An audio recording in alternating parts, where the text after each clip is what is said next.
Testing. Testing. Ooh, mic check 1 2 1 2. Testing, mic check, mic check. There it is. Good morning, ladies and gentlemen. I hope you're having a wonderful day. If you're watching this and it does not say live at the bottom of the screen, unfortunately, you are watching the recap now. The good news is we are live Monday through Friday, 30 minutes before open. Drop your thumbs up on the video. Make sure you're subscribed. And if you're watching this and it is Monday through Friday during market hours, if you come to this channel, youtube.com/thestockmarket/live, it will take you right here. We should be live. We always are. We're glad that you're here. And if you miss anything, second link for the nightly watch list on the main channel.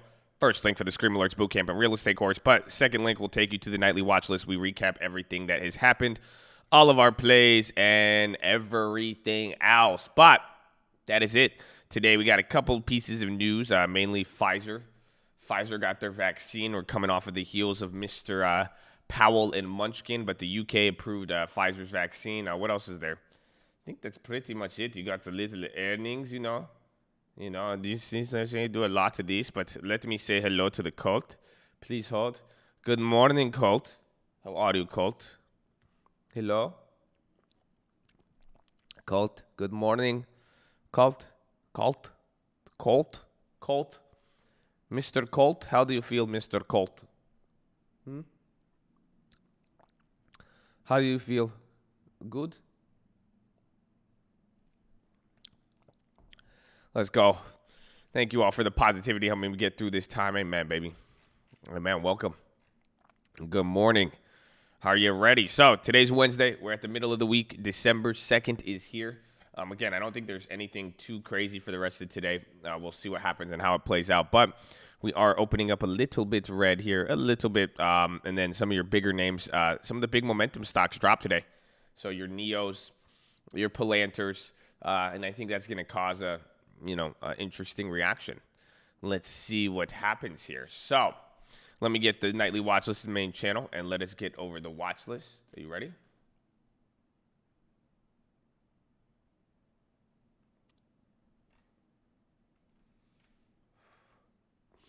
What is it?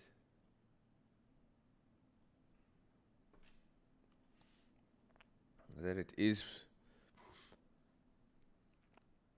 Why Palantir? Neil going down. Hold on.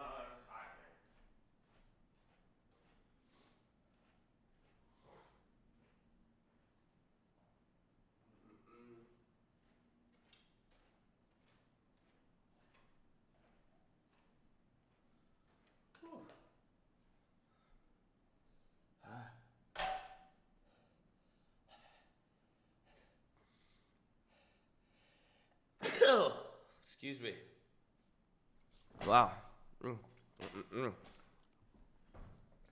But JetBlue, I forgot what happened with JetBlue. Oh, there's AMD. But the airlines had negative China news last night. I thought that was kind of important with how they're going to be doing their flight plans and all of that. But, ladies and gentlemen, we're glad you're here. Make sure you guys like the video. Hi, chat. X out the chat. Hit the thumbs up button. But second link will take you to the nightly watch list and main channel. That is where we cover all of the players. So we're good to Palantir play, Palantir play. I will keep it on the top. I don't want more videos, but we'll take it. We'll take it.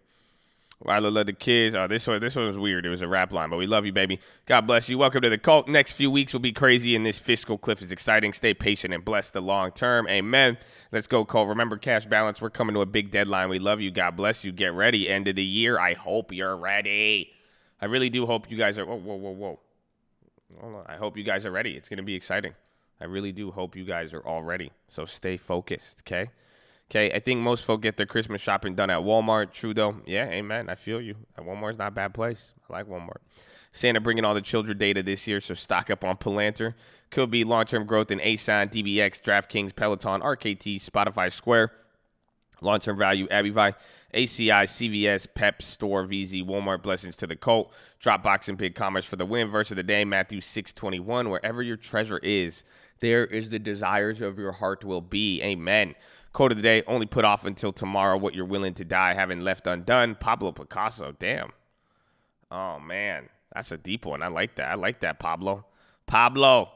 Real estate quote of the day. Before you start trying to work out which direction the property market is headed, you should be aware that that there are markets within markets. Ooh, Paul Clitheroe. I like it. Let's go, Cole. Let's get ready. Make sure to hit that like button. Word of the day: idiosyncratic. I could say that one. Someone who does a lot of out of the ordinary things. I did not know that's what it meant. I've heard the word, but I didn't know that's what it meant. Idiosyncratic. I can't say it now. I like that. Look at that. The more you learn, baby, the more you learn. Welcome to the cult. Welcome to the cult. I love it. Earnings season, CRM beat, report slowing revenue week forecast, work beat earnings, NTAP Telecom beat earnings, Wednesday 5 in snow, Thursday DG, Ulta, DocuSign. Oh, wait, Ulta has earnings on Thursday? That makes sense why the premiums are so crazy then.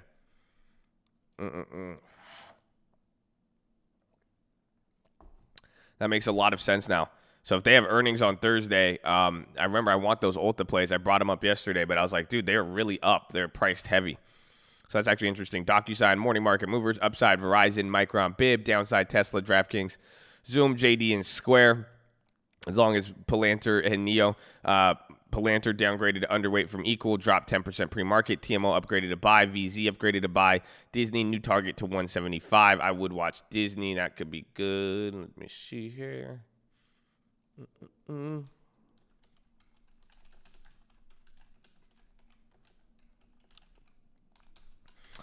Let's see. Work. Wells Fargo downgraded Slack 46 price target.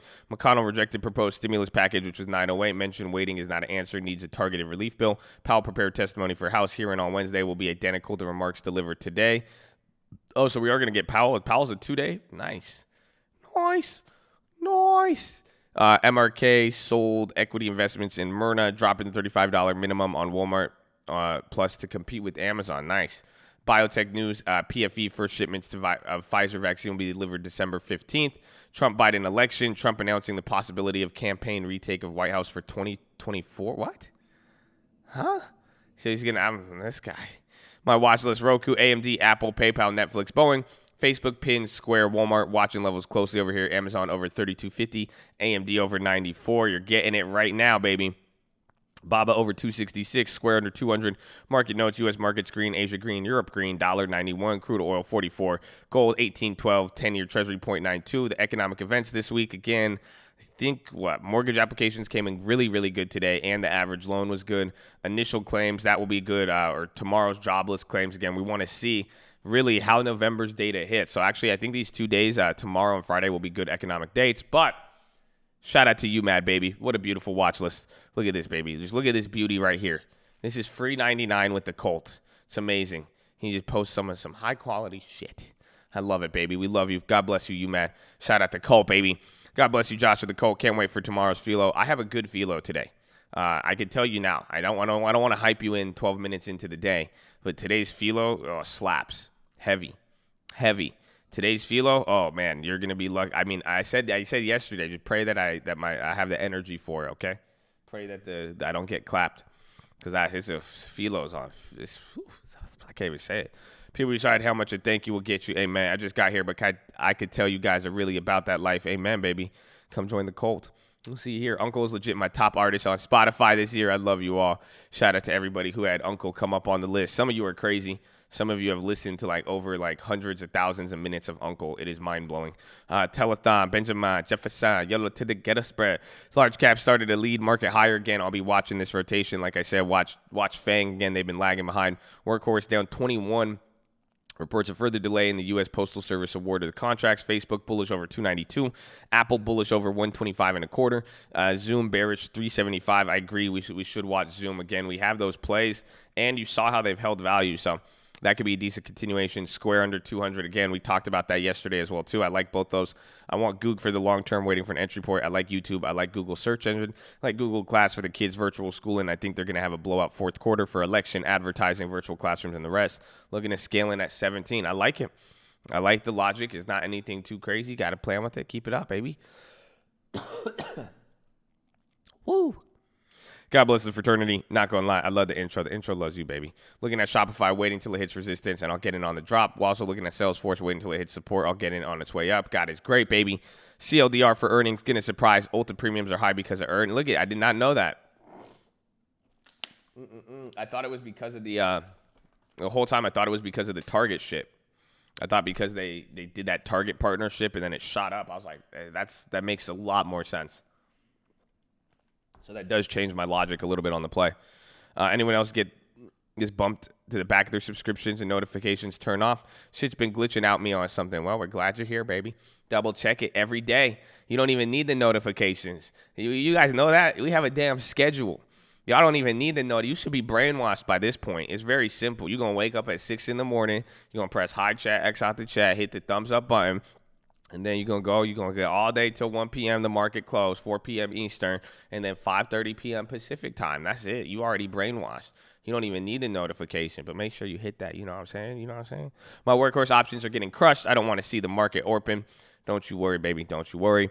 In 2020 election before 50K strays. Amen, baby. Let's go. Thoughts on Snow and SQ.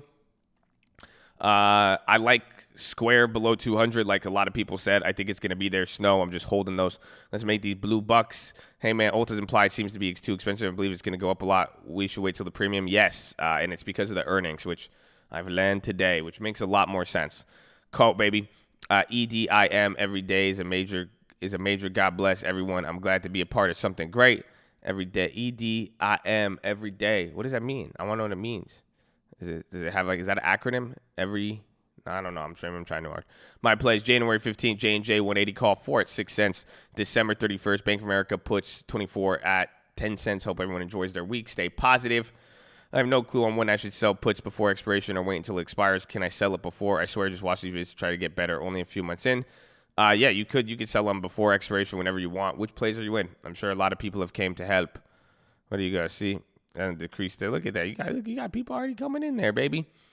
Watchlist Microsoft to make similar moves like Apple watching contracts in the morning. Every day is major. There it is. I knew it. I knew that. I knew. I'm man.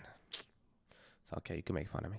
Watching Microsoft to make similar moves. J&J to lead with some kinds of positive vaccine news. Much love, Colt. To be honest, I went to VSLB for the girlfriend. Everyone at home board. My guest, Lon Jerry. I love the Colt Habibi. Good job, Josh, for today. Thank you for holding it down. And Mishais Kalam. Iskut Habibi. Iskut. I love it. FDA just approved Pfizer and BioNTech for the UK. Stock market will break record in a few hours. We will see. Got shares of Beyond for the long term. Eyeing Best Buy, Cody, Bed Bath & Beyond. We have a long-term deposit today for Christmas rallies. Also keeping my eyes on work after CRM deal. Curious to see what that does to the stock for my long-term. Don't forget to plant your seeds, baby. Let's go. PHILO was hot, reflective, remember, but keep the focus forward. VZ for the long term, which all she wrote today. They got the upgrade too. Sleep it up, much love. Watchlist, Facebook, Disney, Clorox, Zoom, Abby Vibe. Again, we like our Abby Vines. Hope you feel better. Thanks for the vids. Been staying patient, waiting for my time to come. Watching CRM earnings. Look for continuation. Grab weekly 220. Not sure if it hits, but we'll look for a good opportunity. Amen. And C, take advantage of the ghetto spread, you guys. Okay? Take advantage of the ghetto spread. It will be good for you, okay? It will be good for you. Thanks for all that you do. Thank you for being here, baby. We love you. Keep it positive and respectful. Amen. Put on the full armor of God, baby. Tell him, Richard. Thanks, Josh. Thank you, Graham. Look at him flex with that badge. Look at him flex with that beautiful badge. I could totally see Zoom continue to downside. I double down on the weekly. I could too. I mean, we'll find out today. Things are getting spicy, boys. 12-4, 390. Yo, you got a way better position. Go time, Colt. Go time, Colt. Santa go time, Colt. Thanks for the info. As always, PFE approval will send vaccine stocks runnings. We'll be looking for a play in biotech. We'll see. I mean, Myrna and the other ones went down, but I agree. What up, Chad? Option plays for Helion. That was one I didn't play in the beginning when it all came out, so I'm probably going to ignore that, but I will probably maybe watch Pfizer. Dropbox looks good for the long term. Appreciate it, Josh. We appreciate you. Zoom, zoom, zoom. Habibi, you'll make me go a boom, a boom. My Habibi Nova, Habibti. Thanks, brother. Feel better soon. Enjoy your show. Thanks for doing this daily. Thank you for showing up, baby. Thank you for showing up with love. What's the part of showing up, baby? I ain't showing love. Too early. Palantir and GME only go up even if it's inverted. Well, no. Ulta, but the masks, though. Maybe eyeliner, I guess. Bulls be loving the roaring 20s. I've had January 125 calls. Would you want a Cody together? Real McCoy. What do you say? Watch video yours. You called out people for big losses in bankroll management. Then I seen you lost a bunch of weeks. Hard lesson to learn. We got clapped on this E-Trade account a little bit, or a decent amount, but we got the money back from DraftKings for the most part. And then I have this, this is my savings account. I don't know if you guys realized. I have an option savings account. Have you guys picked up on that? This was the Tasty account, but what the hell? I thought it said I lost $2,000 today. We haven't really done anything with it. It's literally all day just stayed there. But yeah, so if you haven't have balance of all of them, yeah, you got clapped, definitely. But control the budgets. Amen. Good luck and God bless, Colt. Love your videos. Super entertaining and informative. Thank you so much. Philippians 4:13. I could do all things through he who strengthened me. Add more rocket to the long term. Preparing for AA call leap as well as considering BB call leap. Let's go. Bless up. I have a bull spread on Netflix December 18th, 472, 475. Debit call spread for 4 December 502, 505 on Netflix. I like that. Ulta, Amazon, Netflix, Abby Vice, Space, Zoom.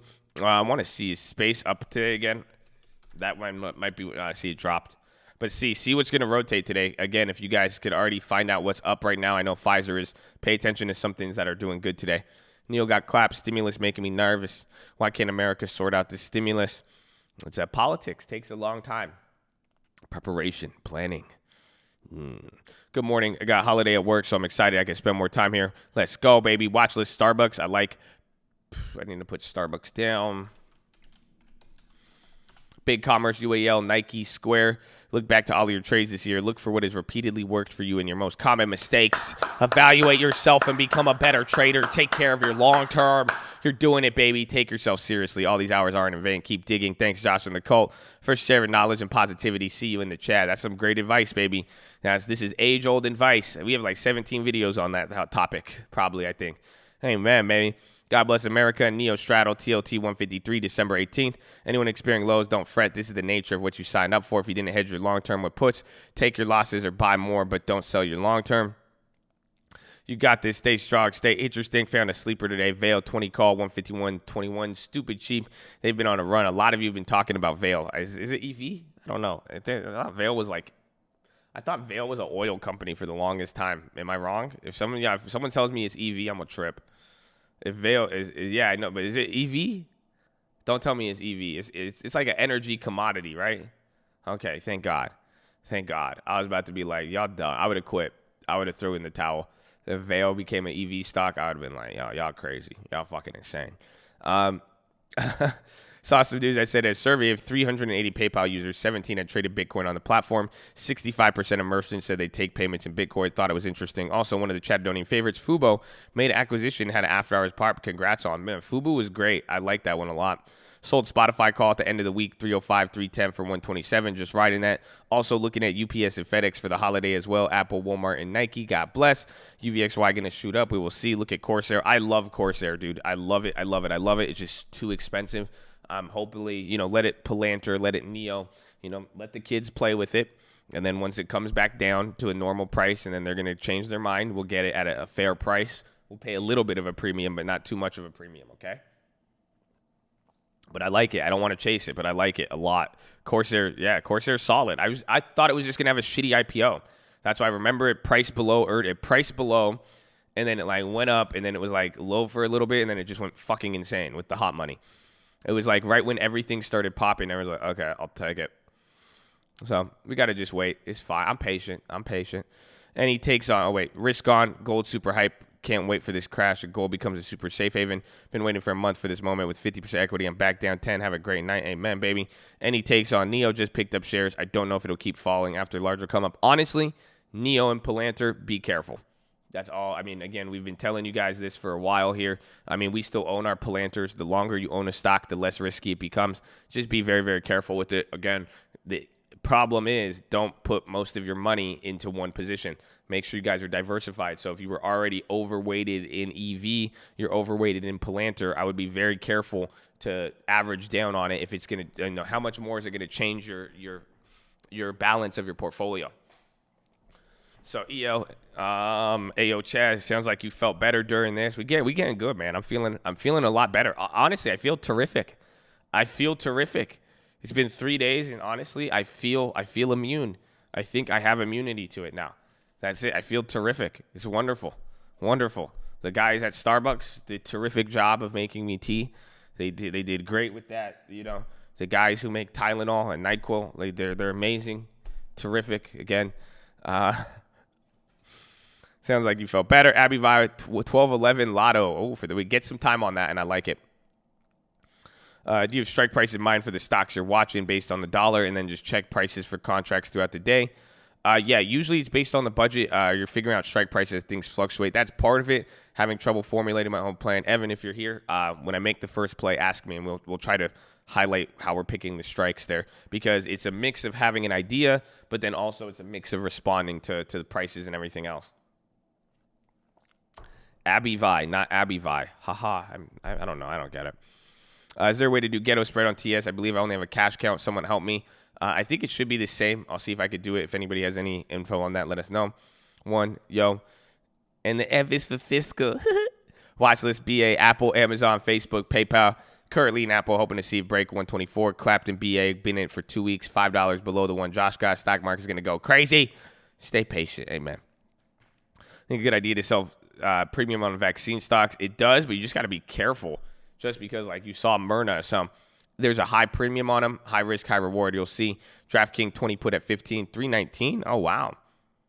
Wait, that feels like it's so. These feel like leaps, but they're not. That's only 3 months. Isn't that crazy? Be very careful. Any contracts coming into 2021, they're going to feel like they're really far away, but they're really not.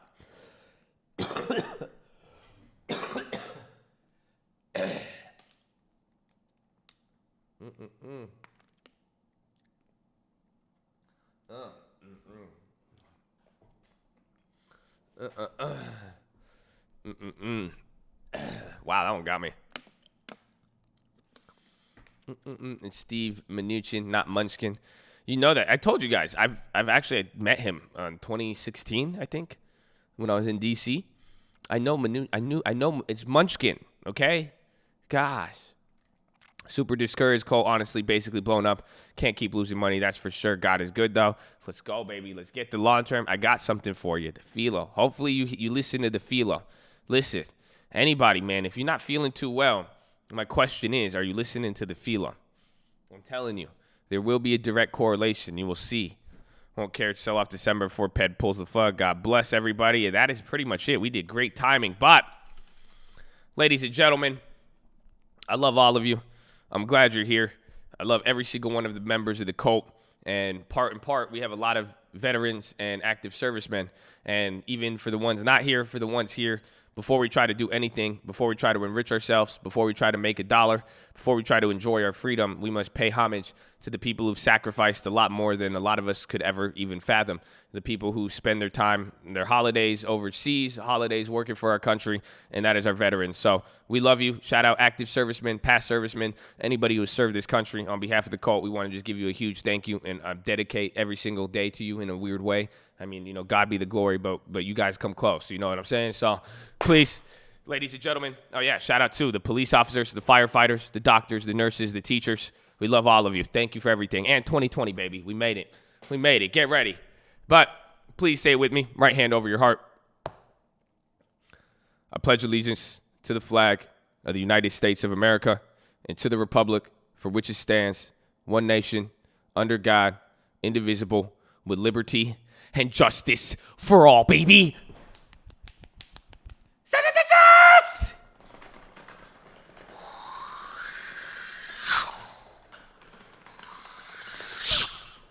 It's game time, baby. Horn.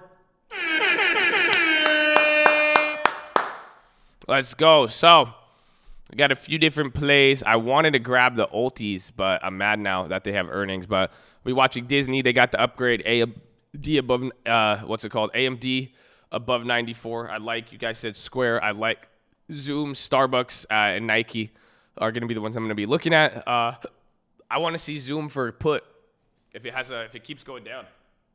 Because if Zoom breaks, whew.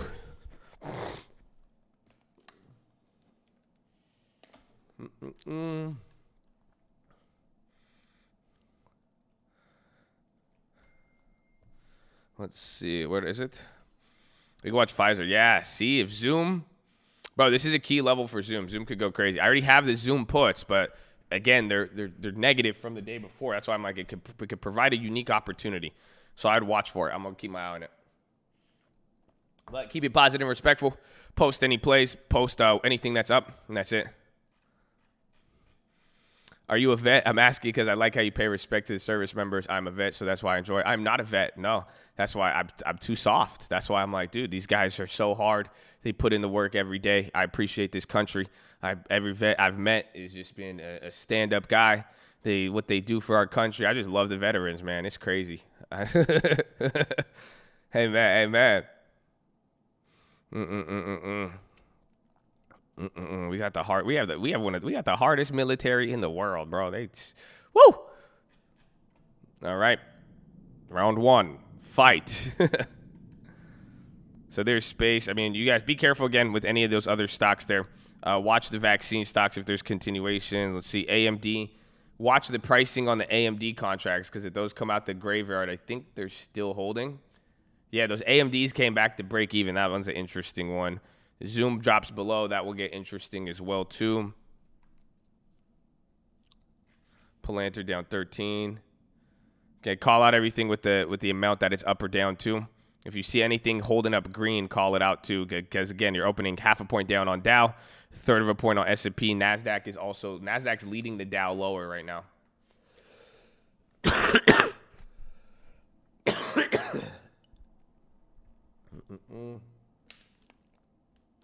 Yeah, the Zoom play could be good, but only because we have time.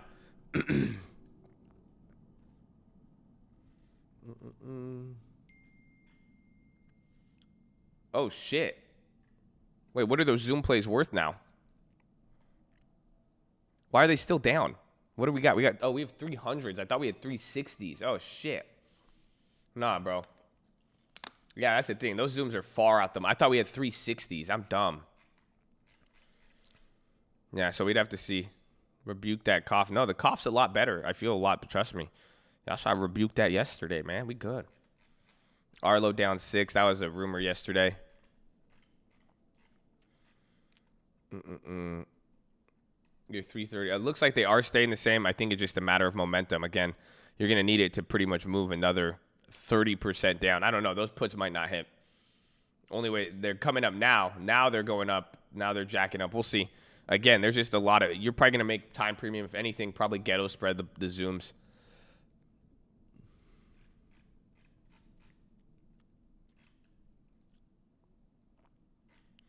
Info rip. Let's see. We're CRM. Abivai as well, too. Damn, Salesforce dropped 8%. That's crazy. Abivai's holding up. If Abivai comes up, look at Abivai might go positive here. Low ticker's getting real active. AMD's down. It's fighting there. It's holding up green right there. Let's see. Starbucks.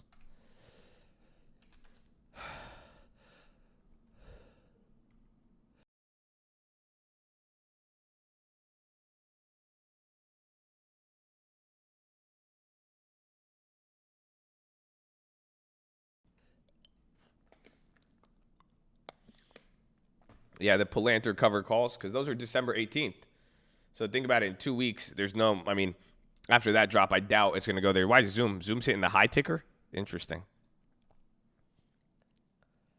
But yeah, remember that Palantir cover call? That's holding up. DraftKings down 3.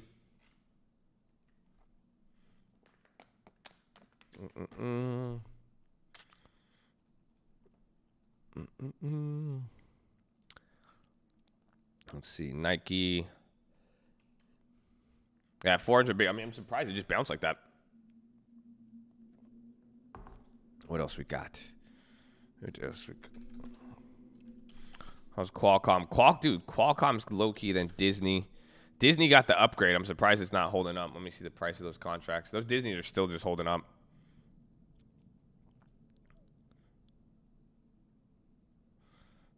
Interesting.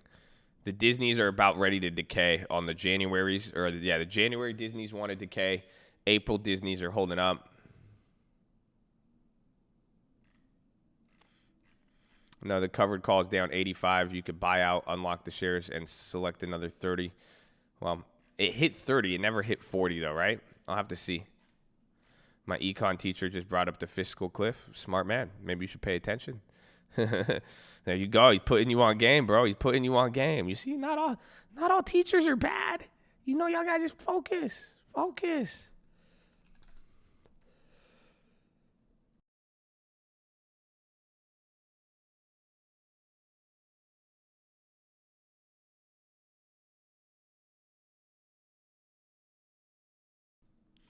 Mm-mm-mm.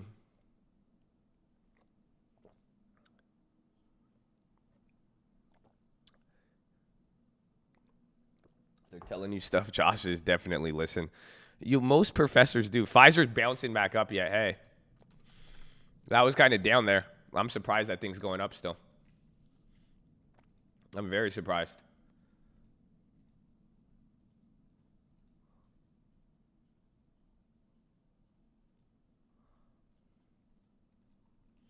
Man, who is buying those?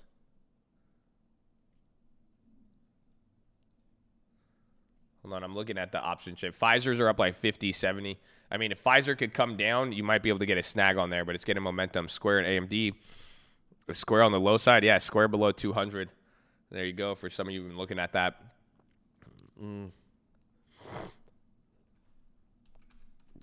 QEP takeover chatter. I mean, it looks like $1 stock. Be careful there. If it has a good story, though, let me know. If the story's good enough, you can flip it.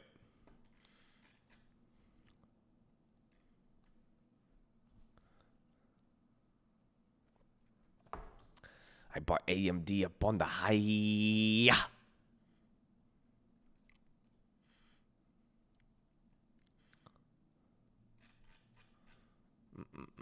What else was I going to look at? Yeah, AMD's looking nice. Again, those contracts will just go crazy. That's what I'm waiting for. I like Pfizer. I want it to come down, but it's like a different version of Myrna yesterday.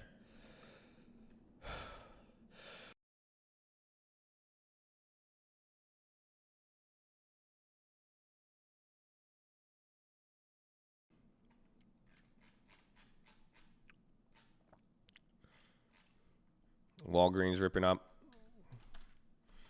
Oh yeah, I think we have the long-term deposit in. I believe it came in today. If it didn't, I'm gonna bust heads. CRM had earnings. They dropped 8-9%. I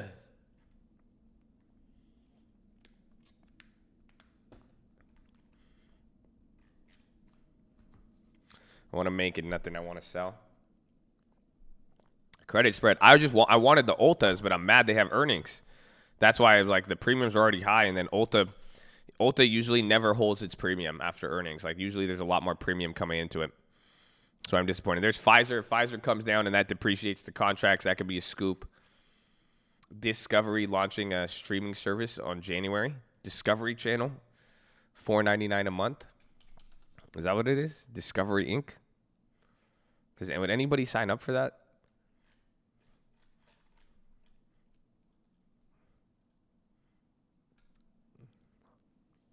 Verizon and AT&T, they got their upgrades.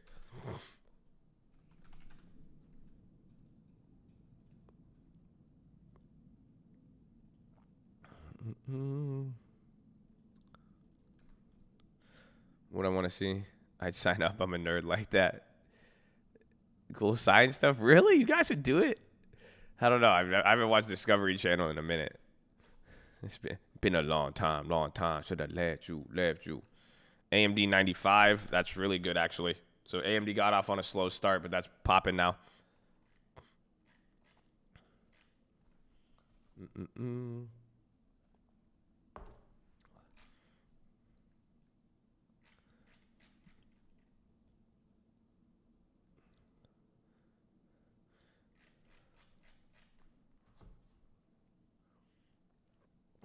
Pfizer's untradeable. What do you mean? Are you saying with the? I think there's just different types of options on there, but the normal ones, if you don't have that like split thing, they should be good.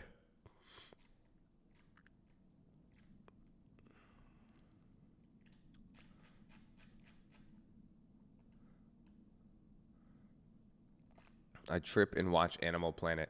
Okay. I guess there's more demand for Discovery Channel than I thought. You guys are interesting. You guys. Big C clapped. How about Shopify? Let me see.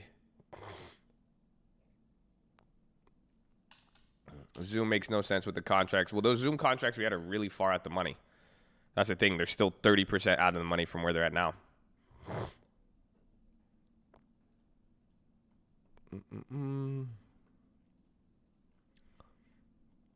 Let's see. So we have our long terms too. I don't know what we're going to add to it.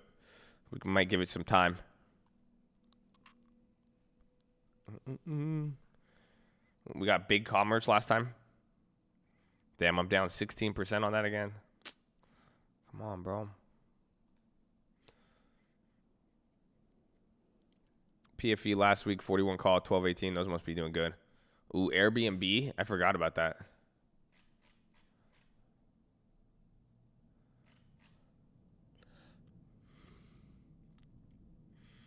IRM running. Oh, they have XD. I wanted it. I remember I haven't stuck to that strategy and bought IRM. Remember I got the Walgreens, so we'll see. Actually, let's see. When's Walgreens ex dividend? I'm sure it already passed.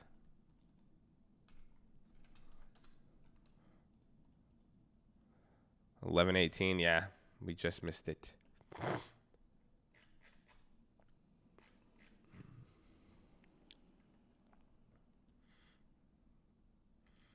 Let's see. Square.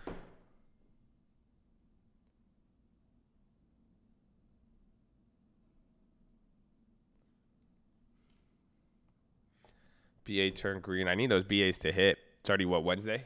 It's crazy. It's already Wednesday. It's already done good.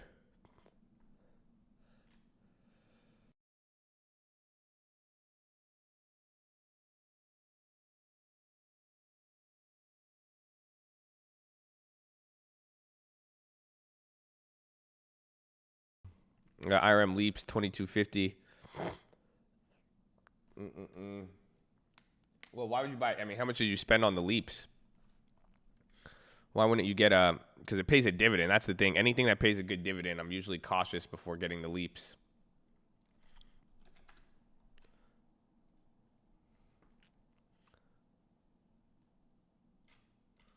Let's see. Bro, those AMD contracts are expensive as hell.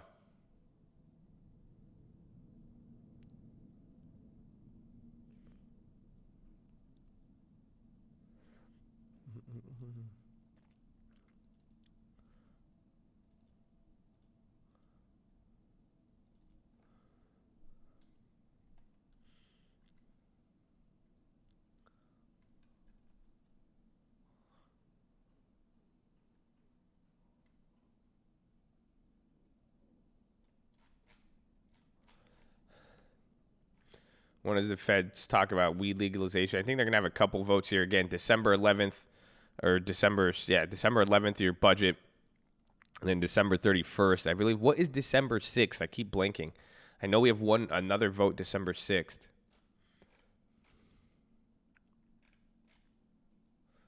Why the PFE? I know a lot of people. I think because remember there was that PFE. It's like I think you have the adjusted option. I think a lot of you are holding the adjusted option when they did that little like spin-off thing.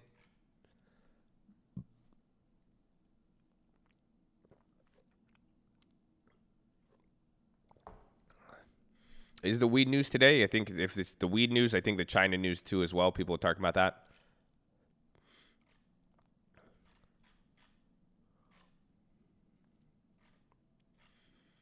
December 8th is something with the electors. I think that is right.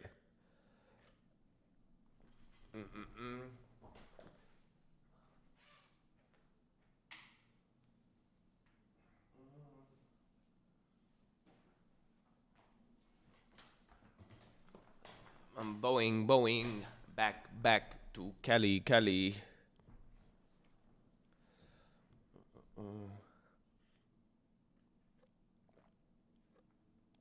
BA Buffett chatter. Oh no. Is Warren Buffett on stream? I know he got Abby Vi. I know you like Abby Vi, Warren. I feel you want Abby Vi. You know what I'm saying, Warren? So do your thing. Maybe you buy out all of them. I don't know. Let's see what happens.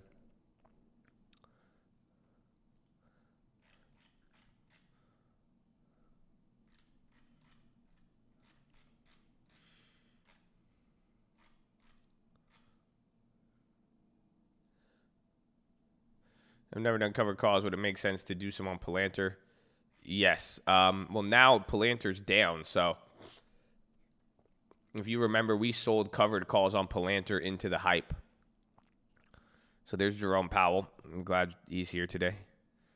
but this is Palantir. So remember, we bought the shares. We bought our 100 shares, but on November 25th, we covered call on a 40 for $200.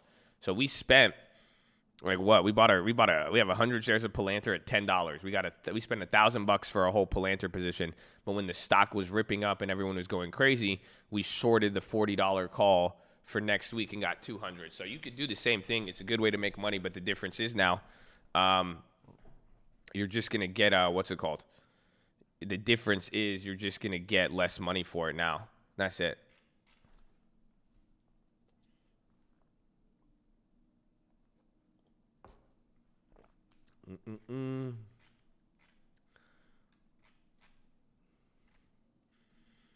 Well, sorry for the saliva mixing.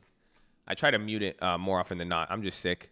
So if that will bother you, you might not want to be here today. I'm under the weather. Sorry for the inconvenience, sir.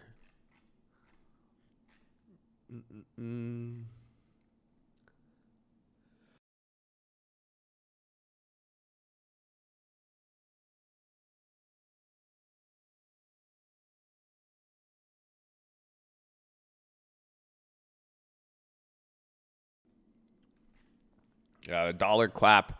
Watch it with gold, too. Again, that is going to be the key. Salesforce Froggers. Let's take a look. You think if it goes on, are you talking puts or calls? I'll look at the chain, though.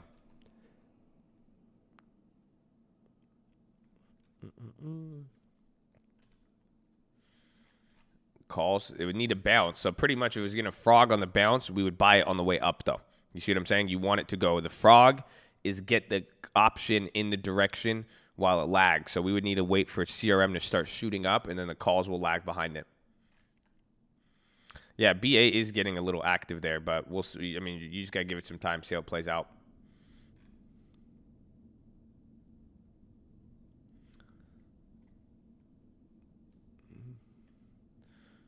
It makes so many people feel bad for calling you out for coughing. I'm not trying to. I mean, you guys have been here. You've witnessed it.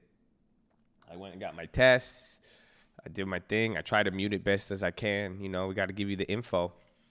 But that's why if it's bothersome, I try my best. But, you know, it is what it is. Buffett rumor. Just be careful. I mean, I don't know. What's the rumor with Buffett? You see what I'm saying? If anything, like, that news source is crazy. How does that guy... It's like, he said like in the last 30 days, 3 different Buffett rumors. PayPal, Boeing, and then another one. I'm like, dude, what? Like, how is it? Like, come on, bro. I know it's the same exact Buffett, quote unquote, news for there, you know? It's wild.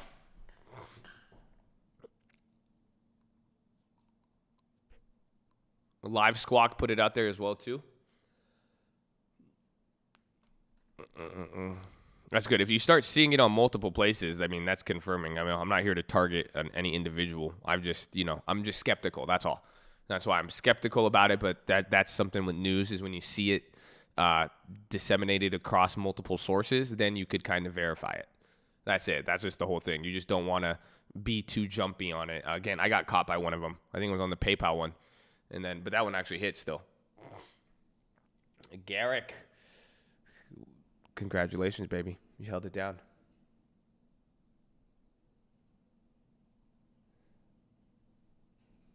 Buffett is Christmas shopping. Leave him alone. BA pop on M&A talk. There it is. Hits is coming in with it. Hits is coming in with it.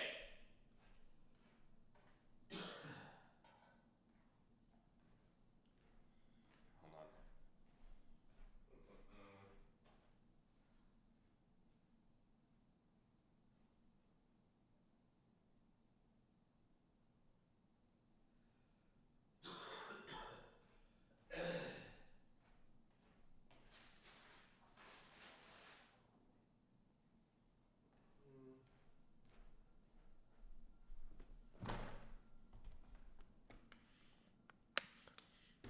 I'm tired of B&A holding this market up. Boeing has done a lot, dude. You guys don't remember they were talking Boeing going... Remember Boeing needed a government bailout? And they were like, nah. They were like, we don't even want the government's money.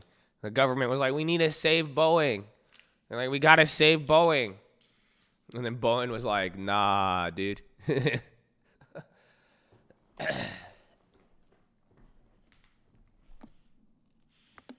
BA is the new Enron? No. I bet you back in the day, Enron would have took a government bailout. Enron would have been like, okay, free government money, we could steal more. But Bowen was just, I don't even know what Bowen, Bowen was just not, Bowen was just like, nah, dude. So like, we're not down at all. Enron just took everything. They left. Western Digital on the high. Again, that's what I was looking at. Qualcomm was a little sleeper today. Yesterday and today, Qualcomm and Western Digital. Why can't I put in the damn ticker? Treasury extend decline. That's good. If TLT is dropping, or TLT dropping means yields are rising. So if yields are rising in an environment where the S&P is going up, that is a natural correlation. That's what I've been saying, risk on. That's something you haven't been seeing the last few days. You know, when the market was shooting up, bonds were going down. So now it's inversed here. So it's looking risk on. Powell. Ooh, Powell. I get to eat my cake pop while Powell and Munchkin come on.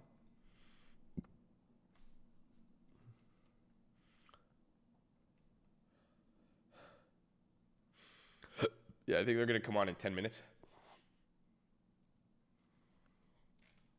The Abbey Vi was killer, was it? Let's take a gander. Oh, the Abbey Vi.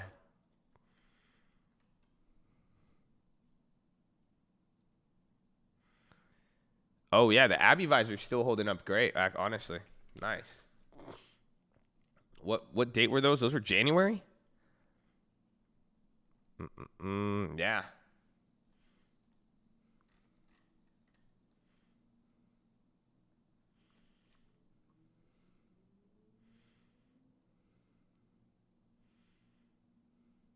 Risk on is kind of a things are normal.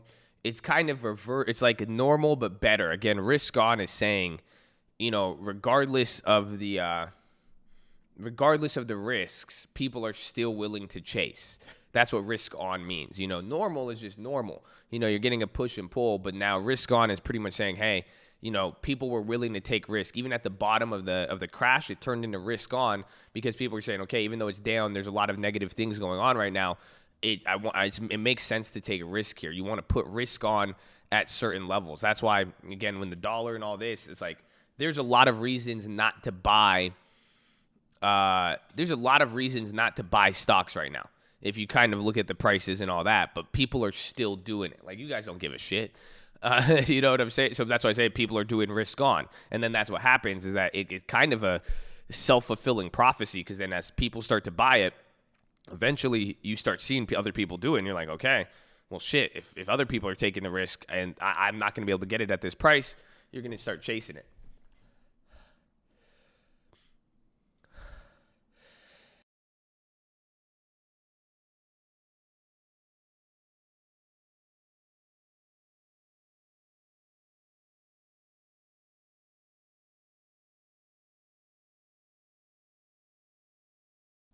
Honestly, I kind of feel, yeah, bless you, thank you. I feel bad muting it. I feel like you guys aren't getting the full experience. Like, you're sitting here with me.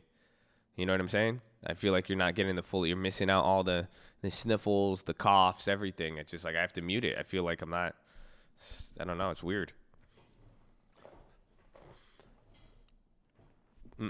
SPY hitting highs. That was a pretty decent move. I mean, honestly, that was about 1 point in 3 minutes right there. So you're getting pretty active here. There's Abbey Vi again. So the Abbey Vi's from yesterday are killer. Those things are up 100% now, or a little bit more, right?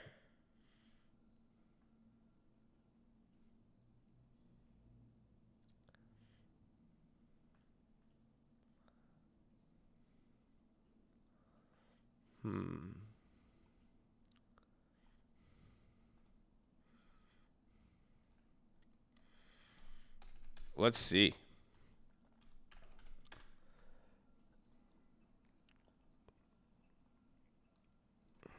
So here are the Abbey Vi's from yesterday. We got the 135s. I thought we got the 130s. Boo. I thought we had the 130s. We had the 135s. No plans to speak to Pelosi today. Damn.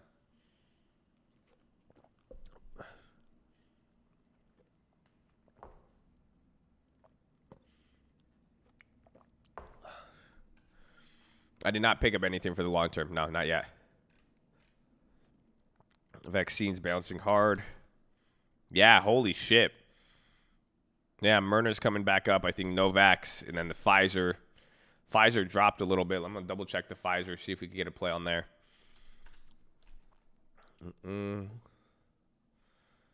Nikolai.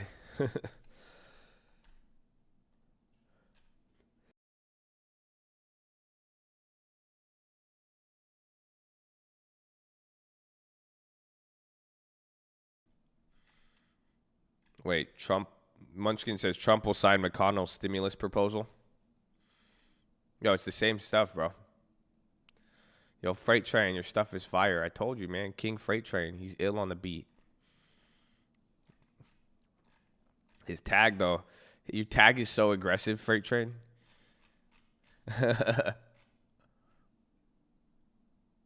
Bro, but the vaccine, it's the same thing. They're doing the same stimulus thing. I mean, I get you're only going to have to hear about it for another, what? When's inauguration is what, the 22nd? Or December? When's the final vote? Or no, January. I'm tripping. So, I mean, that's crazy. It's December. You're only going to get a few more. You're literally going to get like 2-3 more weeks of this shit.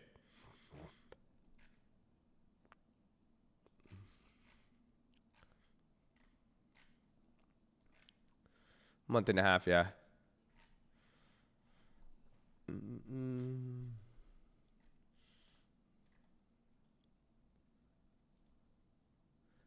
Wow.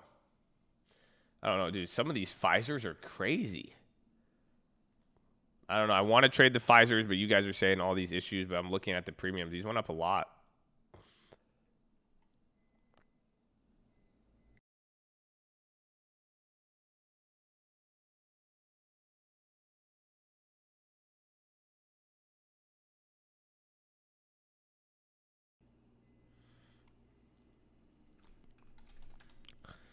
Snap. Snap is kind of chilled out this week comparative to how active it was last week. You think no stimulus until inauguration? Maybe. It depends. I mean, it seems like they're doing the same thing as before, and this is just what happened with Obama. Again, Donald Trump has no incentive to sign anything. That's it. Even if he lost, or he did lose, or I don't know. Again, I'm trying to frame it. I don't know how to say it without not pissing off 1 out of 5,000 people. But point is, he has no incentive to agree on anything that isn't going to be exactly what they want. So that just makes so you're probably I would doubt it unless it just it's a game of chicken again, like we said. Come on, you already know I fucking won. Come on, don't you see my what does it say? So you see the sign? It says President-elect. Okay, yeah. So what? Yeah, I got a boot. Walgreens Boot Association. That's why I got it. Yes, you guys are you're focusing on the wrong thing right now.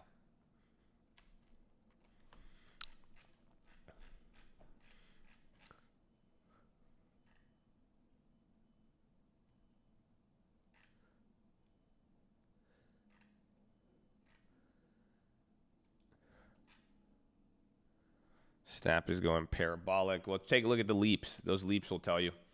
Let the option prices be the dictator. Yeah, the leaps have came back positive now. That leap has moved crazy.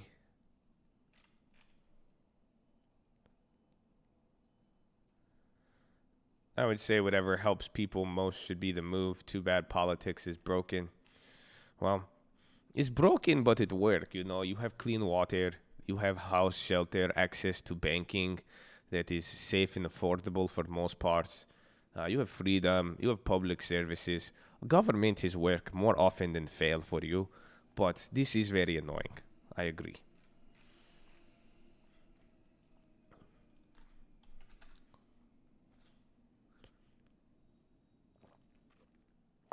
Put AMD up. There you go, sir. We have those AMD plays now. They're back at 90, but that's what they were at the other day.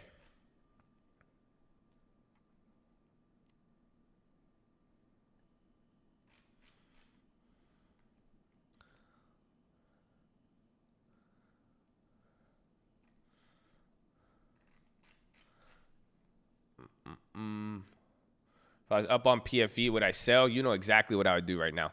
There's one thing I would do right now. Any play I have, if it's going up at a decent amount, there's one thing I want to do, for the most part. Ghetto spread. Turn the YOLO to a ghetto spread. Yeah, you know I've ended that. Who man like a Trinidad? I'm moving like a president. Could kill me like I'm Kennedy. Ghetto spread, baby. Or make it free. You could definitely make it free. Ghetto spread is awesome though right now. I like it. Give yourself upside, trim a little bit. It's not gonna hurt. That's why I wish the Abby. I'm gonna do it on the Abby Vise if it makes a little pop here. If Abby Vise gets above 105 aggressively, it'll be great. I would ghetto spread the Abby Vise. I'm waiting to ghetto spread the Abby Vise because I thought if I had the 130 and I could get like a $5 difference, I'd do it. So I'm just waiting a little bit.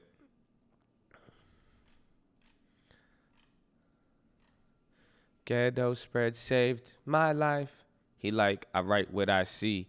Like to make it life, don't like what I be. I like to make it life, the life on TV. Quite the great life, so nice and easy. See, you can still die for that, but it's better than not being alive for straps. Agreed. A me notebook in a big that click when it's pushed in a whack ass bead. There's a track that's, come on, anybody. Somebody has to know that one. Somebody has to know that one. Come on. That's a class. That's one of my favorite songs, bro. I love it. Stack that cheese. Something, something, something. Stack that cheese. He couldn't think of nothing. Stack that cheese. Turn down the beat. Right as blocking peas. Crying in the next room. A baby in need. It's a peppers and a place to sleep. Bro, it's crazy. Great. I still like the Ulta play, but I'm waiting. I'm gonna wait till after earnings. I totally slipped up on that because the premiums are way too high. Brother, sister, mother, stack that cheese.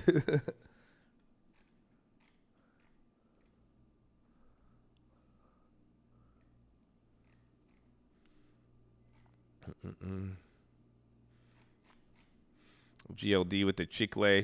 The dollar's important. Gold. See, gold is going up now. This is what I'm saying. Like, that's why. But it didn't drop enough. If it dropped more and then bounced up, I would be more scared.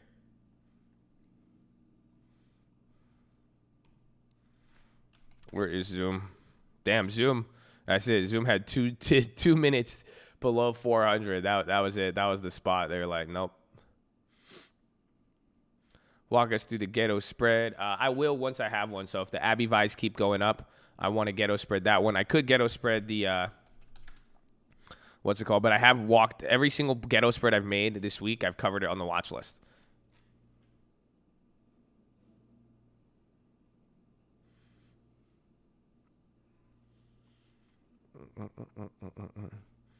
Is this not the biggest bubble that? But what's the point though? Like, right?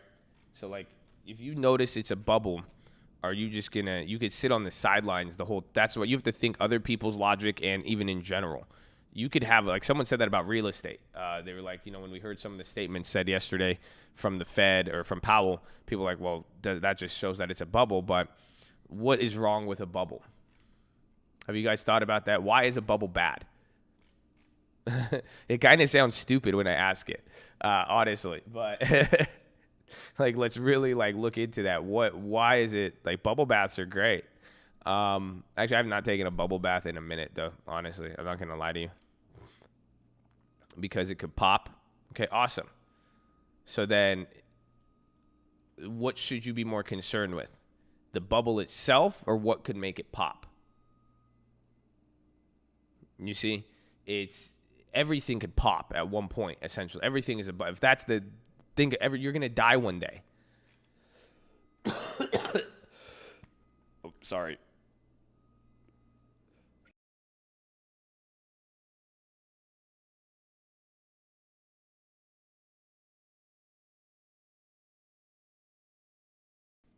So, if you know it's going to pop and you got to be careful of it, what should you do? Somebody said it.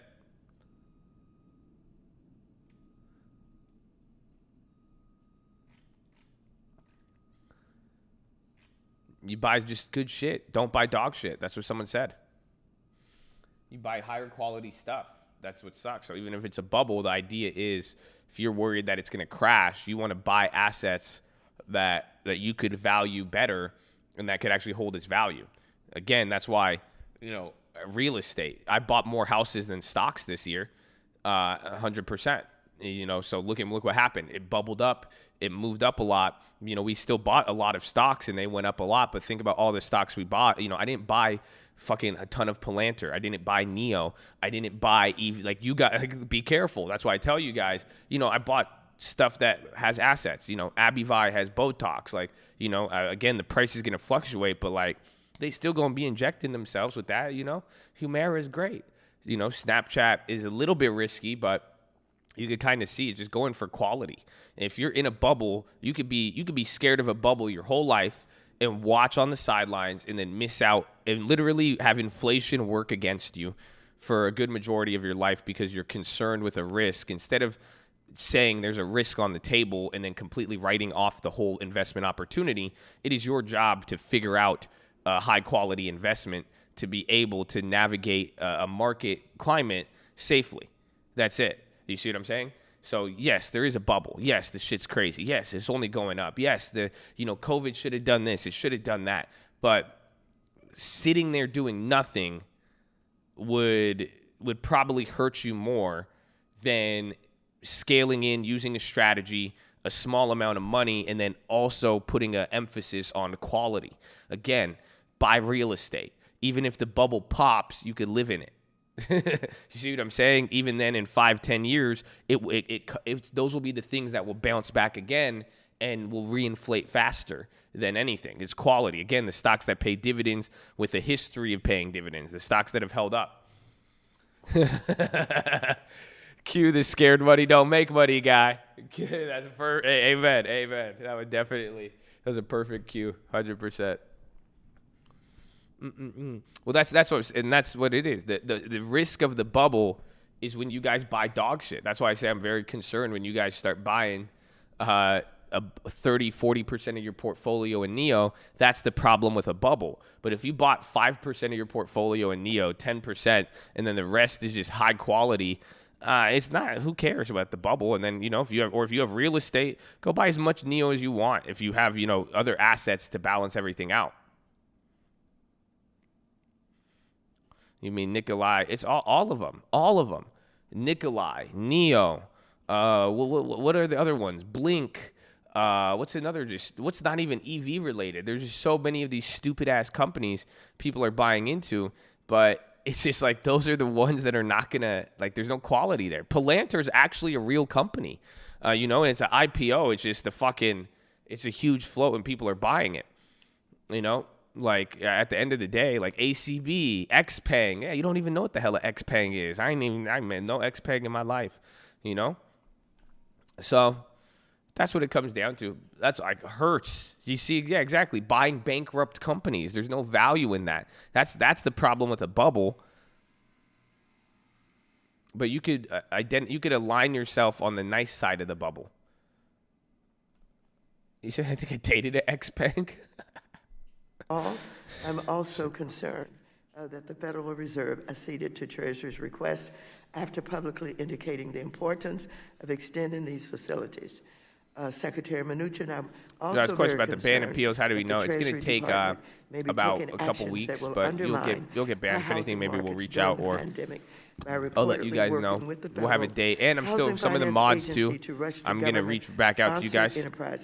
Out of conservatorships before the end mods, if you guys are we're gonna set up the process for a board of directors for the mods for any of the difficult cases.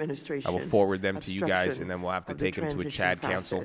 Delaying important I got your email, Young Buff. I was gonna respond, and then I started dying. About the pandemic response and national security between the Biden transition team and the current administration. But tell me if you hear. Do you guys hear? Today you will be held to account for your misguided actions. Before recognizing the ranking member of the committee, the gentleman from North Carolina, who's with us today, I'm going to make sure that our witnesses are received responsibly in a way that they should be received, and thank them for being here. And so, prior to that, Um, I would normally recognize them, I suppose, at this point. However, I think that as the agenda has been laid out today, I'm going to go ahead and recognize the gentleman from North Carolina, Mr. McHenry, for 4 minutes. Well, thank you, Madam Chair. And look, I know there's been a lot of partisan talk by my colleagues on the Democrat side of the aisle, attacking the actions of the Treasury Secretary and even the Federal Reserve. And I know committee Democrats and a lot of Democrats in Congress said that they wouldn't go home until they had a deal. And then they went home for 10 days. So there's not a whole lot of believability coming from our fellow politicians here on Capitol Hill right now. It's quite frustrating. But Chairman Powell, Secretary Mnuchin, I want to thank you for being with us today and being so available. I also want to commend you for the quick and decisive work that you both have taken. And I think that is something that we should commend you for. But today, I think there's also a reason for optimism. The coronavirus vaccines are moving at an unprecedented pace. Last month, Pfizer announced its vaccine is 95% effective, and they're currently seeking regulatory clearance. Moderna announced on Monday its vaccine is 94.1% effective and will also seek regulatory clearance. The British announced today that they're moving forward as well with their vaccine distribution. This is proof that the public-private partnerships like those in Operation Warp Speed can lead to phenomenal successes in record time. But we know a full economic recovery will occur only when Americans can go back to work safely, send their kids back to school confidently, and have easy access to testing and treatments. There's still more work to be done. And so I do want to go back to our committee jurisdiction, the Treasury and the Fed's decisive actions back in March and April to prevent the worst of this economic crisis and saving millions of jobs. Chairman Powell, the Federal Reserve's emergency lending facilities continue to serve as a strong backstop to our financial markets and prevent disorder in the financial markets from impacting our real economy. Those programs stipulated billions of dollars in private sector lending and successfully operated as lender of last resort. And now they acted as that necessary source of liquidity in those urgent times earlier this year. They ensured the orderly flow of credits and the functioning of markets of all sizes, including supporting workers and communities across the country. So I want to commend you for that. But they are emergency facilities only, and they're backstops designed to support the functioning of private markets, and they're intended to be a lender of last resort, not to replace private markets. And from the start, I've said that we need to be forward thinking and have a plan to wind down these firefighting measures when appropriate. And so I want to thank both the Fed and Treasury for having a plan to wind those measures down appropriately as accordance to the CARES Act law. And I also know that, and I will ask you specifically about this, about the additional capacities that you will have with the CARES Act expiring on December 31st. Additionally, Secretary Mnuchin, thank you for your quick work on the Paycheck Protection Program that supported millions of small businesses. And I know we still need additional relief for more small businesses in different segments. And thank you for continuing to work for a bipartisan agreement here on Capitol Hill, and to not play the gamesmanship and partisan games that have bedeviled these talks in the last couple of months. Thank you for rising above that. But there is still work to be done. And I look forward to us coming together and having a package that can support small businesses and do the responsible things necessary to help rebuild our economy and to protect American citizens' lives. Thanks so much for being here today, and I look forward to your testimony. Yield back. Thank you very much. I now recognize the chair of the Subcommittee on Oversight and Investigations, Mr. Green, for 1 minute. Thank you, Madam Chair. I thank the witnesses for appearing as well. Mr. Mnuchin has made a comment that has caused some deal of concern, indicating that the markets have recovered significantly This begs the question for my constituents, what markets? The real rental market, 6 million persons about to be evicted, hasn't recovered. The free food market, the food lines have one thing in common. After all the food is gone, lines are still long. The supermarket, the market prices there have gone up 3.9% for the 12 months ending in October. The stock market does not measure certain things that are important to my constituents. It doesn't measure the hunger pains that my constituents suffer from, depression from evictions. It doesn't measure the working class uncertainty and the coronavirus misery index. My concern today is, what is your agency doing to help the grim reality of this pandemic for consumers? I look forward to hearing answers. I yield back.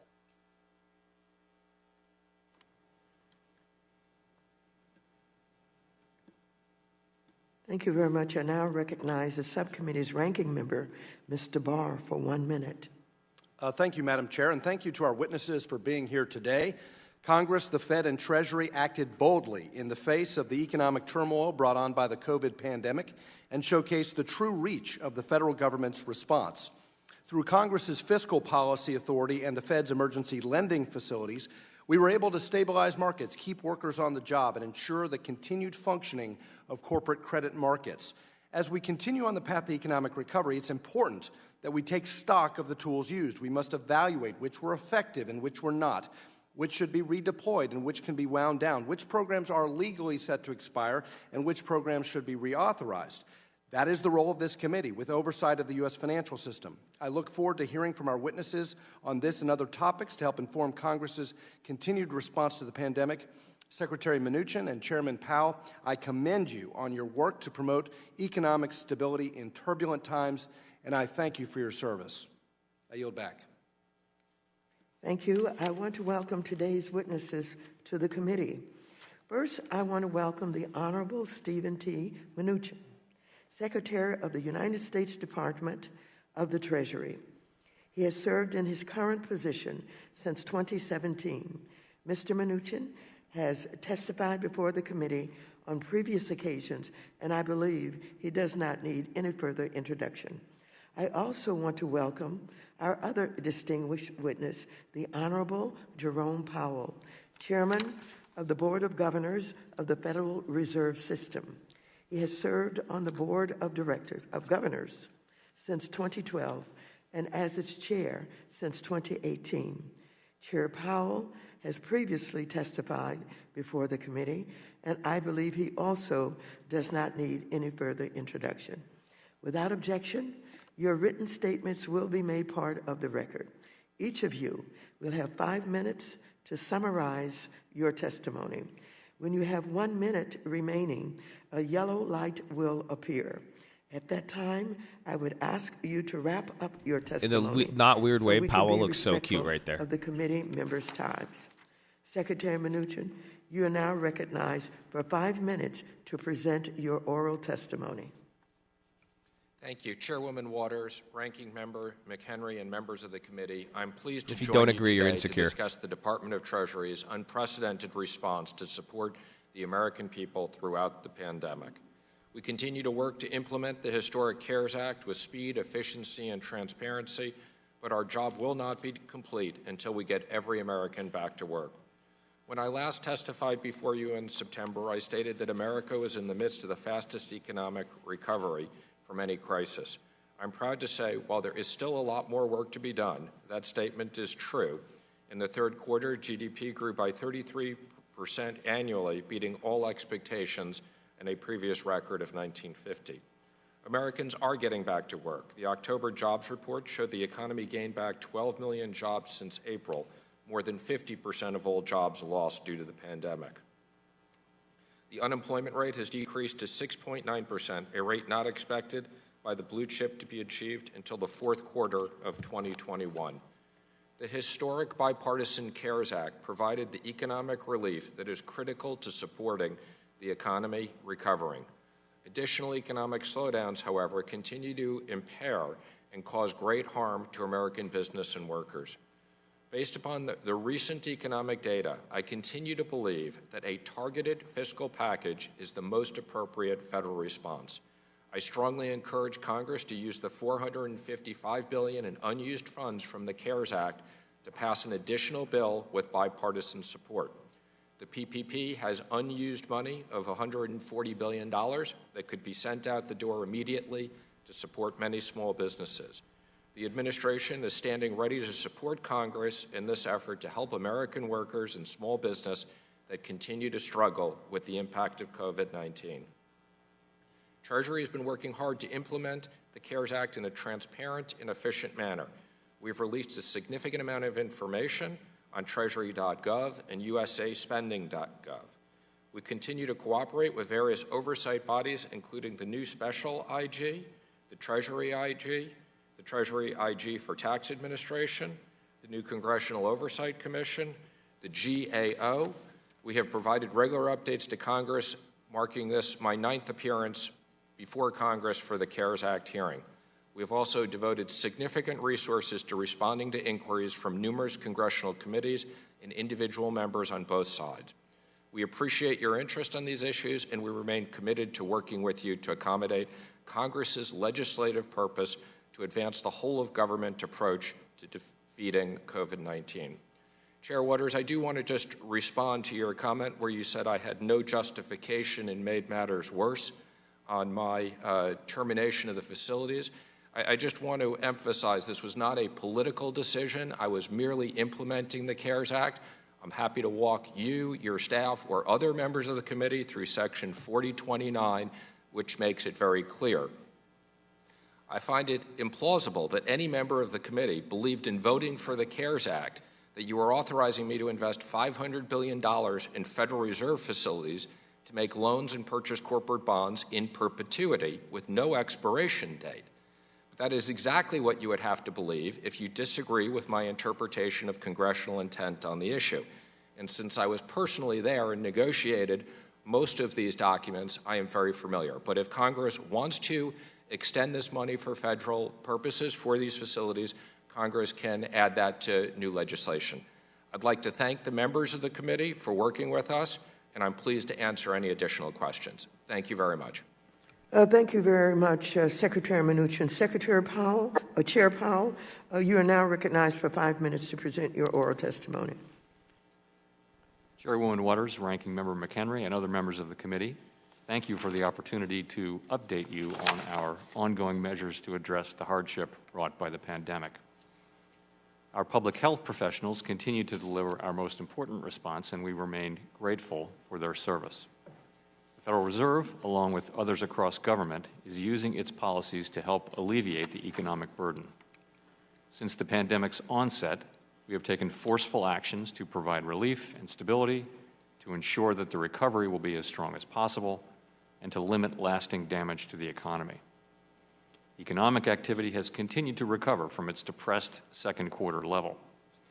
The reopening of the economy led to a rapid rebound in activity, and GDP rose at an annual rate of 33% in the third quarter. In recent months, however, the pace of improvement has moderated. Household spending on goods, especially durable goods, has been strong and has moved above its pre-pandemic level. In contrast, spending on services remains low, largely because of ongoing weakness in sectors that typically require people to gather closely, including travel and hospitality. The overall rebound in household spending is due in part to federal stimulus payments and expanded unemployment benefits, which provided essential support to many families and individuals. In the labor market, more than half of the 22 million jobs that were lost in March and April have been regained, as many people were able to return to work. As with overall economic activity, the pace of improvement in the labor market has moderated. Although we welcome this progress, we will not lose sight of the millions of Americans who remain out of work. The economic downturn has not fallen equally on all Americans, and those least able to shoulder the burden have been hardest hit. In particular, the high level of joblessness has been especially severe for lower wage workers in the service sector, for women, and for African Americans and Hispanics. The economic dislocation has upended many lives and created great uncertainty about the future. As we've emphasized throughout the pandemic, the outlook for the economy is extraordinarily uncertain and will depend in large part on the success of efforts to keep the virus in check. rise in new COVID-19 cases, both here and abroad, is concerning and could prove challenging for the next few months. A full economic recovery is unlikely until people are confident that it's safe to re-engage in a broad range of activities. Recent news on the vaccine front is very positive for the medium term. For now, significant challenges and uncertainties remain, including timing, production and distribution, and efficacy across different groups. It remains difficult to assess the timing and scope of the economic implications of these developments with any degree of confidence. The Fed's response has been guided by our mandate to promote maximum employment and stable prices for the American people, along with our responsibilities to promote the stability of the financial system. We've been taking broad and forceful actions to more directly support the flow of credit in the economy. Our actions taken together have unlocked almost $2 trillion of funding to support businesses large and small, nonprofits, and state and local governments since April. This, in turn, has helped keep organizations from shuttering and has put employers in both a better position to keep workers on and to hire them back as the economy continues to recover. These programs serve as a backstop to key credit markets and have helped restore the flow of credit from private lenders through normal channels. We've deployed these lending powers to an unprecedented extent. Our emergency lending powers require the approval of the Treasury and are available only in very unusual circumstances, such as those we find ourselves in today. Many of these programs have been supported by funding from the CARES Act, and I have included detailed information about those facilities in my written testimony. The CARES Act assigns sole authority over its funds to the Treasury Secretary, subject to the statute's specified limits. The Secretary has indicated that these limits do not permit the CARES Act-funded facilities to make new loans or purchase new assets after December 31st of this year. Accordingly, the Fed will return the unused portion of the funds allocated to the lending programs that are backstopped by the CARES Act in connection with their termination at the end of the year. As the Secretary noted in his letter, non-CARES Act funds in the Exchange Stabilization Fund are available to support emergency lending facilities if they are needed. Everything the Fed does is in service to our public mission. We're committed to using our full range of tools to support the economy and to help assure that the recovery from this difficult period will be as robust as possible on behalf of communities, families, and businesses across the country. Thank you. Thank you very much, Chair Powell. I now recognize myself for 5 minutes for questions. Secretary Mnuchin and Chair Powell, just last month, the Federal Open Market Committee met, and according to the minutes, quote, a few participants noted that it was important to extend the emergency lending facilities beyond year end. That's the quote. A few days later, you, Secretary Mnuchin, requested that the Fed eliminate its CARES Act emergency lending facilities at the end of the year and return $419 billion so that it could not be used in the future. Initially, the Fed resisted publicly, but the next day, Chair Powell, you acquiesced. Secretary Mnuchin, your own Office of Financial Research warned that we should expect, and again, quote, potentially severe losses from borrower defaults and bankruptcies, end quote. Moreover, the outlook for states, cities, airports, and hospitals is not good. And despite what President Trump suggests, it is not limited to blue states. For example, the day after New York State's credit was downgraded, Mississippi's credit was downgraded, with the pandemic worse than at any point since it began. It is foolish and reckless to take away emergency lending options at this time. Secretary Mnuchin, you argue, it was congressional intent for these Fed facilities to be shut down at the end of the year. But the law does not say that, and even the actions of my Republican colleagues belie that novel interpretation. Senator McConnell filed a COVID-19 bill that would change the law to require the Fed to close all of its facilities after January 19, 2021. So if law already required this, this bill wouldn't be necessary. The CARES Act was passed to stabilize the economy during the entirety of the pandemic, not until the end of your tenure as Treasury Secretary. Secretary Mnuchin, it was reported last week that you intend to transfer the unused portion of the CARES Act, that $500 billion appropriation, to Treasury's general fund so that the next secretary can have access to the funds. However, Section 4027 of the CARES Act explicitly states that funds may only be transferred on January 1st, 2026, not before January 1, 2026. What you're doing is contrary to what is lawful, and it puts our entire economy in jeopardy. And what's more, it has also been reported that you're working with Director Calabria of the Federal Housing Finance Agency to sell off the government stakes in the housing giants, Fannie Mae and Freddie Mac, likely destabilizing the entire housing market in the next few months. As I understand it, Secretary Mnuchin, the Obama administration showed you every courtesy when your team was taking the reins. Similarly, the Bush administration worked closely with President Obama's incoming team during the financial crisis, even before he was sworn in. They did so because they were honoring the decision of the American electorate.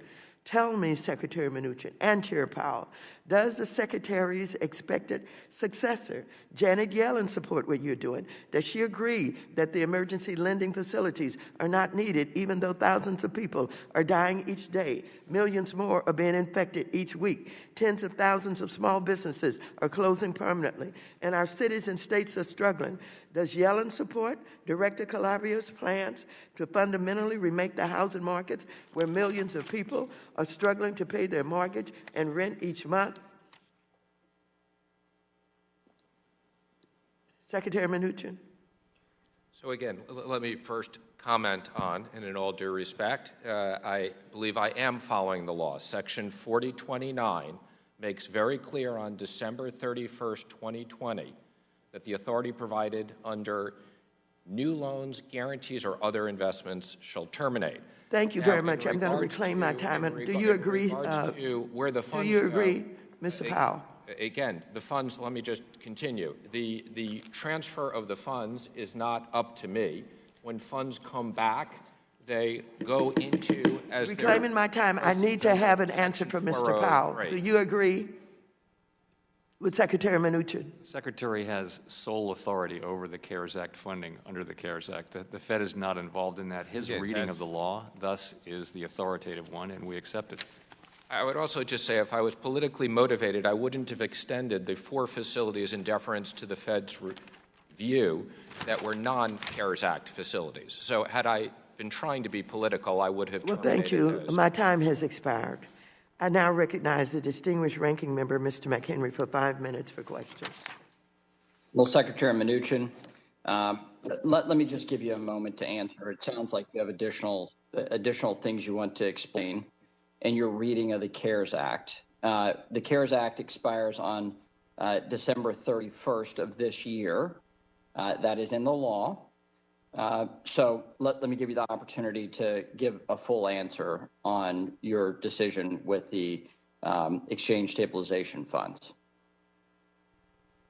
So thank you very much. There's 3 sections I direct people to.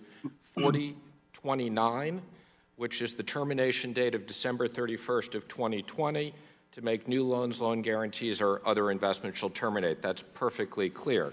There's section 4003, which references deposit of proceeds. So when proceeds come in, we allocate proceeds, whether it's the return of an airline loan or money from the Fed, we allocate it very clearly in section 4003. There's also, as the chair referenced, section 4027, which references if there was money left over, okay, and there's limited uses of what that money can be, either expenses or follow-on investments to on existing loans. So if we had to make an advance on an existing loan to an airline, that's under 4027. and any money on 2026 will come back vis-a-vis that. So again, Section 4003, Section 4027, Section 4029, and again, I personally negotiated this language. And again, Congress has the ability to change this if they think the money should be spent otherwise. Secretary Mnuchin, you and I talked regularly during those negotiations. I was a strong advocate for as large an exchange stabilization fund dollar amount as possible so that both the Treasury and the Federal Reserve would have maximum firepower to put out what we did not fully understand would happen in the coming weeks or coming months with the nature of the virus. And so we, in the midst of this negotiation, had a very, very large exchange stabilization fund. Absent the CARES $454 billion in the exchange stabilization fund, how many dollars are allocated to the exchange stabilization fund? Again, we allocated something like $20 billion from the ESF for the pre-CARES facilities prior to the CARES Act. As I said, in deference to the Fed, those facilities don't have this restriction and still exist. And there's still something like, an additional $50 billion that could be used in the future for emergencies, which would support another $500 billion. And again, I want to thank Congress for giving extraordinary authority to the Secretary of the Treasury for $500 billion. As people have noted, many people criticized that authority, and I'm merely following the law and returning that authority back as Congress intended. So, Chairman Powell, these facilities of the Fed served a very important purpose in the early days. Their utilization in recent months had not significantly changed in dollar value of Fed lending facilities. And so the four remaining facilities are still important as a lender of last resort facility, of course. And so I want to thank you for your work to stand up those facilities, and your work in the last 8 months of this year to stand up more facilities than were stood up in the fullness of the financial crisis of 2007, 2008, 2009, 2010. You stood up more facilities in 8 months, well, actually in 3 months than they did in 4 years. So thank you to you, the staff of the Federal Reserve, for their solid, great work to support our economy and to ensure that this health crisis that's become an economic crisis did not become a financial crisis. I want to commend you for that. Finally, I want to note that I have consistently been an advocate of the independence of the Federal Reserve for making monetary policy and supporting our economy. I do think it's important, an important hallmark, whether it was Chair Yellen in your seat, Chairman Powell, or your service as Chairman of the Federal Reserve, that we honor the independent policymaking and monetary policy decisions of the Federal Reserve. And I want to thank you for your leadership. Yield back. Thank you very much. The gentleman from Guam, Mr. San Nicolas, who is also the Vice Chair of the Committee on Financial Services, is recognized for 5 minutes. Thank you, Madam Chair. Chairman Powell and Secretary Mnuchin, thank you so much for making time to be with us here today. I wanted to open with some questions regarding the Main Street Lending Program, Mr. Chairman. Are you familiar with how much has been authorized for the MSLP at this time? Yes, I am. We made about $5 billion in loans, a little better than $5 billion in loans. Okay, so we have about $5 billion out there in MSLP. Now, those programs are administered by participating banks. That's correct? Yes. Well, we work. Put it this way: we work through the banking system. We access borrowers through the banking system. We administer the overall program, but the banks are facing off against the actual borrowers. Right, and so these borrowers that are receiving these MSLP funds, are they required to be investment grade borrowers? No. And that just brings me full circle, Mr. Chairman, because the last we spoke, I was discussing the municipal liquidity facility and the Fed's inability to allow municipalities that are below investment grade to be able to access that liquidity. And it was mentioned in our hearings that the Federal Reserve does not provide funding to non-investment grade entities. And yet through the MSLP, indirectly, the Federal Reserve, as you've mentioned, is willing to do so for private sector entities. So as you'll recall, we, the territories, there are no investment grade overall sovereign investment grade, but we worked with you in your office to work with one of the below sovereign level facilities. The name of it doesn't come to mind. And we also worked with you to be in touch with the Treasury Department under various loan programs that might be useful. But no, the overwhelming majority of municipal borrowers are investment grade, and we did limit the facility to that. Well, the reason why I'm raising this point, Mr. Chairman, is because I just wanted to highlight the inconsistency in the policy. Because if investment grade is a requirement for the Federal Reserve to be providing financial support, particularly as the lender of last resort, and it's not imposing that same requirement on private sector entities that are accessing the MSLP, I again beg the question, why are we doing so for municipal entities trying to access the municipal liquidity facility? I appreciate your staff trying to work with us in looking for workarounds in this environment. But I mean, it's just so glaring, Mr. Chairman, that these private companies are not investment grade. They're able to access the support. I'm glad they are. I want them to. But we're not allowing municipal entities who are not investment grade to be able to access the specific facilities that we set up for our municipal circumstances. So I just wanted to put that on the record, Mr. Chairman. I'm hoping that you guys can again go back to the table and reconsider this, given these issues that we're bringing to light. And at the end of the day, we need a solution for our municipal entities that are below investment grade, but are in the same boat as all of these private sector entities that are able to access capital through the MSLP. Thank you, Madam Chair, and I yield back. Thank you very much. The gentlewoman from Missouri, Ms. Wagner, is recognized for 5 minutes. Thank you, Madam Chairwoman, and welcome, Secretary Mnuchin and Chairman Powell. First, I'd like to thank you both of you and your staff for your service to our nation and your tireless efforts during this pandemic to implement the CARES Act and for propping up the Federal Reserve's emergency lending facility.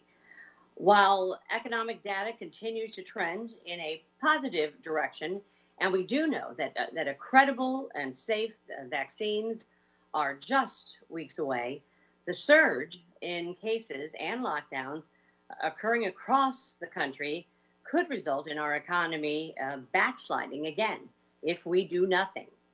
I want to reiterate the urgency, the overdue urgency for Congress to provide immediate targeted relief now, not next year. Should have been months and months ago. Our nation's hospitals, small businesses, schools, many of our hardest hit industries, and certainly the continued unemployed cannot continue to wait any longer for relief. Just this week, St. Louis County, which I have the privilege of representing, reported an average of 660 new cases being added every day, with a total of 51,324 confirmed coronavirus cases as of Sunday.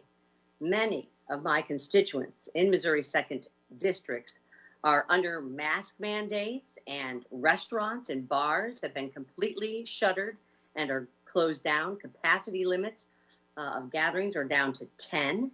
Our families and our businesses are asking Congress for additional relief to combat this health crisis. Hospitals are filling up, and many businesses are worried that they will not survive. They are reaching the desperation point. We must stop playing partisan politics and come to a bipartisan agreement to provide direct COVID-related stimulus and support now. Chairman Powell, according to the data you are seeing, what parts of our economy are most in need of fiscal stimulus measures provided by Congress?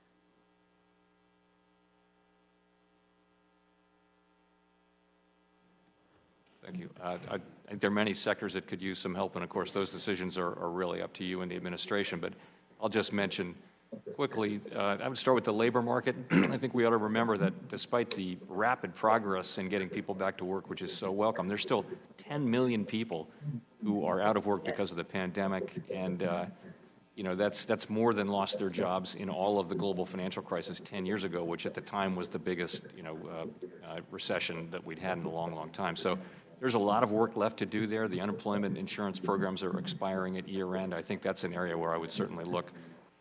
Another that comes up all the time in our discussions is smaller businesses.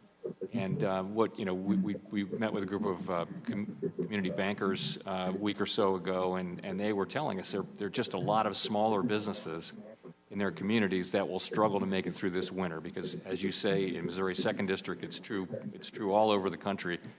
COVID is moving up, and the cold weather, people are staying in, and it's going to be tough on a lot of small businesses. That's another place where I would look. The last is I do think state and local governments, this differs state to state, but they've had revenues down and maybe not so much in some states, but in some states by a lot, but costs going up. And I think that they deliver critical services. They're living under balanced budget requirements, and so they lay people off, and they've laid off more than 1 million people already.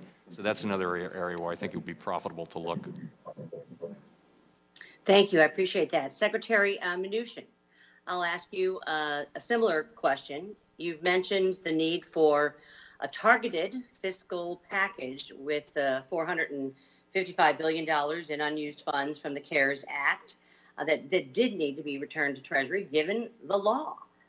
How do you suggest we try and tap or reappropriate this money to support the most vulnerable sectors of our economy? Any thoughts? My single highest priority would be to activate the $140 billion in PPP funds that are not spent, that we could immediately send out to the hardest hit small businesses whose revenue is down dramatically. I also think Congress should consider extending some of the unemployment insurance programs that expire at the end of the year. Mm-hmm. I appreciate that. And the Paycheck Protection Program is estimated to have saved more than 50 million jobs, including many jobs across Missouri 2nd Congressional District. The gentleman's time has expired. The gentleman from Illinois, Mr. Caston, is recognized for 5 minutes.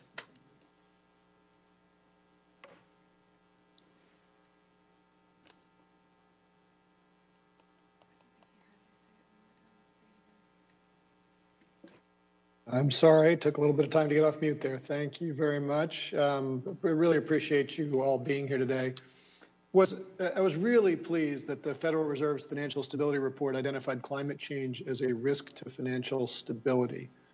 The report stated that, quote, different sectors of the economy and geographic regions face different risks that will diverge from historical patterns. It also said that levered financial institutions may be exposed to losses from disasters made more likely by climate change. Chairman Powell, while there's more to explore about how to incorporate these risks into modeling, do you think it is appropriate for financial institutions to incorporate climate risk into credit risk assessment? Let me say this for starters. Climate change is an important issue. I want to say that society's broad response to climate change really has to come from elected representatives. I think there is a role for the Fed here, and we're working our way through understanding what that will be. But one thing is the public will expect that in our supervision and regulation of financial institutions and financial market infrastructure, that they will be resilient.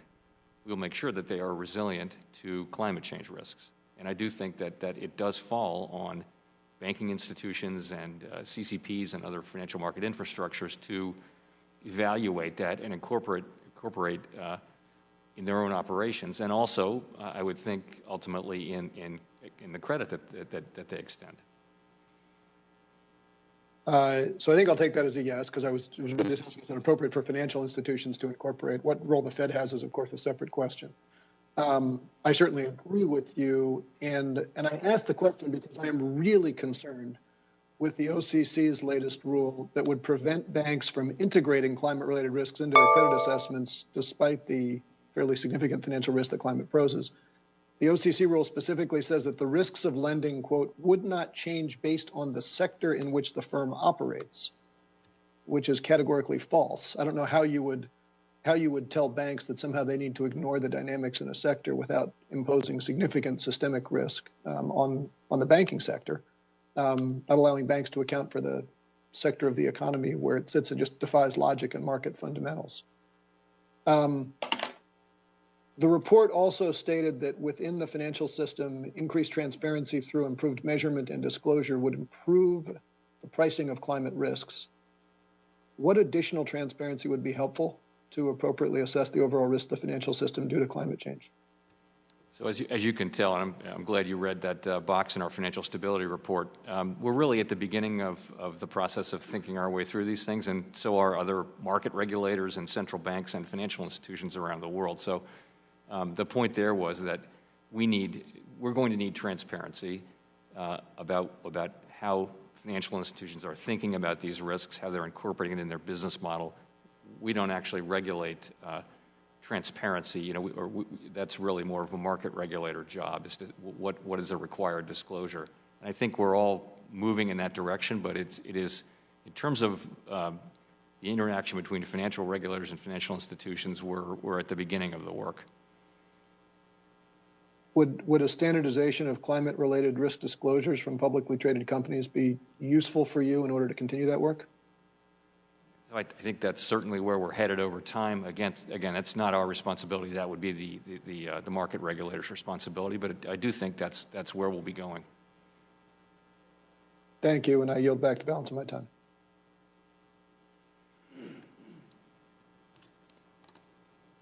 Thank you. The gentleman from Kentucky, Mr. Barr, is recognized for 5 minutes. Thank you, Madam Chair.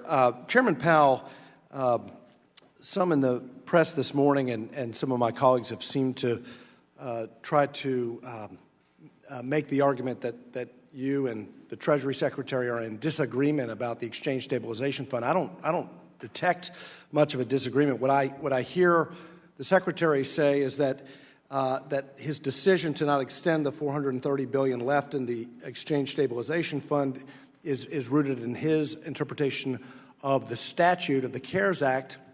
And what I heard you say is that you believe that the Secretary, under the law, has the authoritative interpretation of that, and you accept that. Now, obviously, you stated yesterday that you think it's perhaps premature to be pulling back from emergency lending programs, but I hear the Treasury Secretary say that it's within Congress's ability to authorize that. So I don't see a disagreement here. But given the modest take-up in some of the emergency lending programs, particularly Main Street, wouldn't it be wise for Congress to repurpose at least some of that $430 billion towards what admittedly has been an effective program, the Paycheck Protection Program? I hope you won't mind if I use just a couple seconds to clarify what's going on. So, as I said earlier, the Secretary has sole authority over CARES Act funds. He reads the statute and reads it to say that there's no support for lending after December 31. We accept that. We don't have a role in reading it, and so that's one thing. Our thinking is not about the CARES Act money. It is more about support for the economy. Sure. And we were concerned that the public might misinterpret this as the Fed stepping back and thinking that our work is done, and that's very much not the case. So we needed to send a signal to the public to that effect. And as the Secretary pointed out in his letter, as we pointed out in our letter, there is Exchange Stabilization Fund money that's available to support the reestablishment of these facilities or other facilities if they are needed and they meet the legal requirements and that kind of thing. Let me just ask this, though. Wouldn't it be wise for Congress at this point, before the end of the year, to repurpose some of those CARES Act funds towards the Paycheck Protection Program, given the concerns of the small businesses that you referenced? I would just say that what I'm hearing from across the aisle and on both sides of the Hill is the desire to do something to fund these causes that the Secretary just talked about and others, and I think that would certainly be a help for the economy. As to where that money comes from, that's really up to you. Well, one area where there's, I think, significant bipartisan support is for streamlining the forgiveness process. A recent survey in Kentucky found that 27% of community banks in Kentucky would not participate in a new round of PPP without streamlined forgiveness and clear rules of the road. Many of the businesses in my district who have applied for forgiveness tell me that the process from the SBA is slow and cumbersome. It's a big problem if lenders will not participate in a second round because of inadequate streamlining of the forgiveness rules. Secretary Mnuchin, you previously indicated your support for legislation to streamline PPP forgiveness. Is this still the case, and what more can we do to ensure participation by community lenders in a new round of PPP? I do support that, and we've created 3 different forms for forgiveness using what authorities we have, and making it as simple as possible for loans that are less than $50,000. But I know there's bipartisan support to pass a bill. I believe it's all loans $150,000 or less, and we fully support that, subject to audit. Thank you. Chairman Powell, the statutory language in the CARES Act temporarily suspends accounting rules related to troubled debt restructurings, and that expires on December 31st. It's important that Congress extend this important tool to allow lenders to continue to work with their customers. What authorities do you have at the Fed to extend TDR relief administratively versus what Congress must do to ensure lenders can continue to accommodate borrowers?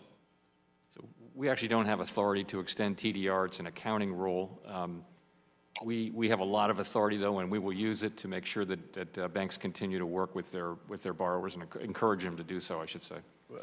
There's some uncertainty among the auditing community about whether life insurers would qualify for TDR relief under CARES. This is a problem because insurers make up over 13% of the commercial real estate lending market, a sector that's deeply impacted by the pandemic. Chair Powell, do you agree that life insurers, given their participation in the commercial real estate lending market, should qualify for TDR relief? I'd have to go check on that one. I'll come back to you. Thanks. Okay. We think that's an important thing to look into. My time has expired. I yield back. Thank you very much. The gentleman from New Jersey, Mr. Gottheimer, is recognized for 5 minutes. Thank you, Madam Chairwoman, and thank you, Chairman Powell and Secretary Mnuchin, for being here today. The COVID-19 pandemic, as we've been talking about, has caused ongoing global health and economic crisis. While certain aspects of our economy are recovering, millions of Americans and thousands of my constituents are in dire need of help. We can't go home from Washington given what's going on and without risking a double-dip recession. As you said earlier this month, Chairman Powell, further support is likely to be needed to avoid another spread of the virus and help individuals. We're obviously in a lame duck session of Congress. The American people have waited long enough. Our families, our businesses, and our communities are all suffering, and it would be unconscionable for any party to walk away from so many who are hurting right now. Yesterday, the Problem Solvers Caucus joined a bipartisan group of senators in releasing a new $908 billion emergency short-term stimulus package. It is intended to be a critical down payment to get through the next months. If I can start with you, Secretary Mnuchin, have you had a chance to review the framework by chance?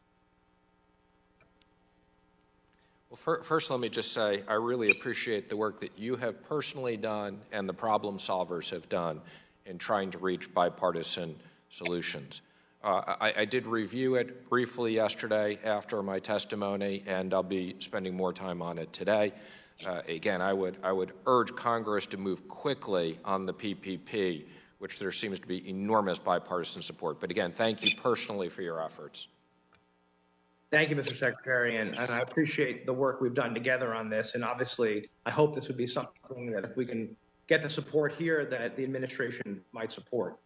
Can you, if I could turn to Chairman Powell, would you speak to the urgency for fiscal relief, and what do you believe is at stake this winter for the economy and for families if we don't get an emergency package done in the next week? My view would be that it would be very helpful and very important that there be additional fiscal support for the economy really to get us through the winter. We've made a lot of progress faster than we expected, and now we have a big spike in COVID cases, and it may weigh on economic activity. People may pull back from activities they were being involved in or not engage in new activities. So I think it would be helpful if we could get that done, if you could get that done. Thank you so much, Mr. Chairman. To just follow up on that, obviously local governments are struggling through no fault of their own. It's putting law enforcement, firefighters, teachers, and their pay on the line. What do you think the impact would be if we can't get extra resources to our state and local governments on the economy? So these are really decisions for you, but I would say that state and local governments provide critical services. You mentioned them. And state and local governments live with balanced budget requirements, unlike the federal government. And so what happens when revenues soften and expenses go up is you see layoffs. And that was a big part of the story in the slow recovery from the global financial crisis a decade ago. We now have a little more than 1 million in layoffs so far. So I think it would be important to state and local governments are one of the very largest employers in the country, and they provide those critical services. I think that's a worthy place for you to look in terms of where support might be appropriate. Do you see it as sort of, just to follow up on that point, a ripple effect? You've got in New Jersey, about 1/3 of our businesses already, small businesses already gone out, including about 28% of restaurants. When you add that with the revenue declines for the state and local governments and all these businesses coming out, what do you see on the other side of the virus? We're going to get through with the vaccine, but what could be the economic that this brings along after the virus is behind us? So I think, as you suggest, you have a near-term and medium-term difference. The near-term does look challenging through the winter. Small businesses, we're hearing all over that small businesses are really under pressure. And then sometime in the middle of next year, it really does look like that may be the light at the end of the tunnel. We all hope so, and that the economy could be very healthy. The problem is, of course, people who lose their homes now, or businesses that go out of business. These are sometimes small businesses that might have generations of of sort of human capital built up in their activities, and once they're gone, they can't just be recreated. So you could lose parts of the economy, and that will mean a slower recovery. And so I like to think of it as a bridge over this chasm that was created by the pandemic. We're trying to get as much of the economy and as many of the workers across that bridge to the post-pandemic economy, and we've done, I think, well at that, but there's still some work left to do. Thank you. Thank you so much. The gentleman's time has expired. The gentleman from Ohio, Mr. Gonzalez, is recognized for 5 minutes. Thank you, Madam Chair, for holding this hearing, and thank you both for all your work throughout this pandemic. I sincerely believe that we'll look back a decade, 2 decades from now, and the work that you two did together will be looked at in the most favorable light. And so I couldn't be more grateful for your service, so thank you both for that. Look, we can see the light at the end of the tunnel with 2 vaccines awaiting approval. And I think the bridge comment is exactly correct. We're looking to bridge from now until, call it, April 1st or whenever that is. And I was pleased to join a group of bipartisan and bicameral members yesterday, as my colleague Mr. Gottheimer just mentioned, with the Problem Solvers Caucus to hopefully provide that bridge. And I hope we'll be able to do that. Mr. Powell, Chairman Powell, before I move into some questions on that, going back to the Exchange Stabilization Fund a bit, the main purpose was to provide liquidity to the financial system, to stabilize the financial system. As these programs expire, do you see the same or similar risks to the liquidity inside the financial system as you did, say, back in March or April, or do we feel like we're in a much better place today? Yeah. We're clearly in a much better place. I mean, to be clear, the utilization in these facilities, most of them, is very, very low now. Nonetheless, we see them as serving a backstop function, and that backstop function, a central banker would want to, and we would want to leave that backstop in function function in place for some additional period of time, but not forever. You know, if you look back at what we did in the global financial crisis, we left them out there until we were well past the difficulty, and then we unplugged them, put them in the attic, and put them away. None of them became a permanent feature of the landscape, and we hope these don't either. So that's the way we think about it. Thank you. That's helpful. And hopefully as we debate a next package, we can consider that. Secretary Mnuchin, in recent months, we've heard Speaker Pelosi on multiple occasions state effectively that nothing is better than something with respect to additional relief. In your estimation, is nothing better than something for my constituents back home? No. Something is clearly better than nothing. And again, I would urge Congress to do something, if it's just the PPP or more. Of course, that's an obvious statement, which I think everybody knows. But for whatever reason, the Speaker has chosen that path. My understanding is you have continued dialogue with her. I'm not going to ask you to divulge sort of specifics of those conversations, but you've been involved in a lot of deals in your life, certainly as Treasury Secretary. As you've had these discussions, how would you characterize them with respect to willingness to actually get a deal done? Because I think there's a lot of people who like to talk around here, but when it gets down to it, actually don't do that much with respect to closing the deal. How would you characterize the discussions? Well, I would say the good news is when we really needed to get this done last March, it got done with overwhelming bipartisan support. Republicans and Democrats came together in an Spot is going crazy. It's breaking out above 300. Our leaps are coming back to life. When we needed to extend the PPP, people came together in an unprecedented response.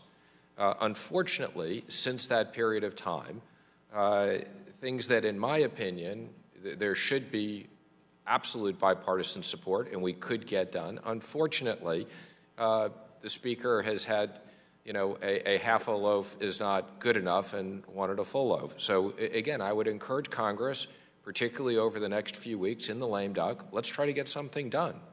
Yeah, no, I couldn't agree more. And I, again, to state another obvious point, my colleagues on the other side of the aisle are in the majority. And in order for this to actually get done, we're all going to have to come together to do it, but really the pressure needs to come from them. And I hope that they will use the leverage that they have to encourage the Speaker to put a real bipartisan bill forward, because as Chairman Powell said, as you said, as common sense demands, it is obvious that we need a bridge here, that there are people struggling, there are small businesses struggling, there are people who are unemployed who are struggling, and I can almost guarantee you to the person that every single one of them would prefer something to nothing. And I hope that this body will come to common sense and actually get that done. And with that, I yield back. Thank you, and I object to all of the fault being placed on the Speaker's back. I would advise the President to get involved and get off the golf course. Ms. Acting, you are now recognized for 5 minutes. Thank you, Chairwoman, and thank you both for being here. As we all know, we're in dire straits right now. Iowa's now had increasing unemployment claims for 6 straight weeks. And of course, I'd like to remind everybody that we need to pay attention to the level of unemployment, not just the direction. This is all happening when week after week we see initial claims higher than the worst that we saw in the Great Recession. That's 36 weeks in a row where we've seen record unemployment claims across this country. Meanwhile, the Century Foundation recently estimated 12 million people would lose their unemployment benefits the day after Christmas if we don't act. That seems very terrible for this country. Chairman Powell, what are the economic impacts of removing that support at a time when this recovery is so fragile? So this is if the unemployment programs run out and expire at the end of the year. We would be concerned that the unemployment rate for people in the bottom quartile, for example, is about 20% still, and those are people with relatively low savings, low wealth, and we would be concerned that they'd be vulnerable to, losing their houses or their rental and just be in a very difficult place. So we think that's an appropriate place to look for further help. Well, I appreciate that.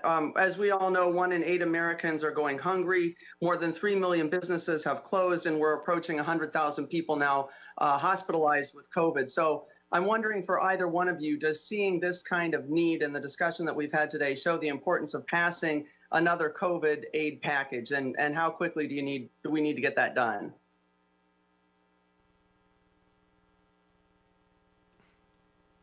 I would just urge, as the Secretary has done, that this is a good time. This would really help the economy through these winter months and beyond. And we can see the vaccines coming, but we have a bit more of the bridge to build, and I think it would be very important for the economy to receive that help. And I would agree with that, as I've echoed. Thank you. And Secretary Mnuchin, I did want to discuss the CDC's eviction moratorium that currently expires on December 31st. A study recently showed 430,000 cases of COVID and more than 10,000 deaths are due to lifting the earlier state and local eviction moratorium. Are there plans to extend that to possibly protect 10 million households from eviction this January? Well, I think, as you know, that wasn't our first choice. Our first choice was really assistance to those people. But I will discuss that with the President and extending it. And Chair Waters, I have been speaking to the President every day and updating him on the state of the negotiations. He would like us to see additional funding.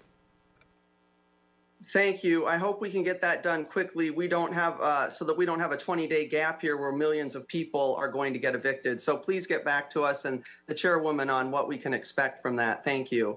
I'd also like to discuss what you're doing with the $450 billion of funds for the CARES Act. I know we've had some discussion here. I'm going to set aside the question of whether or what you're doing is legal because I want to get into why you're doing this. One explanation I've seen is that because you think Congress should use this for fiscal aid, and I don't disagree with that. The problem with this, though, is that if Congress wants to reappropriate money from the Exchange Stabilization Fund, we can do that the same as we can from the general fund. So the only real difference I can see is that leaving it in the ESF makes it a heck of a lot easier for a future Treasury Secretary to use this money quickly to provide for economic support. So why are you choosing to make it harder to support the economy in the future? I just want to clarify because there's a bunch of confusion. Whether it sits in the general account, whether it sits in the ESF, all of this is completely governed by the law. And as I've said, the chair, in deference to him, I extended the pre-CARES Act facilities. If I was looking to do something that was political, I wouldn't have extended those. My result in not extending the CARES Act is merely an administration of my obligation under this law. It doesn't matter what account it's in. That has nothing to do. The money is administered pursuant to the law. And if Congress wants to change the law, that's fine. And the reason why I believe Mitch McConnell has put some new language in isn't in my interpretation of the law. It's because many of you seem to be confused that he wants to clarify it. Reclaiming my time. Thank you, Secretary, but that's just not accurate. The CARES Act is very clear that existing investments can remain there, and that's what you've made happen with the Fed's facilities.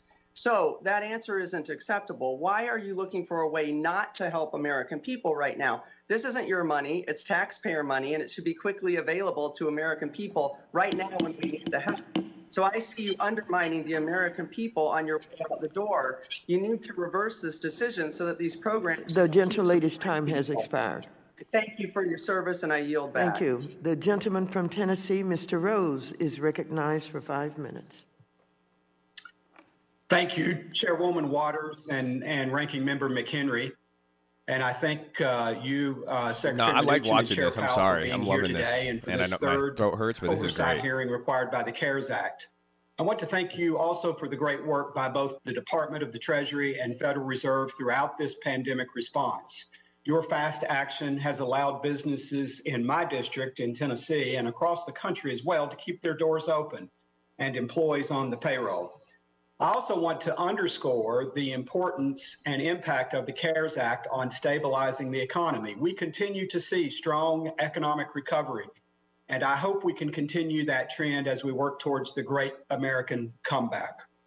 Congress has already provided approximately $1 trillion through bipartisan legislation, including the CARES Act, to stabilize state and local economies and support communities, including frontline workers, teachers, students, school employees, and employers and employees.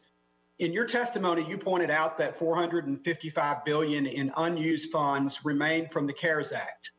Back in Tennessee, folks are talking about how these funds sit unused while House Democrats continue to discuss spending an additional $3.4 trillion, and that is with a T, trillion, in the HEROES Act. In Middle Tennessee, there have been several industries that are enjoying their best year ever, while others have been completely devastated by the government-imposed shutdowns due to the coronavirus pandemic. The American private bus and motor coach industry is one of the latter. The motor coach industry plays a vital role in our travel, tourism, and music industries and provides nearly 600 million passenger trips per year. In the wake of the pandemic, nearly all of the 3,000 companies in the industry at some point were completely shut down. 36,000 vehicles were parked, and most of the over 88,000 employees were laid off. We have billions of dollars sitting unused, and yet this industry still needs relief. Congress must act to provide targeted relief. Secretary Mnuchin, as a proponent yourself of targeted relief, can you detail what you would do to provide targeted aid to this devastated industry?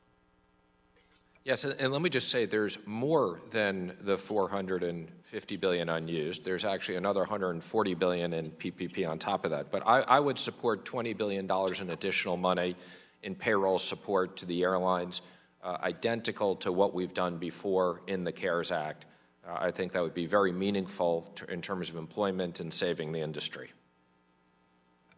And I appreciate that, but unfortunately that assistance didn't reach the motor coach industry, and so they have not enjoyed that same targeted relief that we saw go to the airline industry. Do you believe that the aid that you described should be included in an end-of-year package? I apologize. I thought you were asking about the airline, so I would support additional aid to motor coach as well. Thank you. Lastly, would you be willing to commit to having Treasury staff brief my staff and Senator Marsha Blackburn's staff before the end of the year on ways that Treasury might be able to provide targeted assistance to the bus and motor coach industry using any existing funds? We'd be happy to. I don't think, unfortunately, we can use existing funds, but we'd be more than happy to go through that with your staff. Thank you.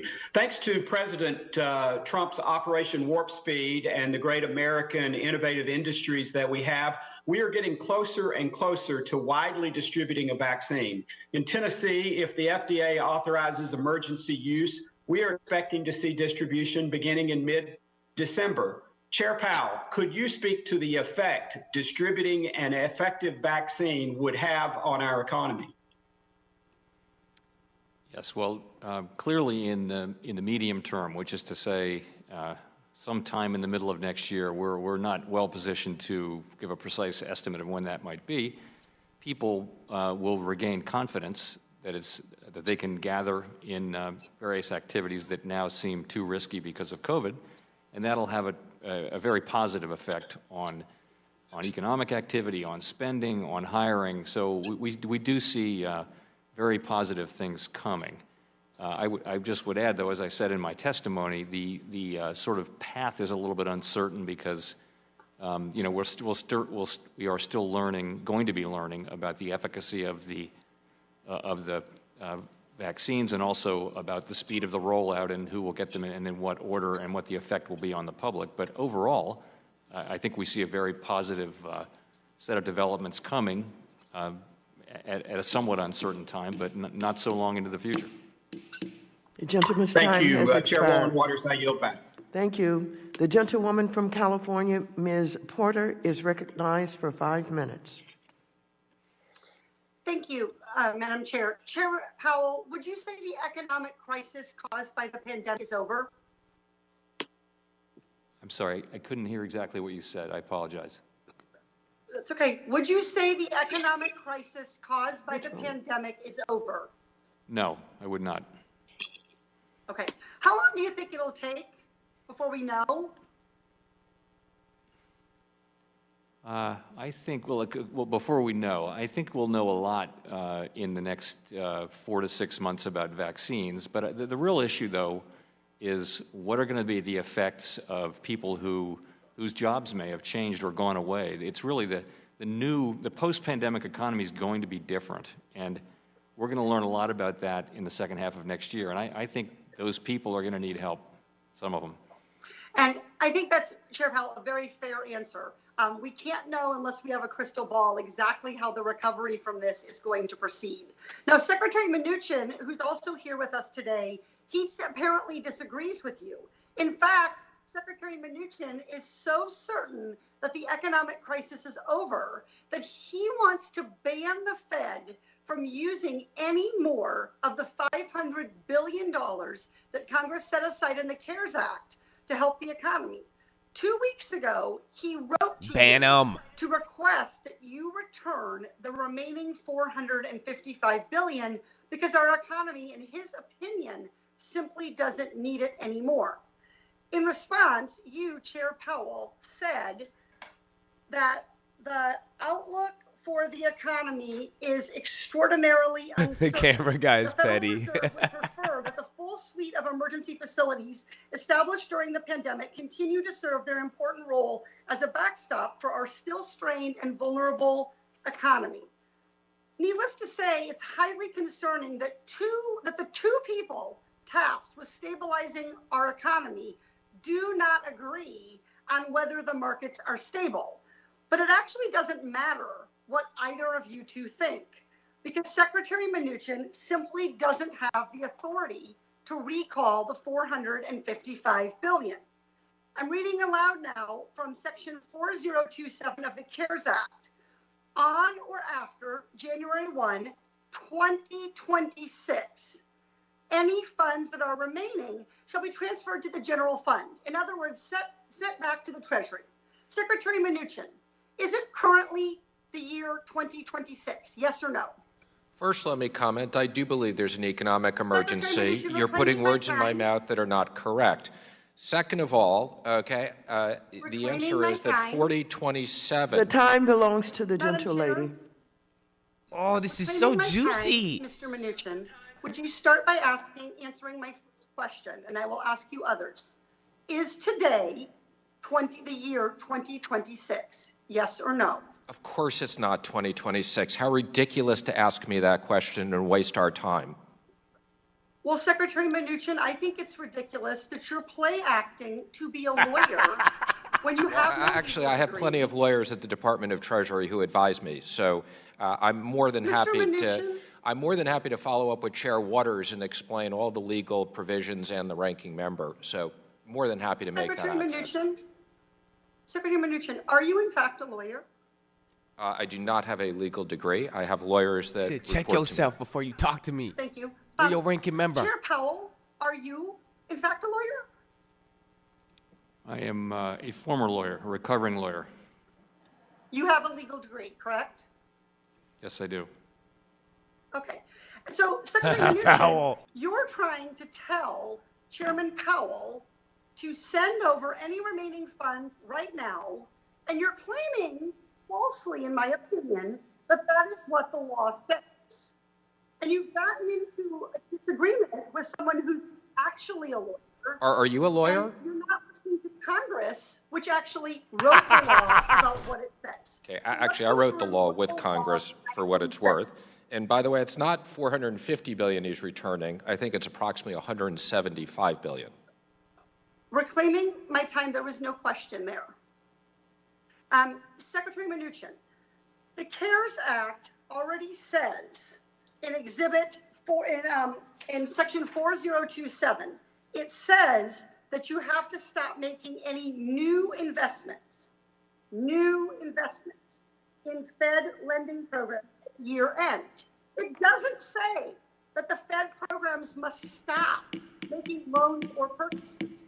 You are making a decision that does not align with the statute or congressional intent. The gentle lady's time has expired. The gentleman from Wisconsin, Mr. Stile, is recognized for 5 minutes. Thank you, Madam Chairwoman. Secretary Mnuchin, thank you for being here. Would you like to further your comments for just a minute on the last exchange there as to your rationale? I feel like you got cut off there for a minute. Again, thank you very much. And again, I think what I will do is follow up with the chair and the ranking member so we clarify both 4027 and 4029. Again, I've had these discussions with the Senate. And again, if there's any misunderstanding on this, again, this can be changed. Appreciate it. Thank you very much, and thank you for being here. Chairman Powell, if I can ask you a question. The Fed balance sheet currently stands at $7.2 trillion, more than $3 trillion above where we started at the beginning of the year. At the hearing on June 17th, I asked you about how the Fed would manage its balance sheet going forward to mitigate inflationary pressures. I think we need to keep this issue in mind in light of the unusual monetary and fiscal tactics we've been required to employ this year to maintain the economic growth and stability that we've had. When we spoke, you commented that during the last recovery, going back a ways, the Fed waited until it was, quote, well down the path of recovery, end quote, before deciding what to do. In that you asserted that the balance sheet, I think in your words, doesn't present issues at the current time, suggesting that addressing the balance sheet size was not a priority. We're now 6 months later. Our economy has begun to recover. The unemployment rate has fallen from approximately 10% to closer to 7%. Multiple vaccine trials have been successful, and we're expecting distribution in the not distant future. We're not out of the woods yet, but there is cause, I think, for optimism about our economic recovery. Could you comment on the indicators that you're watching closely as you consider taking steps to begin to restore the Fed's balance sheet to its pre-pandemic levels? Sure. So our priority remains supporting the economy until we're really well through this. We are going to keep our rates low and keep our tools working until we feel like we really are very clearly past the danger that's presented to the economy from the pandemic. So we're not considering pulling back any of our support for the economy, and we're not going to until we feel very confident that it's no longer necessary.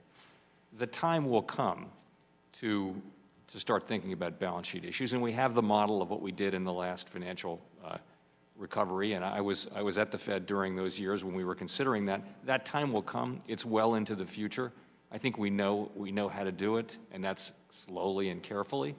I think we've also seen all of these years of large balance sheets, and understandably, people were concerned after quantitative easing began that there would be inflationary pressures or market distortionary problems, but we really didn't see them. So we don't want the balance sheet to be, in the long run, any bigger than it needs to be. But the main thing for us is to keep the support that the economy needs until we're confident that it no longer needs it. Thank you for your comments. If I can shift gears, Chairman Powell, as you know, LIBOR is linked to almost $400 trillion in financial contracts. So the implications of the transition away from the benchmark are quite significant. I'm especially concerned about some of the tough legacy contracts which reference LIBOR and are unchangeable. On Monday, the Fed, FDIC, and the OCC issued a statement recognizing some of these developments and reiterating, among other things, that banks should transition away from U.S. dollar LIBOR as soon as practical. Are you concerned that some financial market participants may continue to reference LIBOR in contracts even after the relevant phase-out dates? Well, as you know, we've provided guidance to market participants that we would strongly discourage the use of LIBOR for new contracts after the end of 2021. And then there's a proposal which will go out for comment, but the idea would be that LIBOR would cease to be published, would cease to exist, except in the tail, in the remaining outstanding contracts at June 30, 2023. So it's very important that people understand that LIBOR should not be assumed to continue to be published after that. That does mean there will be a so-called hard tail, and we do think that will take legislation, and we've been working with Congress and also at the New York State level on that. So we think that's important, but not urgent from a time standpoint, but something that will need to get done. Thank you very much. Thank you both for being here. I yield back. Thank you. The gentlewoman from Massachusetts, Ms. Presley, is recognized for 5 minutes. Thank you, Madam Chair. Chairman, I have consistently and publicly called for greater fiscal aid. Testified, quote, the risk of overdoing it is less than the risk of underdoing it, end quote. I agree with you here, Chairman Powell. This is not a question of either or. We absolutely need further stimulus, but Congress has also provided the Fed with over $450 billion to support lending to cities, states, and small businesses. Now, in fact, in your March 23rd press release announcing these emergency lending facilities, you state 3 times that the Fed is, quote, committed to using its full range of tools and authorities, end quote. Yet in less than 24 hours, you gave up any resistance to Secretary of Mnuchin's arbitrary demand to shutter these facilities by the end of the year, including the municipal liquidity and Main Street lending facilities. So I want to just build on my colleague, Representative Axney's line, and just further sort of enumerate and unpack the sobering landscape likely before us. So yes or no, please. With the ongoing pandemic, do you expect the number of cities and states facing historic budget shortfalls to continue to rise? Chairman Powell, I don't really have a strong expectation on that, but that may be right.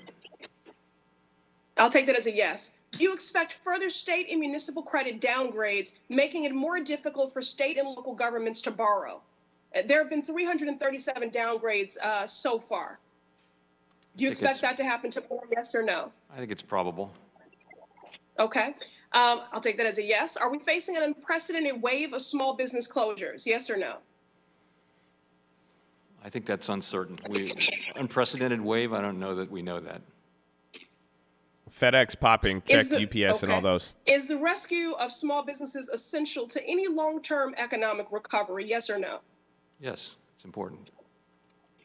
And would failure to provide relief to cities, states, and small businesses further widen existing inequalities, including, but not limited to, the racial and gender wealth gaps, yes or no?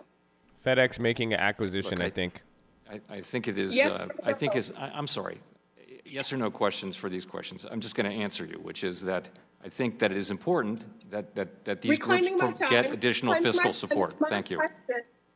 Please I don't want you to filibuster here, okay? Because these issues are of great import. And part of your job is He's not doing forecasting. anything. So I'm leaning in on your expertise. So again, yes or no? Will this exacerbate racial and gender wealth gaps? Failure to provide relief to cities and states? I think there's a risk of that. I think there's a risk of that, yes. So, Chairman, the Federal Reserve lends at a ratio of 10 to 1. So if Congress set aside $400 billion to cover any potential losses, you can lend up to how much to these facilities? What's that amount? 10 times the amount of equity that's been pledged. So it would have been multiple trillion, 4 trillion or so. Of course, that borrowing happened. Okay. That borrowing happened. It just didn't happen in the facility. So over $4 trillion. So you have a responsibility to support maximum employment, yet in the midst of a global pandemic, you have been complicit in eliminating over $4 trillion in potential relief to cities, states, and small businesses. And then adding insult to injury, the Secretary wants to move this money to Treasury's general fund, conveniently out of reach of the incoming administration and in direct violation of the CARES Act. I know there's been this sort of, Jedi mind trick going on here, but, we know what our intentions are and we can read, and the funds are supposed to be available for up to 5 years. So I'm not even sure why we've been going back and forth on that. But I did also just want to ask about, let me for a moment just turn to Secretary Mnuchin, just building on the line from my colleague, Congresswoman Porter here. So what does it state in section 4027, subsection C, paragraph 2 of the CARES Act? Just want to make sure we're operating with the same 4027 allows, to the extent we've made an example in an existing loan to an airline, if we need to advance additional money to that airline in a protective capacity, or if we have expenses, That's what 4027 applies to. And again, it says very clearly that there are certain funds that can be used to 2026 and will continue to be available in 4027. 4027 and 4029 work together. 4029 has the December 31st, 2020. I'm reclaiming my time because, I don't know, we must be reading a different text. So, you know, Mr. Secretary, Section 4027. The gentleman's time has paragraph expired. 2. Thank you.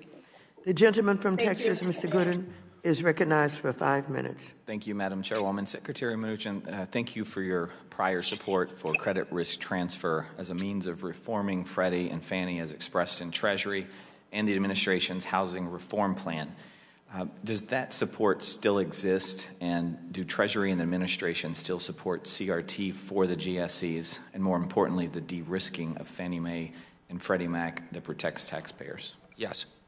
Would you like to elaborate any on I think activity? credit risk transfer is a very effective mechanism of supporting the institutions. I also think that capital accumulation is something that is very important, and ultimately capital raising, so that taxpayers are not at risk. Thank you. As you know, myself and many of my colleagues in both chambers of Congress and a variety of stakeholders who have filed comments have urged FHFA to ensure a robust risk-based CRT market in the new capital framework for the GSEs. And while I support the capitalization of the enterprises, I have real concerns about the impact of FHFA's capital role on the CRT market. FSOC and Treasury provided a brief 4-page review of FHFA's 400-plus page proposed capital rule with little to no analysis of the impact on the markets for CRT or mortgage-backed securities. Do you think FHFA's capital rule provides adequate capital relief for CRT, and has Treasury, FSOC, or the Office of Financial Research examined the effects this rule could have on the CRT market or access to mortgage credit?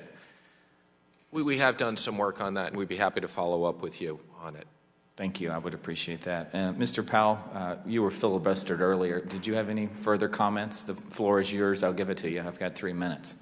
Well, thank you. I just would say that, for example, the Muni facility, the level of municipal borrowing is set to exceed the all-time annual record this year. And that's because of the backstop of this facility. You don't measure the success of the facility by the amount of lending it does. It succeeded in restoring borrowing in the markets at very low levels for municipalities and other state and local government entities across the credit spectrum, small, medium, and large. So I just say I think it's been quite a success. Thank you. I appreciate it. Madam Chair, I yield back.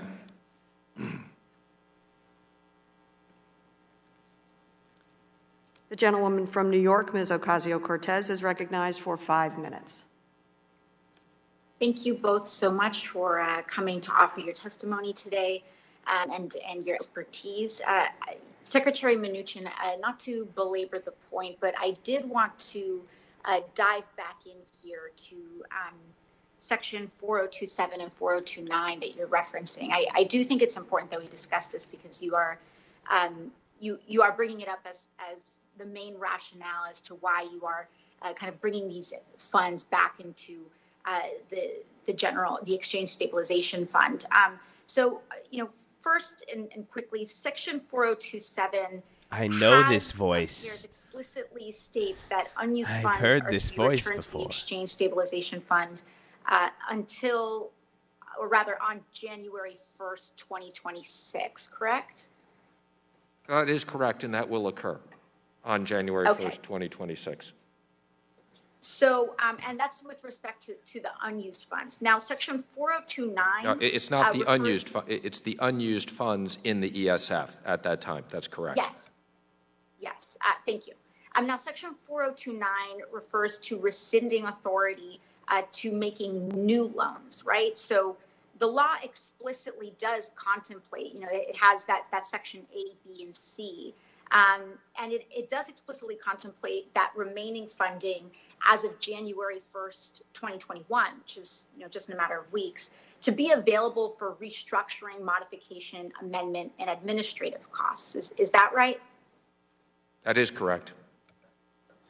And so I was wondering if I could give you the opportunity to discuss about, instead of choosing to return those funds, and you are choosing to return those funds, right?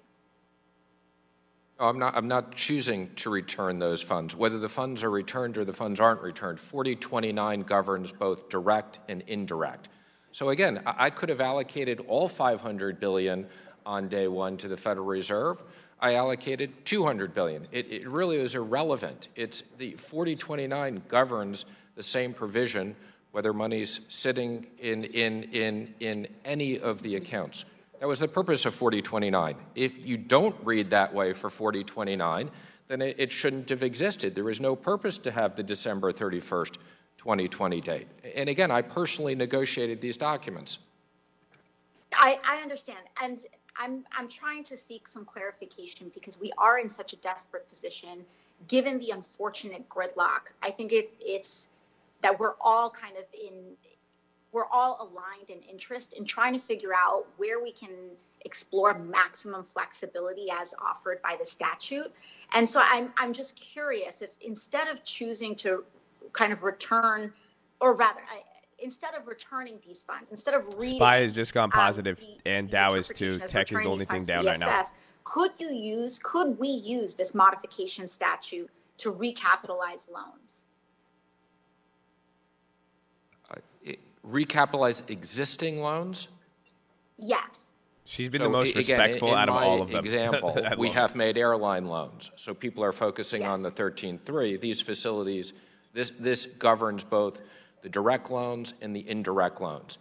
In the case of if there's an airline loan that we have already made and we need to make protective advances after December 31st, 2020, the statute allows us to do that. And again, it doesn't matter whether I had allocated $500 billion. I just want to put this in perspective. Of the $190 billion I allocated that would have done $2 trillion of lending, I believe we've done like $25 billion in total. So we're talking about this is irrelevant in the broader scheme of things. So, and to kind of return to your airline example, are there other examples of advances that could be provided ahead of the sunset date? Again, on any of the existing underlying loans. So if there is a Main Street loan that has already been made, and that Main Street loan needs a protective advance after December 31st, 2020, that can be done. The difference between 4027 and 4029, okay, has to do with existing loans versus new loans. So again, it's very clear, 4029 refers to make new loans, loan guarantees, or other investments shall terminate. Thank you very much. The gentleman from South Carolina, Mr. Timmons, is now recognized for 5 minutes. Thank you, Madam Chairwoman. I want to first align myself with the comments from my colleagues on both sides of the aisle.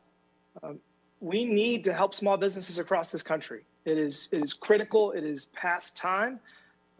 Businesses in my district and the state of South Carolina are struggling. We have tourism-related businesses that are set back. We have businesses. We have bars and restaurants, gyms, yoga studios. They're struggling. And that's in South Carolina, where we're mostly reopened. Here in D.C., they just went to 25% capacity for restaurants. The hotel I'm staying in has permanently closed their restaurant and their rooftop bar until the restrictions are lifted. We need to help the businesses that are being put out of work by the government. Government closures are helpful in certain cities, but in others, we need to safely reopen. And any business that is being closed because of the government must get relief. It is a taking, and it is wrong. So first, we need to get additional PPP loans. We need to help the businesses that are struggling the most, but we've got to be surgical about it. We don't need to paint with a broad brush. To that end, my first question is to both of you. There's no denying that the federal government has spent an exorbitant amount of money this year to combat both the health and economic toil of the virus. As our national debt climbs towards $30 trillion, it could very well hit $30 trillion next year between the next COVID relief package and deficit spending for next year, we as policymakers are looking to provide targeted relief for our constituents. How do we get the best bang for our buck? In other words, what type of economic relief or stimulus will be the most effective in preserving and creating jobs? And secondly, how would you recommend policymakers address our mounting debt over the next few years? Well, I would say for small businesses, the simplest and most effective thing that can be done is authorize me to use the $140 billion sitting in the accounts of the general fund for additional PPP loans. We spent a lot of time on 4027 and 4029. I unfortunately don't have the legal authority to spend this money, and I would like the legal authority. That would be the simplest thing to do. My next question is that enough? Is that enough? What about the businesses that have had a 97% revenue loss? Whether it's an event venue or a minor league baseball team or any other business that has been totally shut down. They are not looking at this as we need more PPP loans. They're looking at it from the perspective of the government has literally ended all revenue. What do we do for those businesses?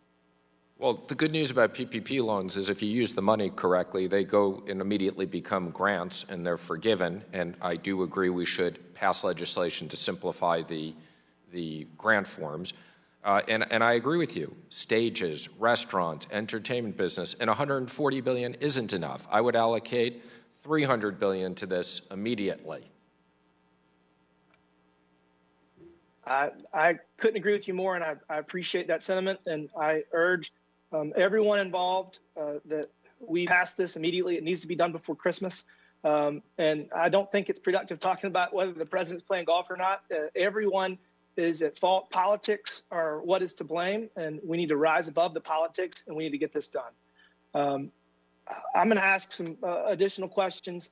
Secretary Mnuchin, yesterday before the Senate Banking Committee, you indicated that Fannie and Freddie should not be released from conservatorship without appropriate capital. Can you expound on that a bit? Does that mean that they should have at least the required amount of capital under the FHFA's new capital rule? And would that be the minimum capital level or the minimum capital level plus the buffers specified in the 2020 rule?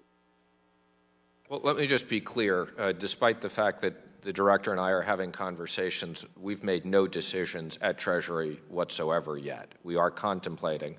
But there could be a scenario where at some point between basically the zero capital they have and the full capital requirement, there would be a consent order and they would be released subject to a consent order. But as I've said yesterday, there's got to be significant capital for them, in my opinion, to be released.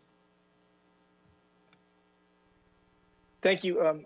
I want to really thank both of you for all the work you've done in the last year. It has been truly remarkable, and I'm optimistic that we can get on the other side of this pandemic soon and get our economy back humming. And with that, I yield back. Thank you.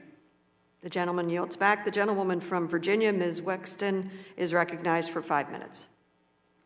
Thank you, Madam Chairwoman, and thank you very much, Secretary Mnuchin and Chairman Powell, for joining us here today and for all your work during this pandemic.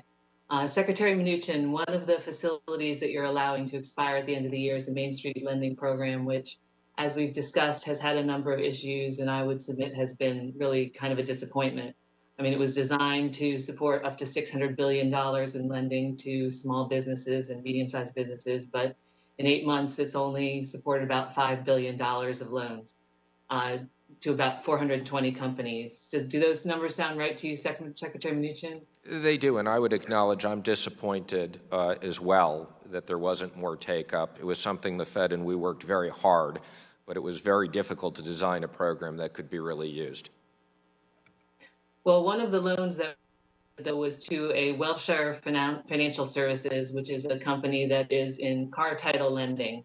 And I assume you're familiar with this loan because it's been reported in the media lately. Are you familiar with this loan that was made? I'm really not familiar with the loan. I've seen certain things in the media, but I don't have access to the underlying loan documents and the underlying loan files that the Fed has. Right. So you didn't have a role in making this loan because it was only between the lender and the borrower, right? I had no role other than setting the policies with the Fed chair for the facilities. And I assume the loan complies, but I don't know. And one of the policies, though, was that those loans would not be available to finance or lending institutions, correct? I believe that's correct, but I'm not familiar with the details of the loan, as I said, you're referring to.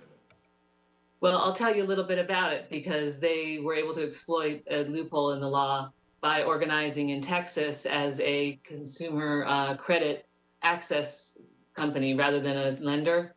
And they did that in Texas to avoid their usury laws there. And so now they have a $25 million loan from the U.S. government, taxpayer funded at 3%, which they're lending out to people at 350%. Would you agree, assuming that that is correct, would you agree that this violates the spirit and the intent of the law and the regulations? I would, and I would expect that that loan will be reviewed and audited. Okay, so you agree that it's not a good look, especially given that it has come to light that the owner of the company is a major donor to the president. Again, as I've said, I don't know the specifics of the loan, but I agree based upon what you're saying. That was not insane the right spirit now. and the intent. This is absolutely crazy, of bro. This is of the 15%. Our options are killing it. Can I get a commitment from you here today that you will review that loan and consider clawing back the money? You'll have to get that from the Fed because they administer the program. I don't administer. I don't have that ability, but I'm sure Chair Powell can respond to Chairman that. Powell. Chairman Powell, can I get a commitment from you to consider clawing back the money and review this loan? So let me it's really inappropriate for me to try to comment on individual loans like the Secretary. I'm not involved in the process. I will say this, people make representations. We set out clear rules. They have to be obeyed. And we'll always look, and if they're not obeyed or if incorrect representations are made, then the consequences will follow. And we will look at all of the loans in that light. Very good, thank you. Now, Secretary Mnuchin, a lot of discussion has been taking place in this hearing today about whether you have to expire, whether these programs have to expire at the end of the calendar year or whether you're allowing them to expire. And I understand that you're saying your reading and your interpretation is that that they expire and you don't have any discretion in that. I can't help but suspect that had the results of the election for president been different, your interpretation would be different. But I would inquire, have you had an opportunity to speak to incoming Treasury Secretary Yellen? I have. Okay, very good. And have you discussed with her your intention to end these facilities? I have discussed with her. We are cooperating with the transition. I had a very good working relationship with her when she was the Fed chair. I Ghetto Spreaded that's a big position. So it's a $15,000 upside, and I got my full initial investment back. And was following the law. So yes, I did advise her of that. And was she disappointed, or did she disagree with your interpretation of the law? She didn't reflect a interpretation one way or another. Thank you very much. I will yield back. The gentlewoman yields back. The gentleman from Texas, Mr. Taylor, is recognized for 5 minutes. Thank you, Madam Chair. Appreciate that. Appreciate this hearing and appreciate your gentleman's hard work during an unprecedented 2020, one that we really didn't see coming. I want to talk about the policy decisions that are made in this building versus broad help, which is what we did in the spring, versus targeted help, which I think is something that we're talking more about. Heretofore, I have heard some reluctance to go to targeted specific help, and I'll use airlines as an example. So that's something we made a decision in the spring. We're going to give targeted specific help in the airline space because there's need there. 2020, one that we really didn't see. Bro, that Spotify play was crazy. That's a $15,000 upside the policy decisions that are made with almost a 50% gain. We'll go over that, but I did the Ghetto Spread on TD Ameritrade. Which I think is something that we're talking more about. Suspend for a moment till we get the audio straightened out. It's Colin.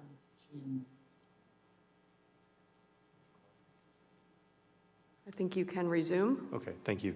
And so as we think about, it's something I've been very concerned about is the hospitality space, largely because the unemployment there numbers are so enormous. We're talking in the 10 million people that are currently unemployed as a result of COVID, approximately half are in just in one specific sector in the hospitality space. So it is my concern or belief that we need to be targeted in this building. And I'll point out that the problem solver package that came out yesterday, the PPP reload was designed specifically, it's a much smaller number by saying you had to have a 35% drop in revenue, right? So that created a limiter of kinds to say, all right, hey, if you're doing well, you're not gonna be able to get a PPP reload. And I have businesses in my district that do telemedicine, and their sales are up 100, 200, 300% because telemedicine's a big thing, right? They're doing better. They don't need a PPP loan. They still have business problems, but it's not a PPP reload that they need. Chairman Powell, would you concur that it is time to begin to think more about specific targeted help rather than broad help into sectors that are in harm's way? I think the timing and the scope and the components of this are really up to you. I would say I do see a number of areas, and I mentioned them earlier, including small businesses that do need help, and I think that would be broadly very helpful for the economy were that to happen. And I'll point out it's probably better for the taxpayer rather than just handing out tons of money everywhere, to be specific. Secretary Mnuchin, would you like to speak to the need of targeted assistance versus broad assistance? Yes, I agree completely. And as you've rightly said, if we're going to do more PPP loans, we should have a provision that companies' revenues are down.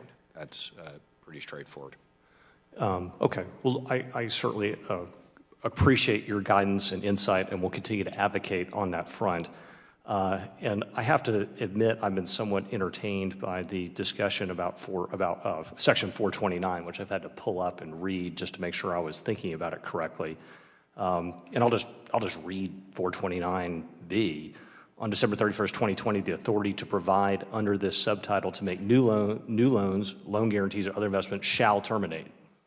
That seems very clear in terms of, that's 429B. So the ability for you to make new loans, Mr. Secretary, new loans, loan guarantees, or other investments terminates. Is that, I mean, that's what the law says. I think that's what you're saying. It is, and as I've said, if the committee, anybody on this committee doesn't think that's what it said, and they think that that doesn't apply, then they would have given me unlimited authority to use this money forever. Sure. And I don't know why 4029 would have been inserted. So I haven't had anybody rightfully explain if 4029 doesn't, what was the purpose of it? Sure. And I mean, in 429B, again, I mean, it could have said December 31st, 2021, in which case it would go on for another year, but it's clearly the end of this year is the termination of your authority under the law. And I just want to say, I'm a believer that equal protection under the law, and then I commend you for following the law and reading the law and not trying to twist it into something that it was never meant to be. The law seems very clear to me, Mr. Secretary, and I certainly applaud your efforts to comply with it, despite a lot of bizarre efforts to try to twist it into something that it's not. Thank you. Bro, Spotify. Let's we go. spend as much time talking about PPP loans as we have as 4027 and 4029. And I would also just say, when we passed this law, we thought it was highly unlikely that we'd need to be using these at this period of time. All right. Thank you, Mr. Chairman. Madam Chair, I yield back. Thank you. The gentleman from Massachusetts, Mr. Lynch, is recognized for 5 minutes. Thank you, Madam Chair. I want to thank Chairman Powell, Secretary Mnuchin for attending this hearing and for helping the committee with its work. So let's talk about January 1st, because we have much pandemic-related support that's going away right now, unless action is taken. We also had last week, I think, 827,000 new unemployment claims. Again, going back to the rental assistance that's pandemic-related, that's scheduled to expire December 31st as well. Mr. Chairman, we're going to be in a bad place, I think, on January 1st. And even if there were a last-ditch effort by Congress to put something in place, what we saw in the CARES Act was there was a considerable lag time before we could actually get the help out to the American people, whether that was small businesses or people waiting for stimulus checks or supplemental unemployment benefits, working with the states. Is there power that you have, independent of Congress, in terms of an appropriations? I'm going to do another ghetto spread on TD Ameritrade. Pay attention if you want to see it. Assistance for right now. The forbearance that we might allow renters who don't have the ability to pay their rent. Of course, we'd have to protect the small landlords, the landlords that are out there who are getting pressure from banks and mortgage companies to pay their, to render payment to them, and then ultimately to the bondholders as well, that underwrote those mortgages and are expecting payments. Do you have independent power that might provide relief in the short term until Congress can get its act together and come to agreement on a larger package similar to what we did in the CARES Act? Sir, we do have broad powers, but we don't have that kind of powers. Those are really powers that fall to the legislature. Nobody elected us. You created us under statute. You gave us very specific powers, and they don't involve. I understand that, but I was here in 2008, and the folks on your side of the table, were doing their darndest to rescue Wall Street, and now it's Main Street that's under the gun, and so. I'm just asking for the same consideration and the same sense of urgency when it's regular workers or just average families that are struggling to pay their rent. I would just like to see that level of urgency and seriousness that I saw back in 2008 when we were trying to rescue the big banks. I have to be honest. I think I see a little bit of laissez-faire with respect to average families. I don't see that sense of urgency, and Mr. Secretary, with all due respect, you seem way too eager to give away or give back or render back the resources that were available. I didn't see a long and hard discussion about how can we get this money out to the people who need it. Rather, it was, well, this is what the law says, I'm going to do it, and I didn't see any extraordinary effort on the part of Treasury to find a way, go into court, ask for an interpretation to say, do I have the ability to continue these payments and this relief to the American people, or am I prohibited from doing so? Rather than huddling with lawyers who work for you, and I've got lawyers that work for me as well. I didn't see an extraordinary effort on your part to try to make sure we could find a way to make sure that the incoming administration has some resources to deal with this problem. I just want to be clear. I spent the last 4 months trying to work with Congress to get additional legislation passed. I've been on probably 100 calls. We all have. What people need. We all have. People need fiscal response. These programs were not used. So let me just be clear. People need, and again, people need more PPP money. They need grants. They need airline support. They need unemployment insurance. These facilities were not being used. And I've worked every day to try to get Congress to pass more legislation.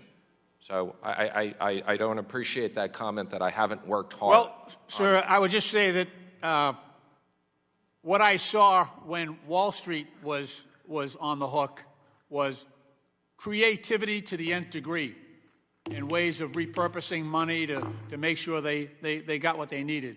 And I would just... The gentleman's time has expired. I was just saying, I yield back. If I had any gentleman from New York, Mr. Zeldin, is recognized for 5 minutes. Thank you, Madam Chair. Secretary Mnuchin, feel free to use some of my time here to complete your thought. I'll yield to you.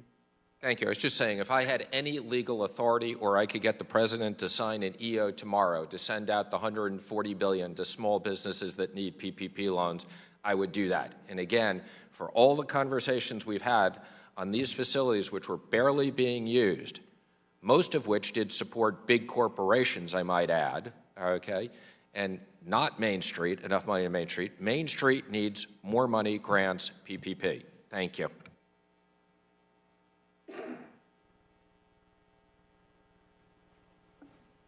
Well, thank you, Pal, for being here today. Thank you to What the hell are you looking at? He looking at something. To Chairwoman Waters, Member McHenry for holding. Secretary Mnuchin and Chairman Powell, I want to start off by saying thank you to both of you for your leadership during this pandemic, especially as it pertains to standing up and fine-tuning these needed liquidity facilities. First off, I would share that with regards to the Paycheck Protection Program, I've heard from business owners in my district, from local mayors and others, about how the Paycheck Protection Program has not only saved small businesses and small business jobs, but saved in the entirety of Main Streets in the 1st Congressional District of New York. With regards to facilities, the original municipal liquidity facility term sheet excluded my home county of Suffolk, where my constituents live. But the Federal Reserve and Treasury listened to the concerns that I and others raised about lowering the population thresholds for eligible issuers. This provided greater access to a much-needed backstop financing tool for many state and local governments and entities like the MTA. I want to say thank you for your attention to this critical market and the commitment to remaining vigilant of any problems as they arise, because we need all levels of government to work together. This is not a time to be Republicans first or Democrats first. This is a time to be Americans first. Secretary Mnuchin, late one night, I got on the phone with my local Democrat county executive to talk to us about the municipal liquidity facility and getting eligibility for Suffolk County, and you listened to our concerns. The municipal liquidity facility is set to expire at the end of this month, and that all unused CARES Act funds at the liquidity facilities, my understanding, will be returned to the Treasury Department. But I want to make sure Congress, Treasury, and the Federal Reserve are working together and remaining vigilant into 2021 as well. To ensure adequate municipal debt liquidity, the municipal liquidity facility should remain in operation into 2021 till we know for sure we're out of the woods. The onus is not just on the Federal Reserve and Treasury. Congress needs to step up to the plate and get a COVID-19 relief bill across the finish line. Secretary Mnuchin, I know how hard you have been working over the course of what has been many months, which is why I'm glad that you had an opportunity here to help clear the record as to the allegations that were and the charges that were just being made in your direction. You've been working extremely hard, and I want to thank you for your efforts in negotiating the next bill. Congress provided support for state and some local governments in the CARES Act, but limited the support for local governments with more than 500,000 in population. Chairman Powell, in the Senate Banking Committee hearing in May, you talked about the negative effects on the overall economy that come about when state and local governments face serious fiscal constraints, citing evidence from the 2008 financial crisis. It is clear that fiscal solvency of all levels of government is important for economic recovery. Can you elaborate on the importance of the health of all levels of government for the health and growth of the overall U.S. economy? So state and local governments provide, as you suggest, provide critical services, fire, police, sanitation, all those things that people depend on, public safety, and live under balanced budget requirements in essentially all the states. And so what happens when costs go up and revenues go down is that they lay people off. And they've laid off more than 1 million people so far. And that was a big problem in the years after the global financial crisis. OPK? We hope it doesn't become a big problem here. But these are critical government services, and confirmed news on OPK. It's not a sketchy source. It's up to Congress and the administration, but I think that's an important area to look at for further support. Again, I thank you both for all of your efforts since we were first hit by this pandemic. Again, thank you, Chairwoman, Ranking Member, for holding the hearing. I yield back. Thank you. The gentlewoman from Hawaii, Mrs. Gebhard, is recognized for 5 minutes. Thank you very much, Madam Chair. Thank you both for making the time to come and have this discussion today. Secretary Mnuchin, you made a comment about how you wish there were more questions about the PPP program. I wanted to ask you to talk a little bit about that today, given a comment you just made. Didn't we used to own OPK? The news that's come out about how some of the largest businesses that qualified under PPP took up the majority of the money. So as we look to a new stimulus package, whether it's this year or it comes out early next year, what improvements would you recommend that the PPP program take on to ensure that the majority of those dollars are actually going to the small businesses within our communities who are barely keeping their heads above water, trying to survive? Well, thank you. When we created the original program, the entire economy was shut down. But now that that's not the case, I agree with you. It should be much more targeted. I think it should be focused on the smaller businesses. I think it should be focused on a revenue decline. Chair Waters and I worked on a set-aside to make sure there was money available for underserved areas. I think that's something that should be done again. We've signed up many more CDFIs since then that are ready to go. I also very much support a program of investing $10 to $12 billion in CDFIs so that they can do $100 billion of lending. I think there's big bipartisan support. I've spoken to Chair Waters, Senator Warner, and Crapo, and others. So I think there's a lot of things that could be done very, very quickly that would have a big impact. There's no question that the need is there, and the frustration, especially as these reports come out about where the money has gone, and a lot of folks have been left stranded. I want to pivot for a second in a different direction that hasn't been covered today in the area of sanctions. You know, I have served on the Foreign Affairs Committee for my first 6 years in Congress, and both in Congress as well as in the executive branch, sanctions is often one of the first go-to actions to take within the realm of foreign policy for a variety of reasons. I pulled recently the list of U.S. sanctions that we have on countries and industries and individuals around the world, and it is a very exhaustive list, as I'm sure you're aware, with some sanctions even going back decades. Can you speak to the Department of Treasury's process and whether or not you work with other federal agencies and departments like the Department of State, Department of Defense, and others to assess the effectiveness of these economic sanctions once they have been levied? And if you do that, how often, really with the intent of saying, okay, these sanctions have been put in place, are they achieving the intended objective?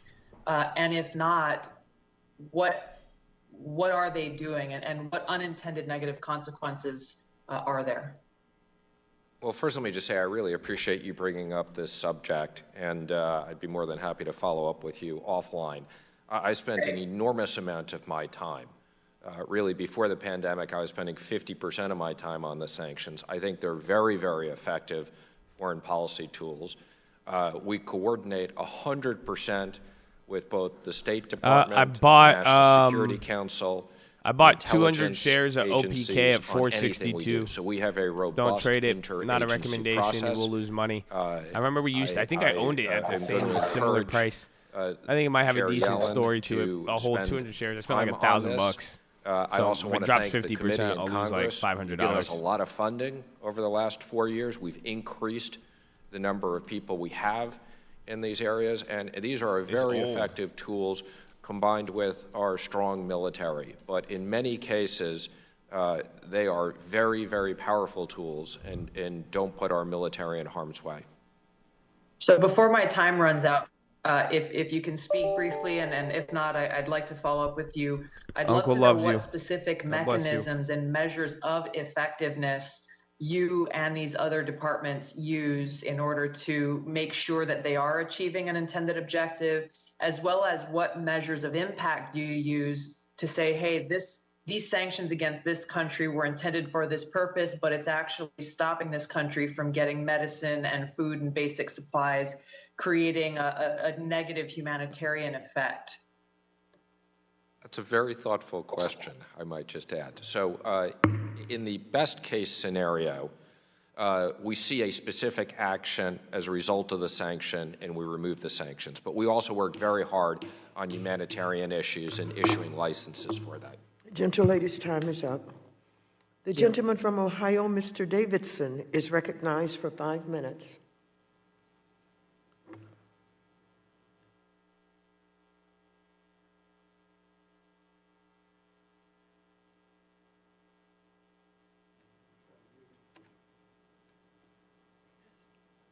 I'm sorry, where is he?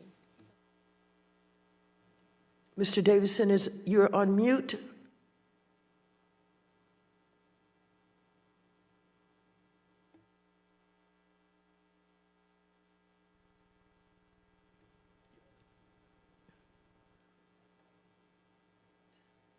I think he's trying to get off of mute.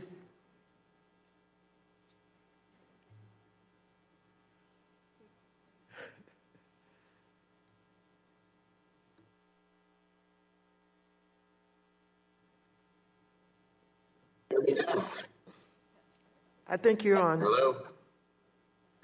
Okay, good. Thank you. Madam Chairman, thank you for the recognition.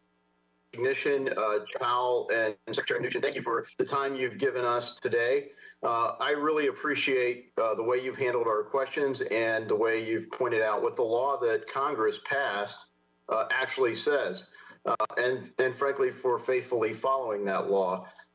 We do need fiscal policy, not just monetary policy, and frankly, we need Congress. By the way it sounds, some of my colleagues would just strike Article 1 from the Constitution and have the executive branch do everything. So I'm glad that that the body stays relevant, and I'm hopeful that we can do some of the good things that did happen. So let me highlight a couple things that constituents in the 8th District of Ohio share with me. One, Chairman Powell, the Federal Reserve had a very robust and very swift and decisive response in the last half of March and the early days of April. So those first 2-3 weeks, there was a true liquidity crisis that was hitting our markets and truly global, because the demand for dollars wasn't just here in our markets. The demand was global. So you saw OPEC countries dump oil into the market, sucking cash, U.S. dollars into their countries as a way for them to get liquidity. But you saw holders of all sorts of assets, including municipal bonds, generally considered very safe and liquid, disappear. There was no buy side. So the Federal Reserve's response in providing liquidity there, to me, fits right in line with the whole purpose of the broad authority under 13.3. But nevertheless, we saw under 13.3 some distortions that have carried over as we've seen the size of the Fed's balance sheet grow. And some of the questions on that, I think, are relevant. How big does it grow? Well, big enough to make sure we provide economic stability. That was the clear intent of the CARES Act, but not so big that it causes true economic distortions. And where the inflation is showing up isn't in consumer prices. A lot of people fear and frankly know that it's in marketable securities on Wall Street. And while that benefits retirement savings, it accentuates the wealth gap. Secretary Mnuchin, thanks for calling attention to the payroll protection plan. That was tremendous for Ohio's 8th District. And in our district, we had about 9,000 loans made. 80% of them were for $150,000 or less. So they were small loans and overwhelmingly made by smaller lenders. And what was the effect of that? Well, we had over 100,000 people in Ohio's 8th District stay on payroll. So the loan did go to the business, of course, but for the purpose of keeping payroll happen. And the benefit of that was so many of these individuals, their families kept benefits, health insurance and other things that come with employment. So it's been a tremendous source of stability. So I congratulate my colleagues on the success of the payroll protection plan, but frankly on Treasury and the SBA and others, all the banks that made this functional. The concern we have is the slow walking of forgiveness on the back end. So I hope you can give some attention to that. And as time dwindles swiftly, I want to get to one topic that is emerging. So we've seen, the rise of digital assets, and frankly, to the extent that some people have proposed a central bank digital currency as a response to our monetary situation right now. And I think it's important that we do that very thoughtfully.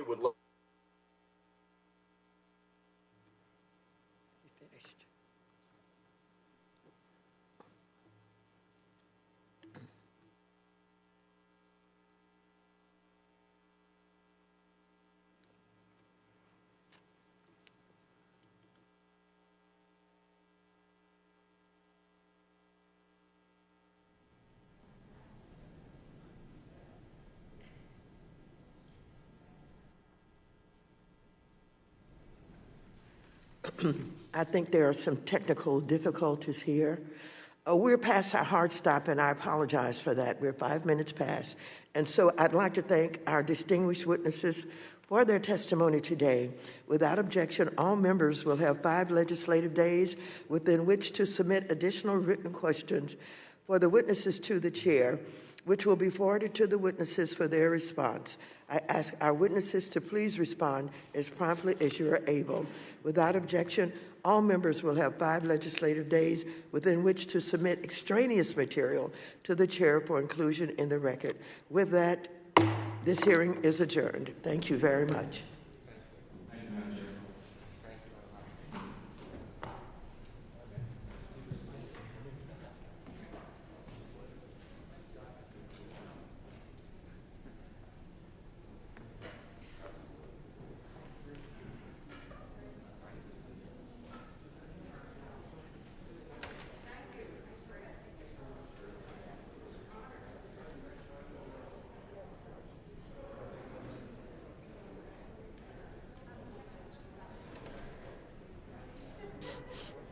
I can't believe it's over.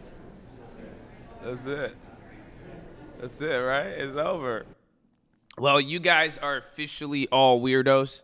Let me first say that the fact that you guys were so captivated watching all that, congratulations and applaud yourself on your level of both maturity, intellect, and weirdness. That was captivating us for the last 3 hours. Holy crap. That was a good one, though, huh? Huh? That was a good one. That was great, bro. I'm telling you, the first 2 hours, the last 30 minutes kind of died down. But man, and good thing we made a bunch of stock plays too. We did have the Spotify. We Ghetto Spread to Disney. I got a $15,000 max gain on that. We're gonna talk about these plays, but oh man, that was heated though. Can we just bask in the moment for a second? I fucking loved it. I know some people got bothered by it. My throat was feeling a little better, but I was fully captivated in that, bro. It was crazy. I just want to know, does Uncle have a law degree? Are you a lawyer? Bro, that was the best exchange ever. I felt like I was watching 90 Day Fiancé and just every MTV reality show mixed into one, but it was just Jerome and Munchkin. It was great. I love it. It's you couldn't have gotten that without a producer. That was just great. You know what I'm saying? The lines, how it was scripted. It was just you would think that was scripted. Yeah, I do watch 90 Day Fiancé, okay? And it's great.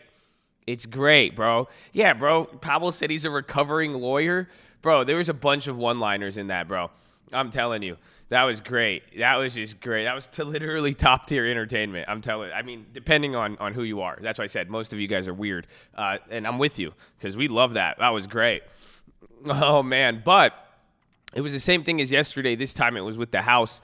And they were a little bit more aggressive on the fact of what is Munchkin doing with the money. So they brought up another point of the law, bringing in 2026. Remember that?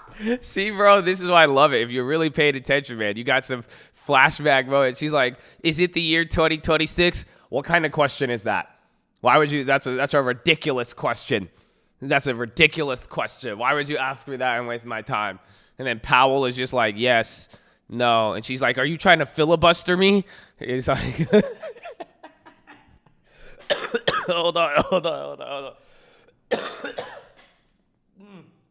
That was too funny. That was too funny, bro. That was too funny. I'm telling you. Oh man, that was great. Is it 2026? But that brings up. I mean, honestly, it brings up a good point. There's section what? Did she say is like section 427 and 429, I believe. But they're saying there was one part. They're trying to justify one part to say that he can't be doing what he's doing. Again, this whole issue of what they're trying to figure out is what we've been trying to figure out for a few weeks now. Once we heard that Munchkin's pulling the funds, a lot of people were tripping out there. So they're trying to ask and they're trying to figure this out. Like, why can't you just leave it there? It seems like compared to yesterday, they grilled him a little bit more and they were curious as to what he was doing. Whereas in this meeting, it seemed like they were trying to get him to just leave it alone, more or less. They were trying to kind of get Munchkin to say, hey, but there's one thing Munchkin said, and yes, we know it's Mnuchin. We call him Munchkin because we love him. But there was one thing he said with all of it. Let's see if you guys picked it up. He kept going back to this point, and that's pretty much what I think he's doing. And some of you brought up great points. I was reading while you guys were listening. But what he kept saying? He kept saying one thing to offer. He's offering one solution. Mr. Munchkin is offering one solution and one solution only. Yes, exactly. That's exactly what he said. He said, well, Congress can change it. That's literally verbatim what he said. He says if Congress wants to change the law, they could change the law. That's it. That's all. He's sticking to the guns of it, and that's what he's saying. Now, let me give you a good counterpoint that somebody in the chat brought up. The question is, and this is kind of where you have to ask yourself, because he was even trying to explain with the extension of some of the programs, by making certain extensions, it's showing him that he's not, quote unquote, being political. But there was one part that did come out that was very, very important. He was saying how, or, this is just something to think about, is would he have done the same thing if Trump won the election? That's the question now. And I think that's what they were trying to get at here, and that's why they were more aggressive compared to yesterday. The question that they're trying to ask, they're saying, if Trump won, would you still be following this to the letter of the law? Because that's what he's doing. He's playing the letter of the law card. He's just saying, hey, sorry, I have to follow the rules. That's like when I want to ban some of you guys and I don't like you, I'm just like, oh, that's the rules. You posted. No, I'm kidding. But that's exactly what he's doing. He's literally going out there and he's saying, hey, well, this is just the law. If you want to change the law, you could change the law. That's it. But he's playing that card. But now the real question is, would it be the same exact things if Trump won? Are you a lawyer? I love when he came back with it, bro. I love where it took Munchkin, it took him a minute and a half to let it click, because he was just getting grilled by her. It took him a minute and a half, and he was just like, man, are you a lawyer? Wait, hold on. He said, are you a lawyer? Hold on. That's it. Oh, man, it's great. Nah, it was great, bro. And then, I like, what's her name? I like AOC. I liked her performance today. She was mad respectful. I really, I was expecting her to just go off on Munchkin. How come we don't have $10 trillion for green energy? How come we ain't banning capitalism? But nah, she was very nice, respectful. Gave me a different look of Mrs. Cortez, and I was impressed. I was very, very impressed, actually, comparatively. So that was good. But at the same time, though, again, like we're saying, the question is, this is a big issue. I think it's showing, and this is highlighting what we talked about yesterday. Everything is going towards a cliff, man. You're going towards a literal cliff. That's it. And the fact is, they're trying to decide, because it seems like realistically, they're doubling down on the point that Munchkin is trying to sabotage. I mean, let me ask the chat. How many of you think he's trying to sabotage it? Am I getting paid? Why? Just because I said AOC performed well today, with 90% of her interactions are quite terrifying?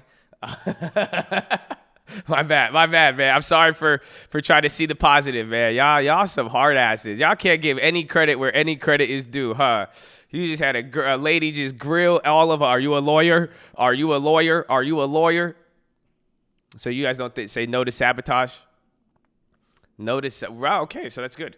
I agree. I don't even know where I align myself on that. That's it. You know, what would you say if I told you? No, I'm not going to say it. Never mind. Never mind. Pull back. Are you a lawyer? Where's my lawyer? But at the end of the day, I think it's I don't know what's going to happen with it. I really think it's a question, but I think I think Munchkin is trying to I think he's just trying to push it to change the law. If anything, I think he's using an idea, or I think he's trying to use this moment to just force the hand of Congress. Honestly, I truly believe what Munchkin is doing is for the benefit of the people, not because of what he's doing, but because it's adding pressure to force a bipartisan action, if that makes sense. You know, the fact that he's saying his answer, yes, he's forcing the hand. He's just saying you could change the law. You could change the law. Instead of getting mad at me, if you don't like what I'm doing, I'm following the law. But simply, if you go and change it and you guys stop acting like kids, and a few of them said that. You guys heard it. If you guys are really listening, some of the guys came in and they were saying, yeah, we totally agree. We want this. Everybody wants certain things. He kept going back to that $150 billion. He wants to just release that right away. So I think it's just forcing a card there. But that's kind of now, do you guys see why it's a game of chicken? Because he's forcing that card. If everybody wants to hold out, it could create a negative action. So believe it or not, you don't know how the cards are going to fall, or how the dice is going to fall when it comes down to that. I think he would have done more to get ahead of this, getting his vision out there, knowing the political climate. I just think the best question, though, is I really do wonder if Donald Trump won, would he have done it? I think that's again, and he's already proven with other things he's done that it's not political, but I really do, I do wonder. That is my question. So that's what I got out of it, and it was a good meeting though. Overall, I think it was decent. And he doesn't want to get taken to court if shit goes sideways. Well, he did good. I mean, that's the thing. He's not breaking the law. I mean, he's just annoyingly sticking to the law. That's the key. You see what I'm saying? He is he's being annoying about it, where realistically, but then you have to think what's going to happen though. If he goes and is saying, okay, I'll extend it. I won't do it till inauguration or whatever.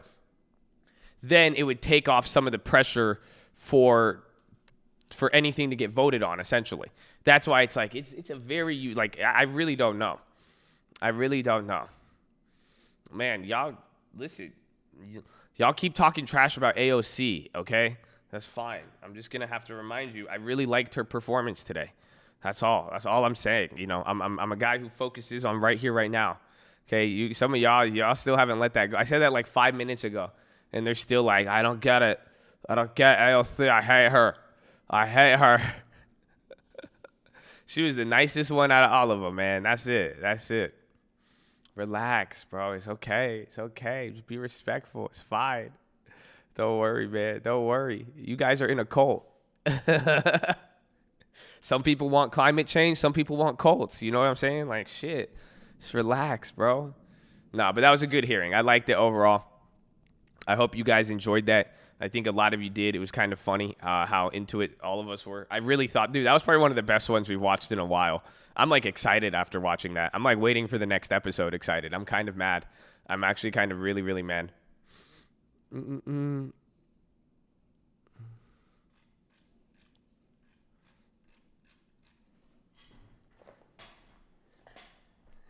said AOC a little baddie. I would have, I think my remix would be like, Shawty a little commie.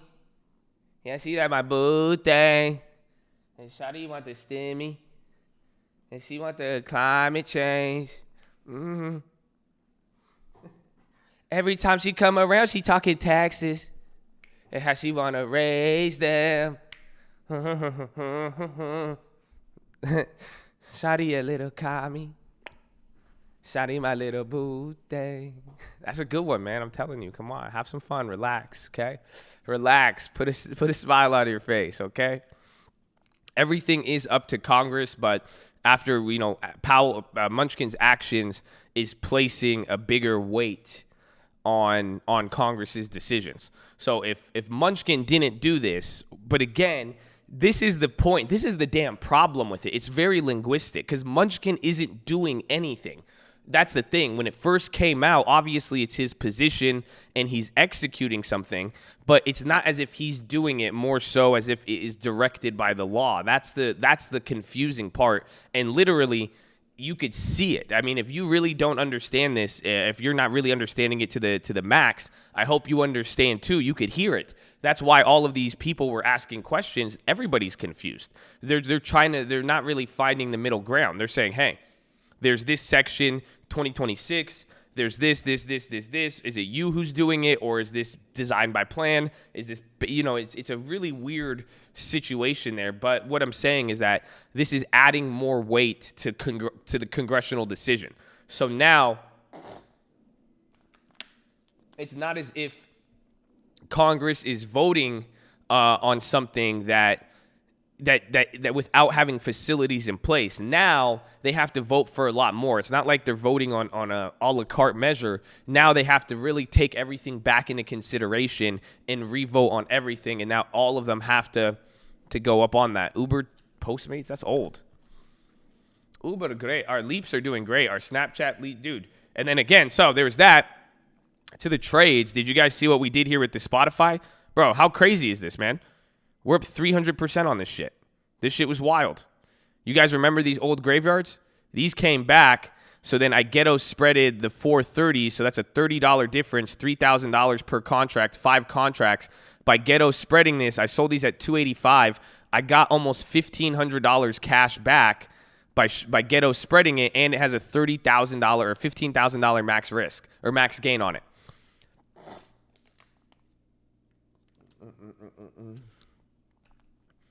AstraZeneca phase 3. Is it popping? So that was the first ghetto spread, and then I thought it. And again, I was showing you guys this account. Remember, I was telling you this account stayed stable. Well, it's going up. That play came out. That spot play doesn't make any sense to me. Why not? So the Disney play was another one, but I owned this Spotify play a while ago. So we bought this trade in September. So do you guys see why you get time on your contracts? Look at this. I bought these spot plays September 17th.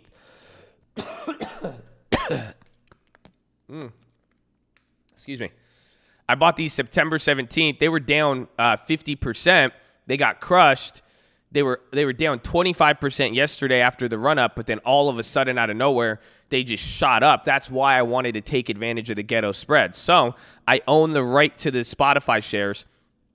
I own the right to Spotify shares at $400. I bought 5 contracts. So then I spent $2 a contract, right? That's why I ghettoed it, because they went from graveyard to huge, and this is a big position. We're talking $1,500. Think about it, or at least $1,000 is what I spent. So it was a decent-sized position. They shot up, and then now what I did there, I have the right at 400. I shorted the right at 430 for 280. So since all the premiums shot up, I was able to short a contract $30 further out of the money. So yes, I made money. I literally bought these at 205 and I sold these for 285. So $85 times 5, that's like what, 450, 500? I got a $500 net profit, 50% net profit on the investment, got all of my initial investment back. And now if Spotify keeps going in the next month or so, I have a $15,000 max gain, because I own the right at 400 and then we shorted the right at 430. So now I get to ride all of this up, and that play is completely free. So now my cash balance goes up. We get to solidify it. I cannot lose any money on this. And now we have a huge, huge position with a decent amount of time left on Spotify. So that was the first one I did. But then come back to Disney, same exact logic. I think I bought these plays at similar times. Remember, I kept going on that Disney rant? That was October, right? So that was December 13th. I got plays with 3-4 months of time left. We bought these Disneys. I bought 11 of them at 42 cents. So what I did this time, I shorted the 190s.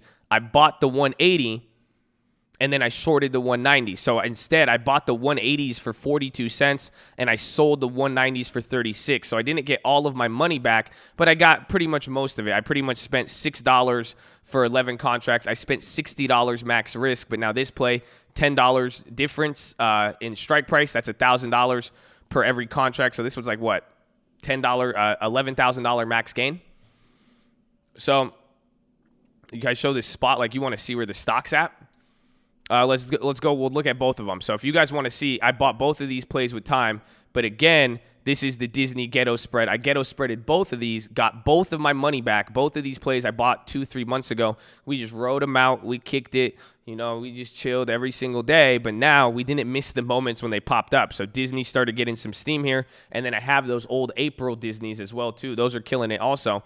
But now I chose the Ghetto Spread because I could get most of my money back, make it break even, and then still have a lot of upside. So the idea here is, though, with both of these plays, I've gotten all my money back. Think about it. If I got, you know, $360 at 11, I got $300 back from here. I got $1,500 back from here. I almost collected $2,000 in cash today, and then now I still own both of these plays with another $25,000 upside between both of them. So if we get a melt up, we get a rally or anything, boom, I still have upside, but now I took advantage of all of the hype today on both Spotify and whatever and Disney because, again, these are huge moves. You know, 15, 18% in freaking one day on Spotify. Spotify was just ridiculous. That's because you guys listened to Uncle Answers and you had Uncle Answers. That's all because of Uncle Answers. I hope you know that. Because when you listen to Uncle Answers on Spotify and then you post it on your story and then you show, like, and shout out everybody in the cult, baby, who listens to Uncle, man. Some of you guys are insane. Some of you are savage. The way you listen to Uncle, it's amazing. God bless you. God bless you. God bless you all. See, but that's what happened. It's no coincidence. You know, it's just a coincidence. That's a joke. Okay. But that being said, I did both of these on Thinkorswim. So if you guys saw it, I have margin on this account. So all I had to do was just short the contract. It didn't take any buying power. But let's see when we bought this play. So we got the Spotify's 917. Sorry, you little commie. Sorry. Oh, I bought it right at the bottom. So think about it. Spotify was selling off on the 100-day. Let's see where it puts us on the bigger chart. So right here, pretty much I bought into the low, and I said, okay, I'm going to buy it into the low, and I'm going to buy $1,000 worth with what? With 3 or 4 months of time left, a quarter. And so that's where I bought it. It went up. They dropped, and then think about it. It decayed so much that even up to here, we were down on it in negative, and then that was it. So then as far as the Disney play, we bought that one. Sonny, a little Manny. Sorry. Sorry, a little commie. I like that. We need that remix. You're in the top 1% of Uncle. Amen. Was that you who somebody sent me that? So I saw that 0.03, and then someone sent me 0.1% of Uncle, and I was like, dude, it's insane. I hope you know it's insane because some of you are listening to, like, some people have listened to over, like, 10,000 minutes of pregame alone. That's a lot. 10,000. How many hours is 10,000? Dude, 10,000 minutes of pregame. That's just one song. I was like, dude, that's insane. It only Spotify just tells you if, like, you really actually listen to it. Spotify just, it'll say. So some of you got the badge. I was like, dude, that's crazy. So if you're in the top 1%, you know, even top like 2%, 3%, just make sure you screenshot that. That'll hook you up down the line. I'm sure that's an honorable mention. But we bought this shit on October 13th. So Disney, October 13, right here, off of that. I think the day after this little pop. So again, you could see that play went up. And then we also bought those Aprils a little bit later. It is, all of it's on Uncle Answer. Uncle Answer's all on Apple Music, baby. 3K Min on World War II. That's what's wild, man. God bless you all. That's so crazy. That's why I was like, what? Yeah, see, someone has 525,000 minutes. Dude, I'm telling you, some people sent me some, like, that's why I was like, how are you in the top 1%? That means, like, I don't even know how that's scientifically possible. Like, it's crazy. I did not Ghetto Spread the Aprils yet. No. I'm holding those because those were good. The what's it called are more sensitive. You see both Spotify and Disney, those are January. So I bought them with 3-4 months of time left. Now they're running out of time. You know, if the stock came down, I would have been more prone to lose money. So that's why I said I want to ghetto spread them, because those plays would lose value the fastest.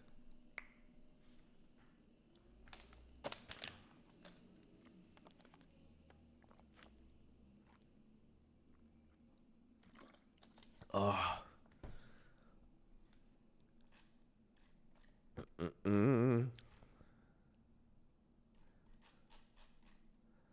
Push-Up's not on Spotify. It's not there, but there's Uncle. On Apple Music.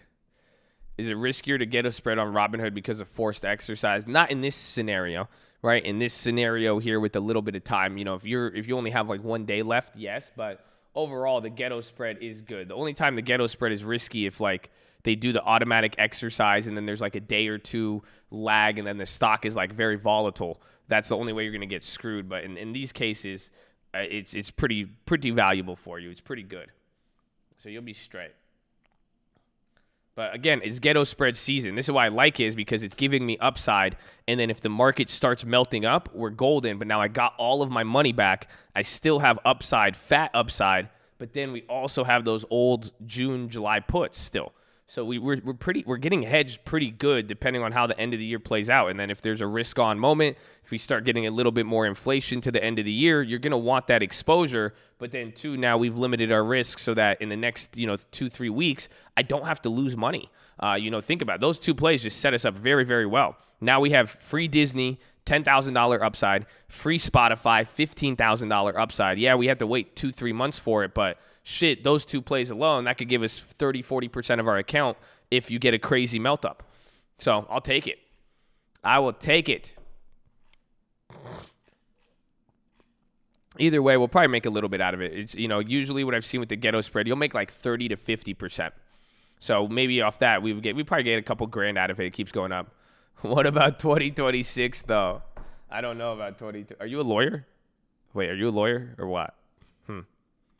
But I don't want to get you guys too hyped just yet. We still got a little bit time left, but I already placed the Disney one. I still have the April Disneys. I have not ghetto spreaded. So these were the two plays we did today. I don't think I bought anything else. Did I buy anything else? I think I just ghetto spreaded these. Can you ghetto spread on a cash account? You should be able to. I wish I could have tried. But when I did both of these, it cost no buying power because we own the right. Are you trying to fill it, bro? That one got me. Dude, did you guys hear me? I had to unmute it for you because I was just dying during that one, bro. I was dying during that one. Dude, like he literally was just like, I don't get how he was not filibuster. Oh, I bought the OPK shares. Yeah, I got 200 of those. Oh, that shit was great. What do you think about Baba? 330 January for 98. I survived COVID, Thanksgiving. Thank you to the co-baby. I was on the first 50K. Listen, much love. I like Baba. I mean, they've been down a lot. Just check the premiums. It's kind of like Ulta. Just make sure the premiums aren't too high. Let me see. Baba 330. And then get more time, honestly. I'm not liking January. Any Januaries I'm holding besides January, I'm buying cheap ones like the AbbVie. I want more time. That's really what I want right now. You're going to be protected with time clearly because the market's moving a little slow, but there's still all of these factors like that point to more upside and downside. Hey, you want to be a tough guy? Come on. These guys. You want to be a tough guy? Huh? OPK, they got like a rumor news. We used to own it, but I think it could be a good story. It has to do with COVID testing, health.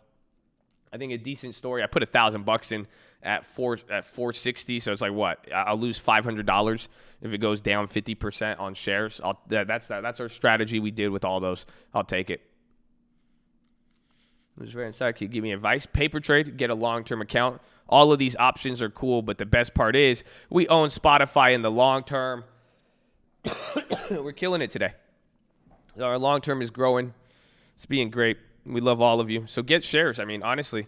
And then, you supplement the trades with this. Hopefully you guys see, honestly, any of the shorter term, I've gotten killed on the E-Trade account with any short-term trades. Any of our longer-term trades have literally hit.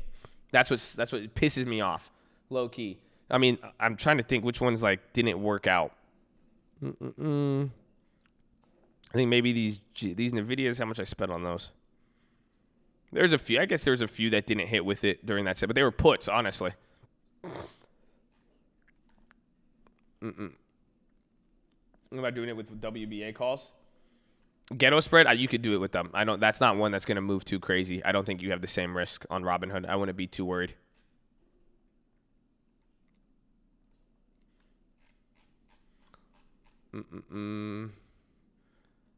Sunny and little Benny. Sunny and little boo dang. Starbuckses are at break even. Those March plays we got. No, I kind of like that.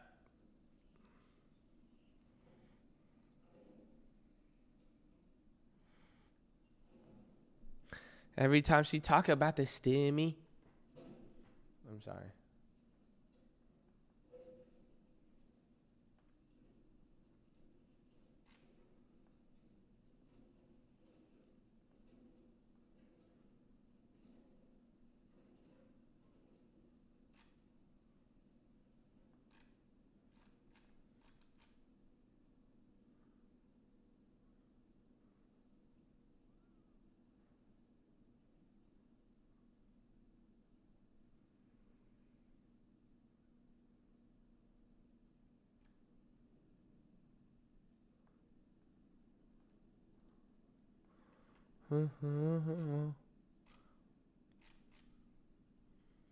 I think White House goes live at 1. Oh, I say 1 p.m.? I think 10 minutes.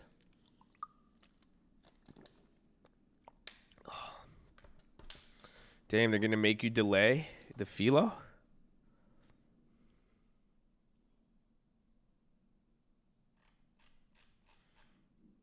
Thinking once my losing positions come back and turn into long-term. Are you talking about options or are you talking about long-term? If it's long-term and it's down and then comes back up and then you want to change your mind, I'm not down with that. Usually I say, hey, if you want to stop buying something and you kind of want to reconsider, you keep the money in there and buy again, but don't get in the habit of changing your mind.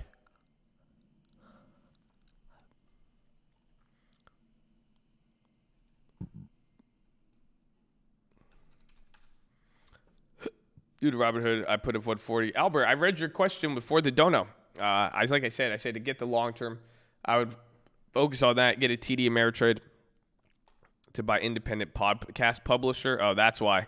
Bro, every time Walgreens or Amazon, anytime Walgreens or Spotify does good, Amazon comes in with some crazy news, like trying to like attack them. Have you noticed that? Remember that happened the first time after Rogan? It was after Rogan or the Kim K. Every time. It was Spotify. Every single time Amazon comes out with the news. And then same thing with the other one, even with Walgreens. They're always like, oh, don't forget.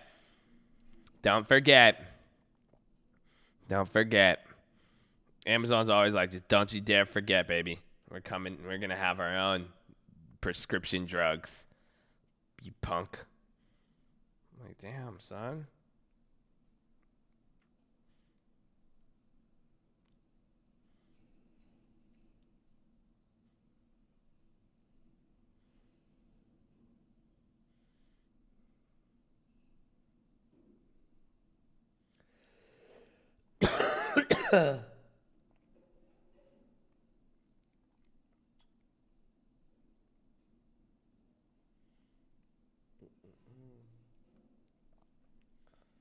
Man.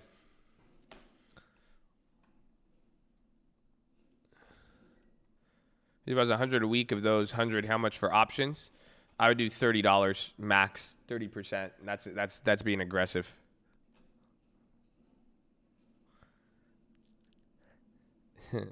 Off the juice. Bezos got me tripping. I don't know if that one works.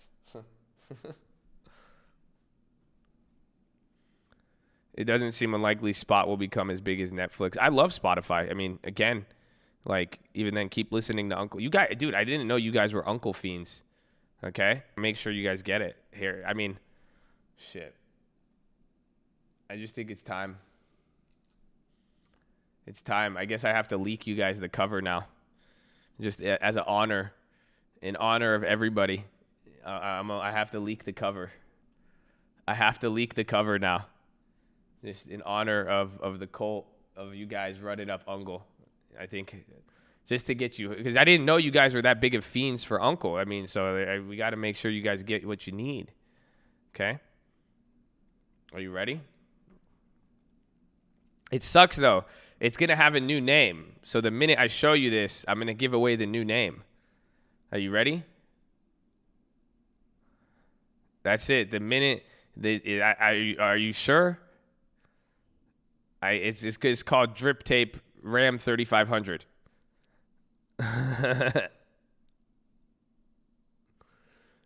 you ready? Get ready. I like it a lot. It's nice. It's nice. So it should be here. I mean, you guys should get it in a few weeks. Like a week, 2-3 weeks, depends on the process. Welcome, ladies and gentlemen. Oh, Spy's popping.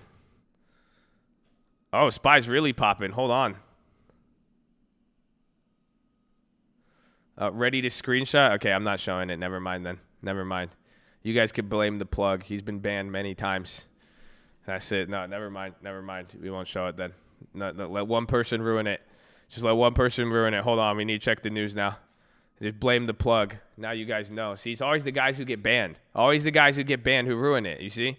They always got to run. You should have done it in silence, bro. That's it. Never mind. Never mind. It's fine. It's straight. I'm not going to clap him. You guys could just shame him.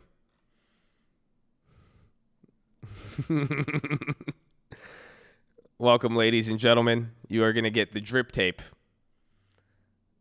guidance cut. Oh, especially after everything. You should love this. Okay, you got Munchkin.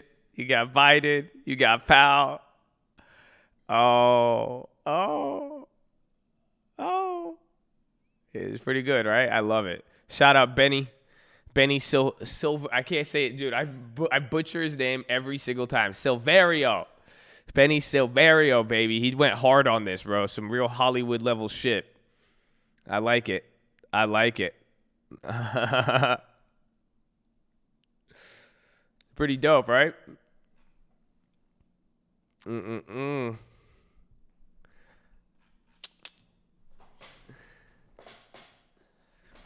Oh, get ready. Get ready. US EU talking how to settle Boeing Airbus dispute. Forgot. There's what's his name? It was Benny and what's the other guy's name too? There's someone else who worked on it. I think it was Miguel. Different Miguel. Where is it? But no, it was really, really dope. So we'll see. But get ready for it. Yeah, Benny did good on that one. That's why I said, why are all the Bennies are talented. Not all songs are going to make it, though. You guys are going to get disappointed. I've leaked some songs that you're going to have to wait for, unfortunately. If you want it. If you want everything by the end of the year. Unfortunately. So it's good, though. That means you're going to get a lot more coming into 2021. I'm naming my son or daughter Benny. It's a good name.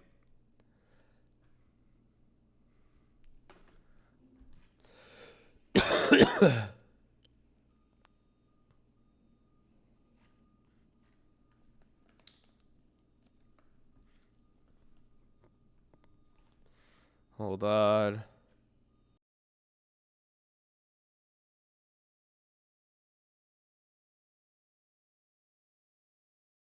Yeah, you're gonna get the new Uncle, the new drip tape by the end of the year. Hopefully. It looks like we should have had it out earlier, but a lot of things happen.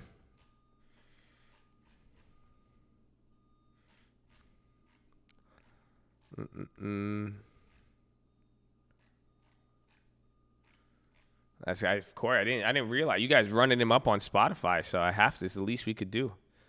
It's the least we could do. Normalize coughing again.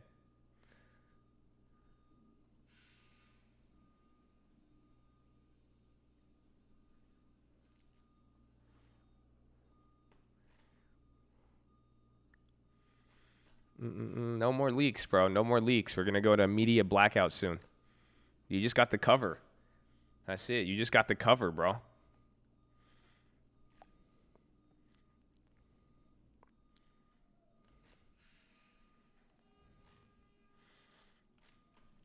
Did Uncle start the long term with the profits? No, not yet. We're going to, but I just lost the motivation. Too much work, man. Uncle's a demanding person, man. Did I decide what to ask to the long term? Damn, Pixie, relax. No, I think either IRM or I'm going to wait. Low key. I wouldn't mind holding some more cash. I mean, I want to execute my plan. I could get IRM for the dividend, but I really wouldn't mind, what's it called? Oh, whoa, that's crazy, bro. Both of these accounts are at like the same value. Whoa, these are two different accounts. You guys realize that? Look, it's tripping me out. This is 58,918. Okay, I think it changed. And this is 59,217. What? This is wild. That's why I was like, damn, I thought I was on the wrong one. Last time you said hold cash, the market crashed. I mean, I wouldn't. I've held cash many times this year, dude. Relax. Nah, but does listening Uncle on Spot help more than YouTube? Maybe more on Spot just because you get more discovery and it sends it to and puts them in playlists. Like, but it doesn't really matter. Honestly, even then, Uncle is just for you guys. You know, Uncle makes the music for himself. You know, and then I like listening to Uncle too because I just like it's good to listen to. But I mean, you know, we want to make sure that it's, you know, you get access to it. It's not really, you know, it's just for it's a hobby, you know, so don't even trip. Whatever's easiest for you, you listen and enjoy, consume it, let it speak to you. That's it. Great workout music. I know. I feel a lot of the jams from this new one are really, really good ones. Yeah. Does a drip tape have the flutes? Just for you, Jay Brown. Just for you. We'll make sure that one gets there. Oh, wait, that was Matt. Usually it's Jay Brown who asks me about it. Oh, excuse me.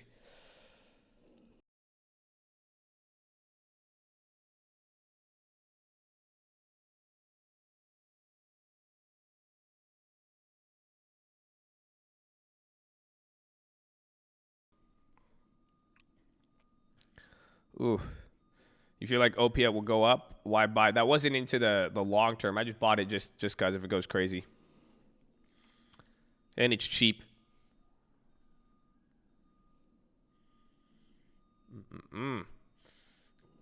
Chris Dietz just passed the real estate exam in Wisconsin. Let's go, baby. Horn! You want me to do an uncle impression? Yo, it's popping every quarter business earnings season. I don't know how he does it, man. He just sounds weird. I don't know. Oh, I'm sick. Wuhan. Yeah. I don't know how to do it.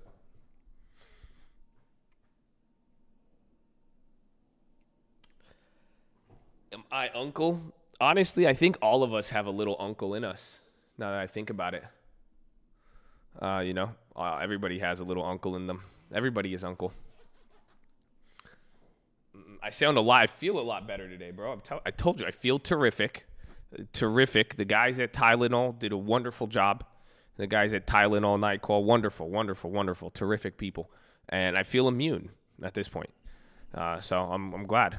That's nasty. Nasty.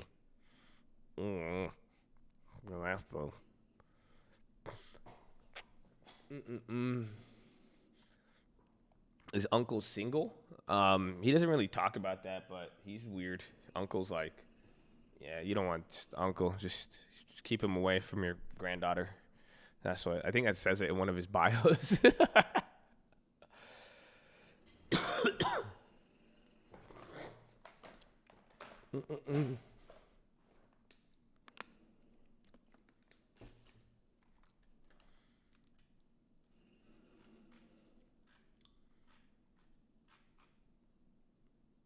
The fact I listened to Uncle before finding you is mind-blowing. Wow, that is actually. Don't bring a crew to a cult fight.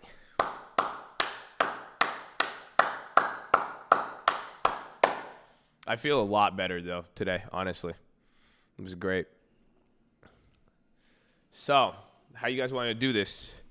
We could go White House or PHILO? They're just going to talk about the vaccine distribution. I don't know. We could probably listen to it after. So let me go to the bathroom. I'll be right back. And make sure you guys are subscribed. We're live Monday through Friday, 30 minutes before open. Drop your thumbs up on the video. You're on mobile. Press hide chat. X out the chat. Hit that thumbs up button. Second link for the nightly watch list and main channel. First link for the Scream Alerts Bootcamp and Real Estate course. Follow me on Instagram at the Trading Fraternity. Keep it positive and respectful. New guys, don't be too shy to say hi or too high to say shy. We're glad you're here. Follow me on Instagram at the Trading Fraternity. Go look up Uncle Answers on Spotify and on music platforms because Spotify is ripping today. But I got something for you, okay? I got something for you. You guys are gonna get it. I will have I want you to stretch. We forgot our push-ups because of the lately. So make sure you get some push-ups in there. Relax your jaws. Make sure your feet are in front of you. Chest to the sun. Relax the shoulders. Okay. Can y'all do that? Can y'all do that for me? So do that. I'm gonna go pee and get ready. Get ready.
Let me see.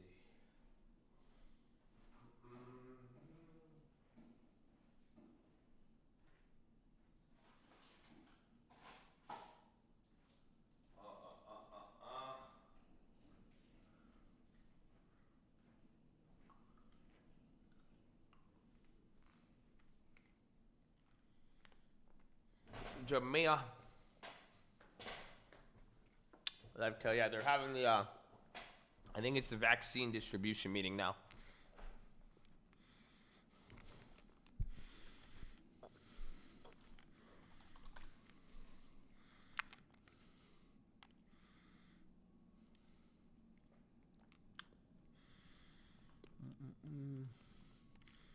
Oh, Brian Kwan, welcome back.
You have $5K for taxes. So you put it in Walmart and then put it out. I mean, you might want to put it into a bond next time so it's safe. The only risk is that it drops. That's the thing, liquidity. So you put it in as $5,000. You might be able to get more on it, but the idea would be you will have to pay more money if it goes down. But you're only setting aside $5,000 for taxes. Have you got a tax professional yet? It seems like that'd be too low with how much you're making, unless you wrote off a lot.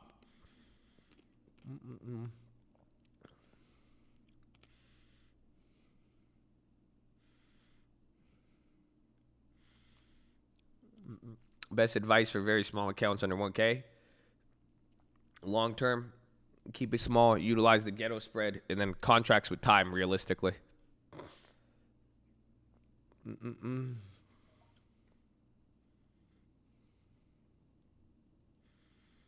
Josh, not everyone's making what you're making. I know, but what's his name's doing good. Zach is doing good. I mean, then 5K taxes is like, well, if you own your company, it's like, what would that? It would be like, nah, that's not 5K would be a little bit. I mean, depends on how you write the governments. They're crazy, bro.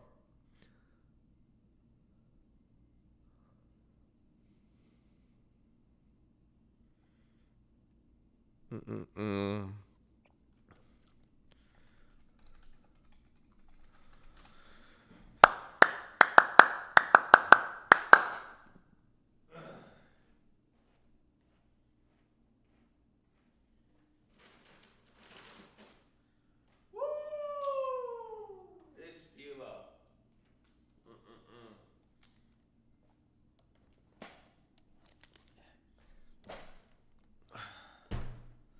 So, ladies and gentlemen, can I teach you how to day trade on Robinhood? I can. But at this moment, I'm going to teach you something about life. Okay? I hope you're ready. You may not like it. Okay? It is about that time. It's about that time, ladies and gentlemen. So, you're going to have to give me about 30 minutes, 40 minutes. This is going to be a good one. I like this PHILO a lot. Thank God. Amen. Thank you for the people who prayed for me. I have energy to give this to you. We're really going to do 2 PHILOs in one because there's 2 concepts. There's one concept I like. I was listening to some TD Jakes yesterday, so I'm going to have to rip this one from him. He brought up a good Bible verse and a good concept. It relates to a lot of the things we've talked about, so I want to share it with you. And then there's another point to it that just really got me super hyped yesterday, man. Super, super hyped. And even above all else, just very, very appreciative to all of you guys. You know, I'm hyped and appreciative. And honestly, I just got really excited about this one yesterday just because I get to share it with you. Just because I'm like, man, you know, if this got me feeling pumped, I cannot wait to have some of you guys feel the same way about this. So I hope you're ready. We're getting into PHILO right now. Your disclaimer here is simply if you don't like personal development, you don't like religious concepts, anything, if you accept live 24-hour stock market news and trades brought to you by Carl's Jr., you're not going to like this moment. So we don't want to be obnoxious. I'm not here to waste your time. I'm not here to mislead you. Quite frankly, we don't want anybody in here who doesn't want to be here, and that's okay. You know, some people come for different reasons. If you want to use us to try to make money, that's all fine and well. I hope you know where our source of energy comes from. So this is where it comes from, baby. It's the PHILO. It's the fuel. So, hey. We love all of you, but honestly, I just want all of you to come into peace with 2021. I want y'all to be at peace wherever you're at and be focused and attentive at all moments. So if this is something that you will not focus on, something you do not like to listen to, I'm telling you now ahead of time so you can make that wise decision and not waste your time, okay? So,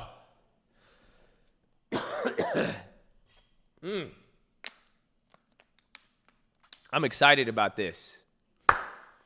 We got 2 things. So, I need to take my sweater off. I'm going to start sweating. That's it. Woo! Woo! So, here it is. We're going to go over the first book of Psalms. And it's quite funny because we talked about this yesterday. It's kind of even the Beatitudes. It's understanding if you're blessed. Honestly, I love this. I love this concept because I get to share this with you and talk to you guys about blessings and good things happening in your life. It's not meant to be prosperity gospel because we talk a lot about other things. And I hope you could apply this to your life in many, many ways. But it's kind of some of you to have that confidence and know-how to know that there's a strategy even behind getting blessed. So some of what I'm going to talk about, this one's going to get a little deep, okay?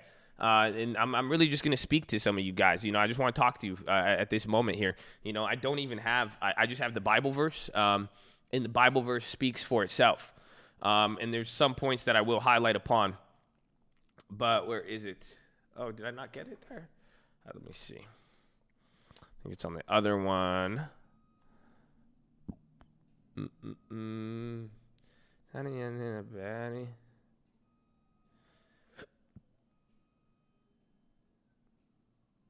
All right, perfect. I have them separated. So it's funny because I'm literally gonna read you guys the verse, and I have to go to the King James version because when I first heard this, I read back to the verse, and it read differently in the New Living Translation because there's just key words about this that just says a lot. And this is the first book of Psalms. And I love, like I've said, I love sharing all of this stuff with you guys because you guys are able to the Bible is kind of crazy and it's big and there's so many things going on with it. But hopefully you see it's kind of like the stock market. To a degree, you'll learn how to connect the dots. So Psalms was written by David.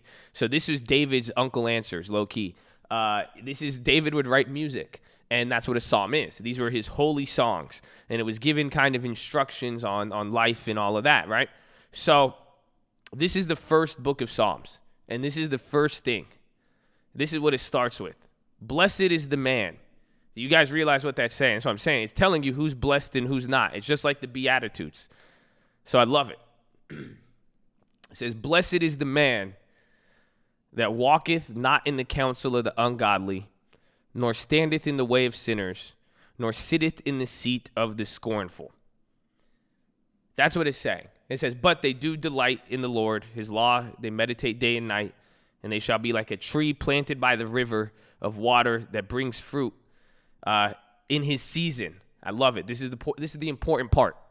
That's part of it. You'll see how it progresses. But I'm going to start with the first half for you guys. It's saying, blessed is the man that walketh not in the counsel of the ungodly.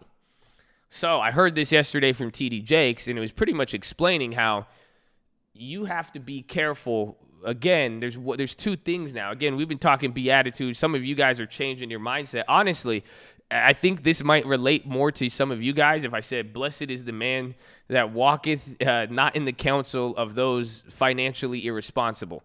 This is literally saying, do not give the brick making to the brickmaker, the jewels to the jeweler, if you've read Richest Man in Babylon.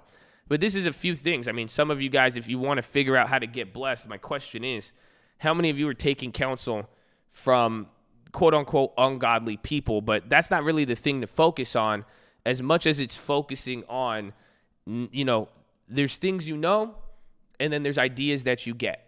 Have you guys not, a lot of you guys ask me if I read Wall Street Bets. I don't read Wall Street Bets. I don't go on that. I don't like looking at that stuff. Why? Does anybody know? Anybody? Think about it. You realize what could happen is that most of you guys, your body could be good, your spirit could be saved, a lot of these things, but your mind is very, very impressionable. There's a lot of stuff on there. It's not going to help me. That's it. I don't want it. That's how I kind of view it. It's the counsel of the ungodly. Pretty much, it's like, you can't, if you are addicted to drugs, it wouldn't make sense to go to a drug addict for help, essentially.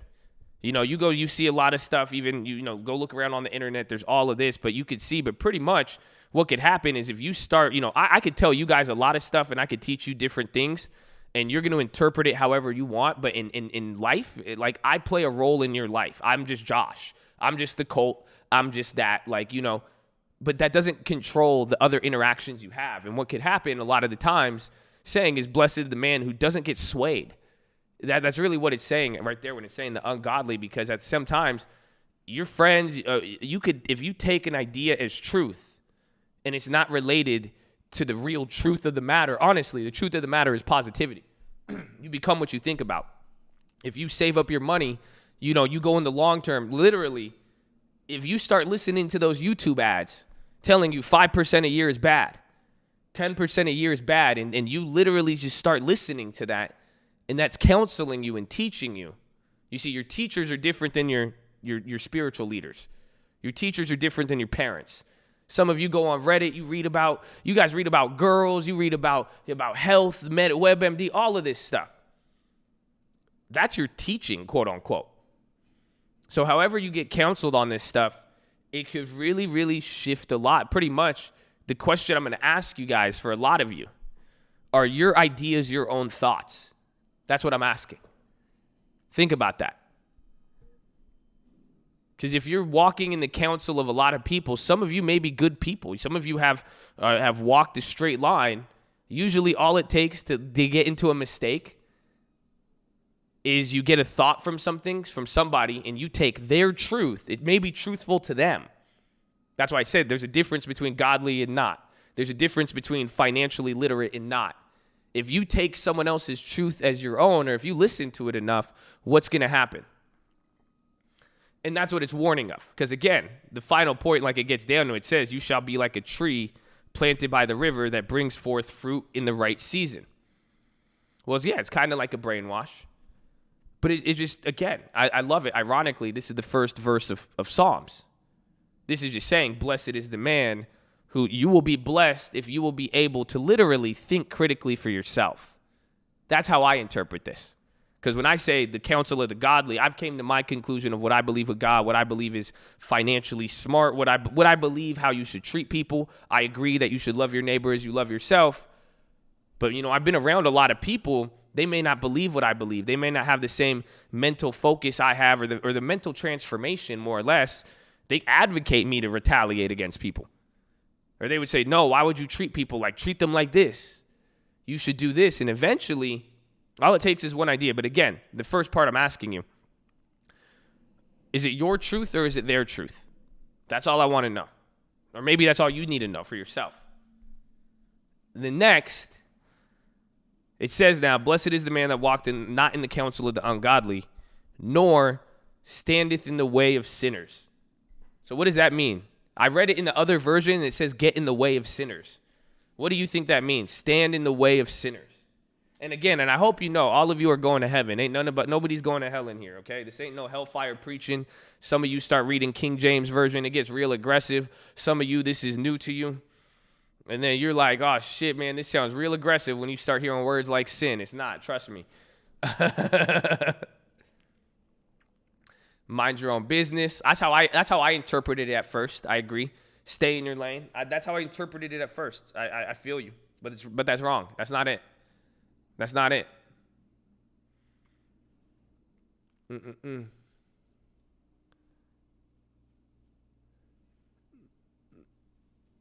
Don't aid in the sin. Okay.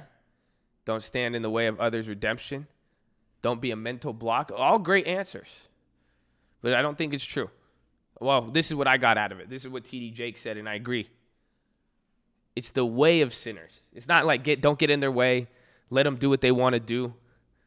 Some of you guys got to be careful too, honestly. Some of you guys are good people. You'll try to you'll get in the way of people trying to help them out, and you'll end up falling into the same thing you try to help them with. It's like the donkey analogy in the Rich Man of Babylon. But what's saying is the way of sinners. Don't stand in the way of sinners. Pretty much, don't adopt their customs. Every single one of you has a way of doing things. It's your ways. What are my ways of going about the stream? Some of you are like, isn't this a stock stream? I have a different way of going about it. That's what it is. Some of you are like, wait, aren't you supposed to buy long-term with all of your money all at once? I have a different way of going about it. I have different ways. Technically, per what we've talked about, all of you should adapt new ways of living, low-key. Some of you, your ways have changed since coming in contact with the stream, other people, the Bible, whatever it may have been, but you've literally changed your ways. You went from blowing money to saving money. You went from the YOLOs to the long-term. Or even then, some of you really went from bitter and angry to positive and showing love. It's crazy. But it's saying don't stand in the ways of sinners. It's meaning you could see, I mean, again, you could see sinners, that's what I'm saying. This isn't here to condemn you. But this is saying more often than not, the world is going to be the harvest is plenty, but the workers are few. There's more people not investing than people investing. There's more people not giving a shit about their neighbor than people giving a shit about their neighbor. Yes or no? That's just how it is. But it's saying, if you are really blessed, you're not going to get tossed and turned by ideas. You're not going to entertain teachings, whether you may think it's true, but what's the basis? Again, is it ungodly or is it not conducive to critical thinking? But then now, what about your ways of going about stuff? Are you doing it like the rest of people do it? Honestly, some of you think you're going to get rich. You try to listen to me, but then your ways of going about it do not mimic the ways that we do it. It's mimicking more Palantir-based traders versus I have a long-term and I'm setting up a monthly budget. It's just different.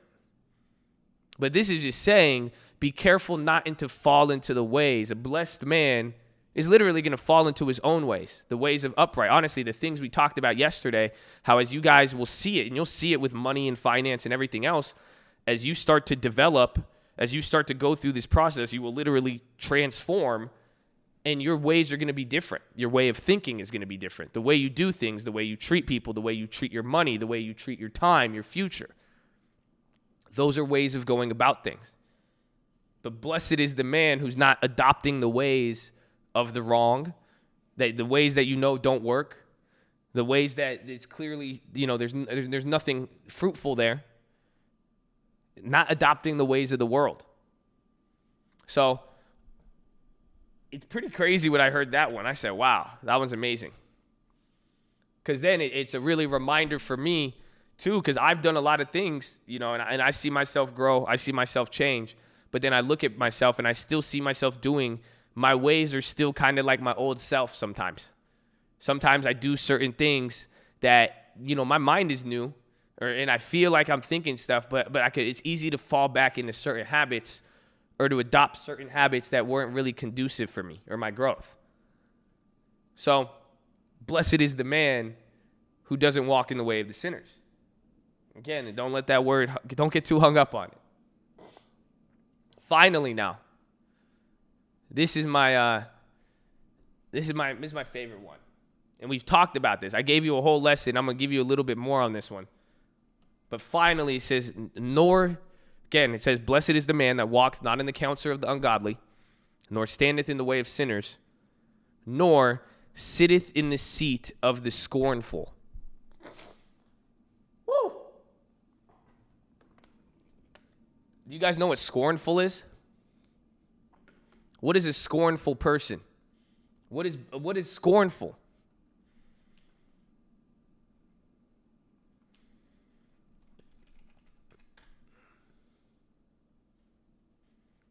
I just typed it in for the definition. Let's see what you think. Like cynical is close, yes. Vengeful, kind of close. Jealous and spiteful, there you go. A shit talker, yes. 100%. By definition, it's a feeling or expression, contempt or derision. Angered, yes, but thank you, Chill Bill. We've talked about this before. It's a bitter person. Isn't that funny? The first thing is saying, be careful who's teaching you. Be careful how you go about doing things, because blessed people in life pay attention to who's teaching them. Blessed people pay attention to the path that they're taking, the steps that they're taking. But then it's saying that someone who's blessed does not sit in the seat of scorn. The blessed person is very mindful of bitterness.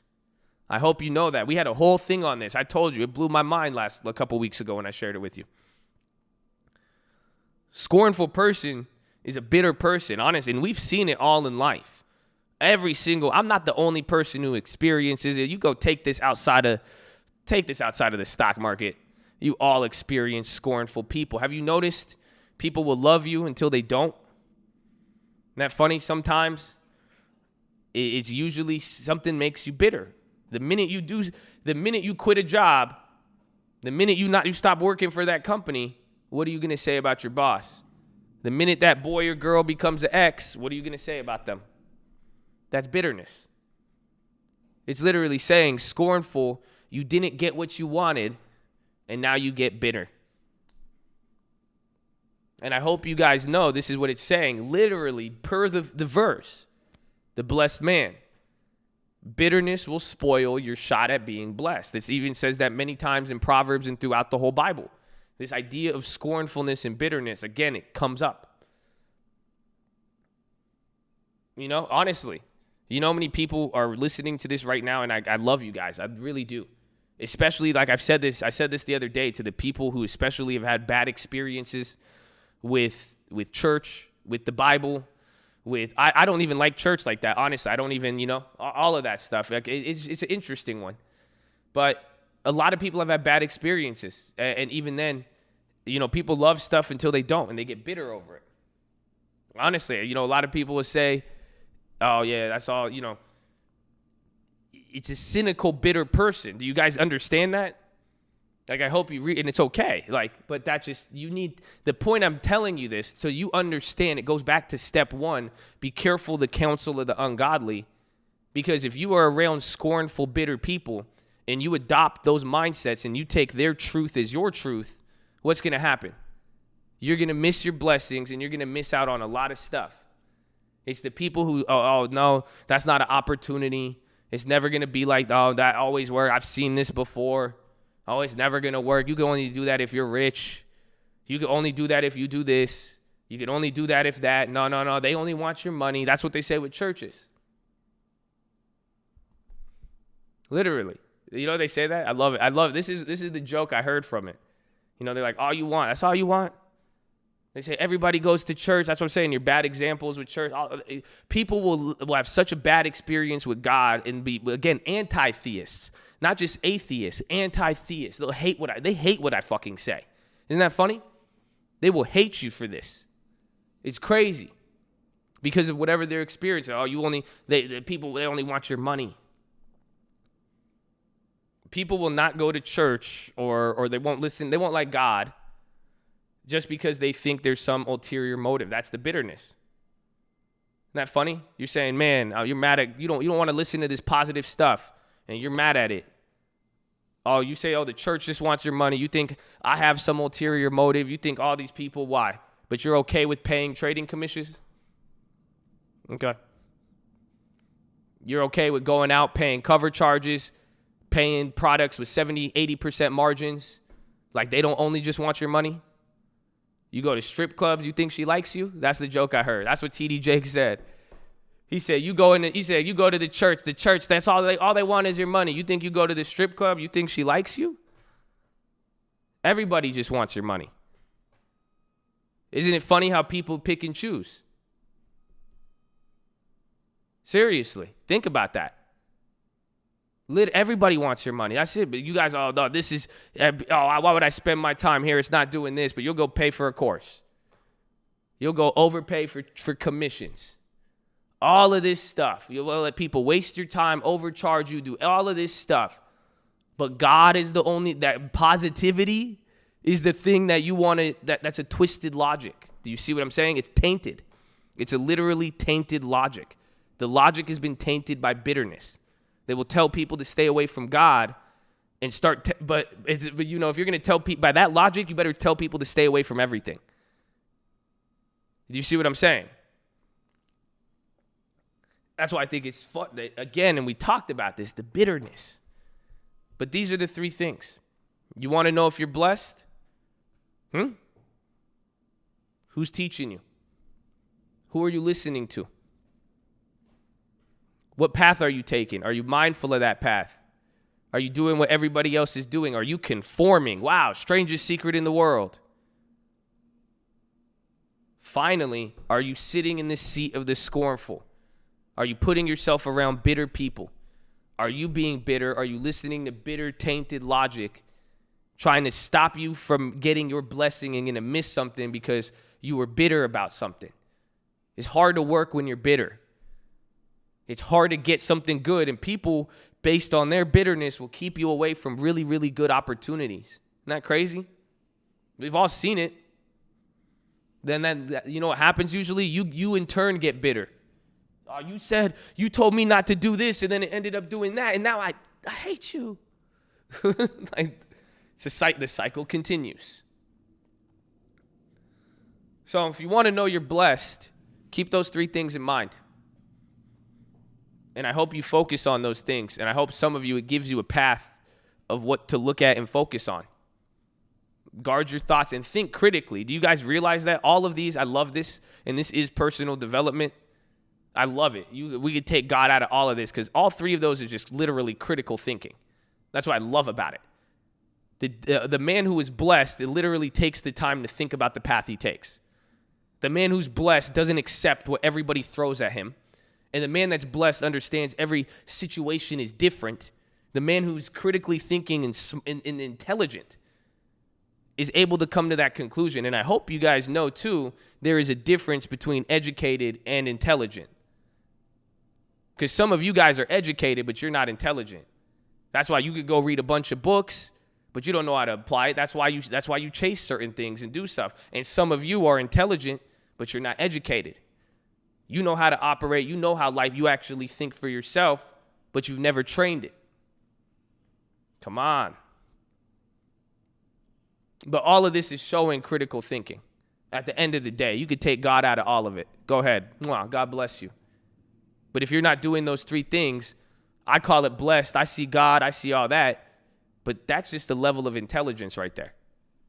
The person who's actually thinking and applying in all ways of their life and not getting tossed and turned by other people.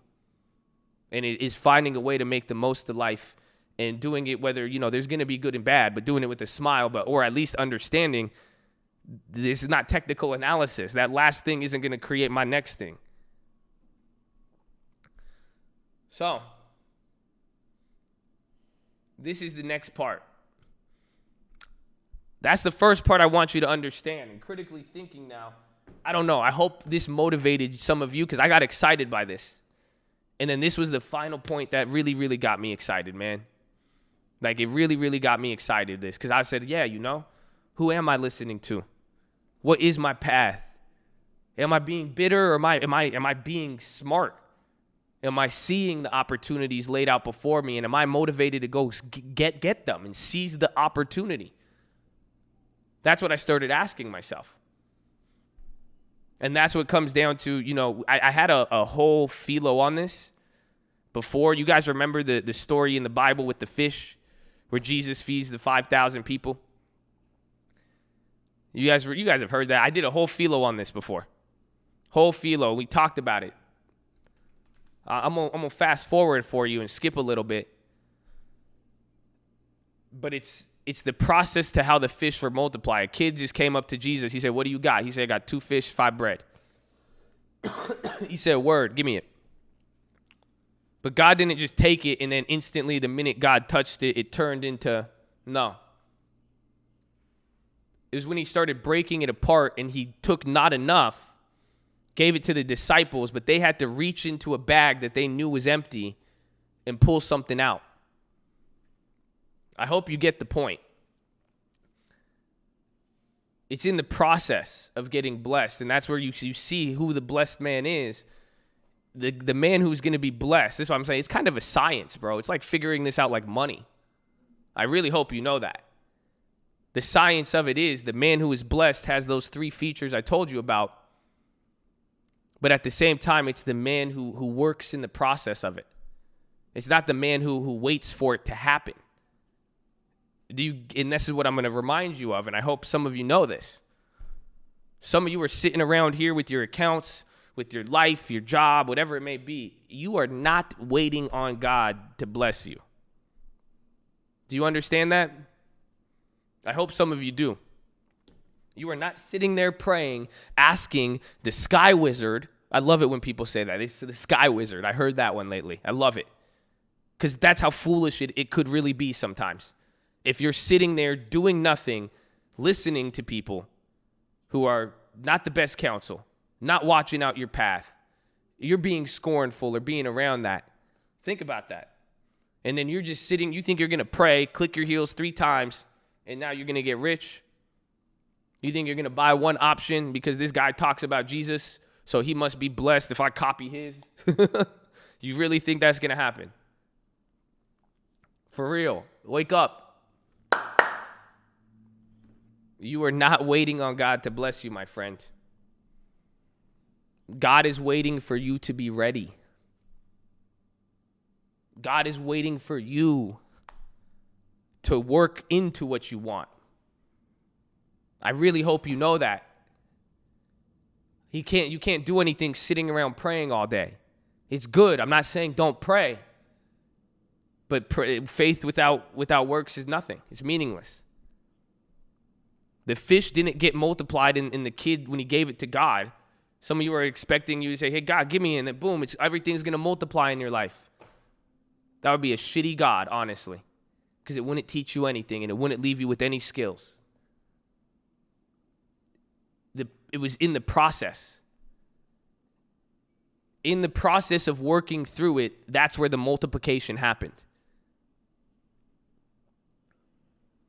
So, honestly, this got me really, really excited. I loved it because it was a wake-up call, in a beautiful wake-up call. You know, if you think you guys are just going to get it and you think the blessing is going to come to you without working, you have grossly underestimated what it will take to be successful. And that's both monetarily and spiritually. Because some of you want the money. Some of you kind of got it. But at the same time, some of you even spiritually, some of you think you're going to be a good person. You're going to develop into this, nice person that's respectable and that wow, you treat people kindly and you do all of this stuff. And you think it's just going to be that easy. You've underestimated it. This is what, literally, we're sitting here now and we'll wait on stuff and we'll be there and be like, hey, I want this to happen at this time. Some of you get disappointed if you don't get a date. Honestly, you want a strike price, you want a date, but some of you are like, when is my life going to change? When am I going to stop thinking like that? When am I going to finally get an opportunity? You want a date. You want to know when it's going to happen. You want it now. But the whole point is, it's not time for the date. This is not a time for a date right now at all. It is literally time for preparation. That's what it is. This isn't you to get your date of, I need to know when I'm going to get it. No, it's your time to prepare. And this is the point. This is the point that got me so excited. Because I hope it ties in everything. I really do. I especially if you believe, man. It gets me hyped. This is what made me so hyped to share this with all of you. Because if you are able to work where you are right now, God is going to take you to where you want to go. Bet. If you're willing to work where you are right now, if you're willing to put your hand into the basket, if you don't, I don't know where to go for this. If you're able to take what you have right now and work with what you got right now, we know you're trying to go somewhere, dude. Obviously, you didn't listen to this if you didn't want to go anywhere. So you have to work on it, but you can't expect to get taken to the place when you're not willing to work with what you got right now. And that's the key. It got me so excited. Because, wow, it's saying, so if you could start changing your ways now, you may not have everything you need to be perfect, but if you start changing some of your ways, you just start, work with that $100 you got for real.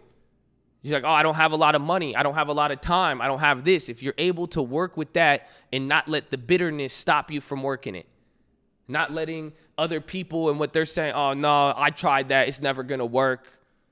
Oh, no, this is that. No. If you change your ways now before you get what you want, some of you think you're gonna what? You're not gonna help people out when you get rich if you don't help them out now.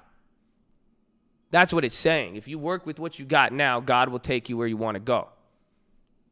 Call it God, call it the world, call it whatever you want. Because again, intellectually, academic, it makes sense.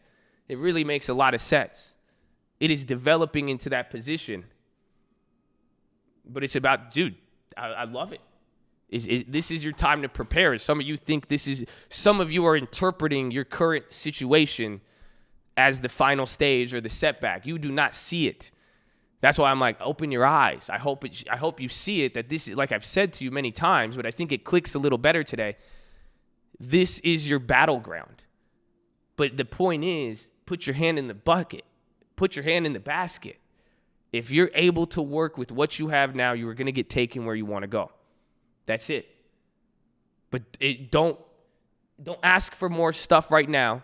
If you're not willing to change your way right now, if you're not willing to take the first steps at saving or being wise or thinking for yourself or thinking critically, if you're not willing to do that right now, it's not going to come at a later time. God, you're not waiting on God. God is waiting for you. It's literally, how bad do you want it? Honestly, I think of a lot of stuff, and that's why, bro, this brought me to my knees. Yesterday, I thought of a lot of times in my life, and that's what I was just crazy enough to believe this at some times in my life. I love it. You guys, I would even share some of the stories with you. Stuff you guys have never even heard me say, nobody in my life even knows, where at times, that's what I had to do. I just had to start. It wasn't, but then and now I look back, even to me telling you this today, the fact that it has led up to you guys listening to this, and I don't know where this is going to take some of you. It is crazy to think about that this whole time I wasn't, like, God was just waiting for me to take what I had and use it in that right direction. And that's what it is for some of you. Stop sitting around praying. Stop sitting around hoping and asking for something. Obviously, that stuff is good. I don't want you to lose that. But at the end of the day, you need to start working what you got. Who are you listening to? What are your ways? Are you being bitter? Are you being around bitterness? You change that stuff today. If you're willing to work with what you got, God will take you where you want to go. And I've seen it change my life. And I really have. It's hard, again. That's why you need faith. That's why you need all this stuff, because you don't see it now. If you're willing to work with that $100 a month, $200 a month, you don't see it until 6 months, a year down the road. Then you look at the long term. You see that's what happened. You guys realize that with the long term? You were willing to just work with what you got. And then before you knew it, boom. Isn't it funny? You didn't have to. God was waiting for you to do it. The world was waiting for you. The stock market was waiting for you to just take that action, to stop listening to certain things, to change your ways of how you think you're going to get rich, change your way of thinking. This get-rich-quick mindset, you have to eliminate that. You couldn't be bitter that you only had $100, $200. You can't sit there and be, oh, no, it's never going to win. Oh, no, it's only enough. I'm going to just go do this. Because if you did that and worked with what you got, you see where it's at today, and that's just the beginning.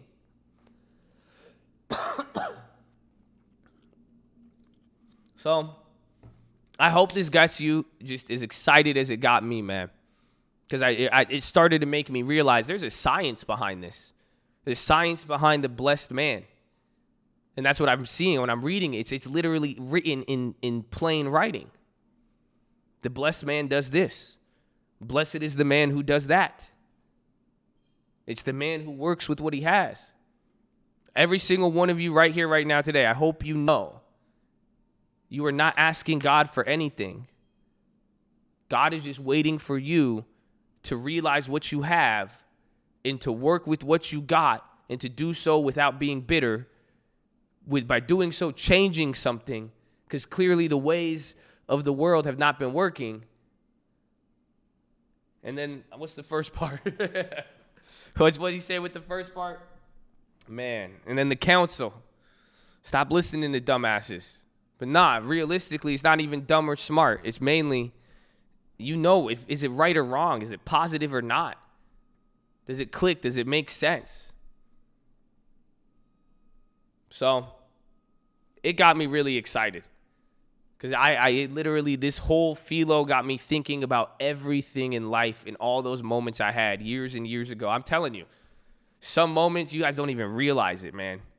I would be tweaked the fuck out. And then it's crazy to see the changes in my life. and to see that the days where I said, okay, I'm going to try this. I don't see it. I'm going to take what I got, and we're going to try something, and that's it. I stopped getting conformed, stopped conforming to other people, started thinking for myself.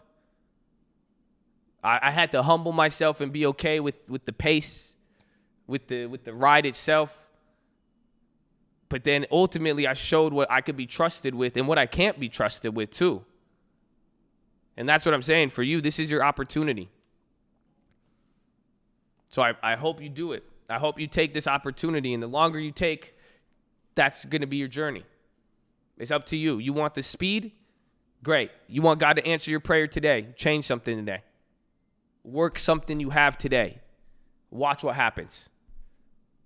Start doing it every day. Work what you got and see what happens. That's all we're waiting on. That's all we're waiting on, baby. So, that is your philosophy, ladies and gentlemen. Make sure you guys are hydrated and healthy. Make sure you guys are subscribed. We're live Monday through Friday, 30 minutes before open. Drop your thumbs up on the video. You're on mobile. Press hide chat.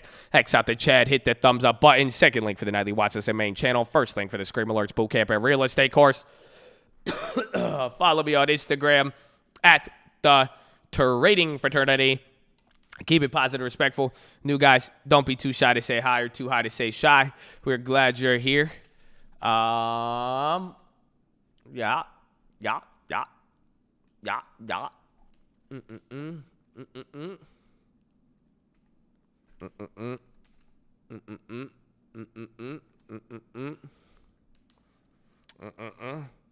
You guys like it? I liked it, bro. It got me hyped. That got me hyped, bro. I'm excited.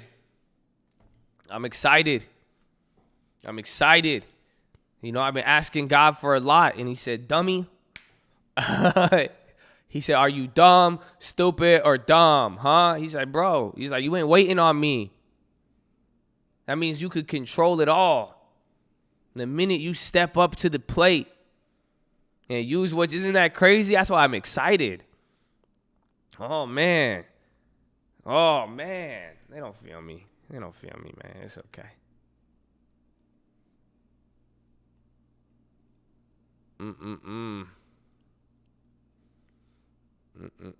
Yeah, I have the Uber up. I'll check the plays after, but you are going to need your post-PHILO uncle. He's waiting on you to move. Amen. Wouldn't that be awkward? It's like, dude, where's my car? He's like, what's it say? Dude. What's mine say? Dude. That's literally what's happening right now. Some of you are like, God, do this. He's like, it's done. But he's like, no, I need you to do this. Sweet, dude. That's what it is. It's on you, baby. Run it. Woo. Tell me when you hear it. Yeah, man. Is it called 2019? Holla at me. Hey. Stop it with the talking, I ain't got no animosity. Called it when I profit, you could say that shit a prophecy. The topics that you talking make me think you doing comedy. I shop it on the market every morning like a shopping spree. Yeah, see, I love it when they doubt it. Ain't rub it in their face, they could read up all about it. Can paint a perfect pic, I don't need the perfect palette. They be coming at me sideways, but still I kept my balance. God gon' get the glory in the story that I'm brewing. Sorry, I'm not sorry, I believe in what I'm doing. Yo, guys sound pretty godly, let me see him, let him prove it. I got mountains that need moving, round them lions and they drooling. I've been through a lot, these the lessons that I taught. See, I got a lot to teach, cause I had a lot I lost. You tryna eat with me, I'ma ask you what you brought. Nothing in this life is free, everything still got a cost. At your party, what's on my face? It's a coat, I'm sorry. Fuck your gang, everybody want the money, but don't want change. You don't gotta love me, I'll be okay. Yeah, they talking and they barking like I care if they believe it. Honestly, you right, bro. You think it, you gon' be it. I'm not trying to fight, bro. I'm on the turn to cheat shit. Hold it, go the light bulb. I win if I'm defeated. Yeah. What's the plan without the work? What's the blessing without curse? Been depressed and I've been hurt. I've been stressed and I got burnt. I've been tested and I learned. I've been tempted, I discerned. Love them lessons but hate church. I've been knows a lot. Thought they supposed to help the flock, but they always talking guap. Thought they supposed to show the lies. Just because I say it, fuck, I can't believe in God. That sound fucking crazy, like they teaching Islam rhymes. Saying bombs is jihad, don't use peace, use your arms. Use my speech, I disarm. Words stronger than the sword. Learn the mindset from the Lord. Man defined him by his wars. Progress ain't the final score. If you hate this, bless you more. At your party, what's on my face? It's a code, I'm sorry. Fuck your gang, everybody want the money. I don't want change. You don't gotta love me, I'll be okay. Yeah.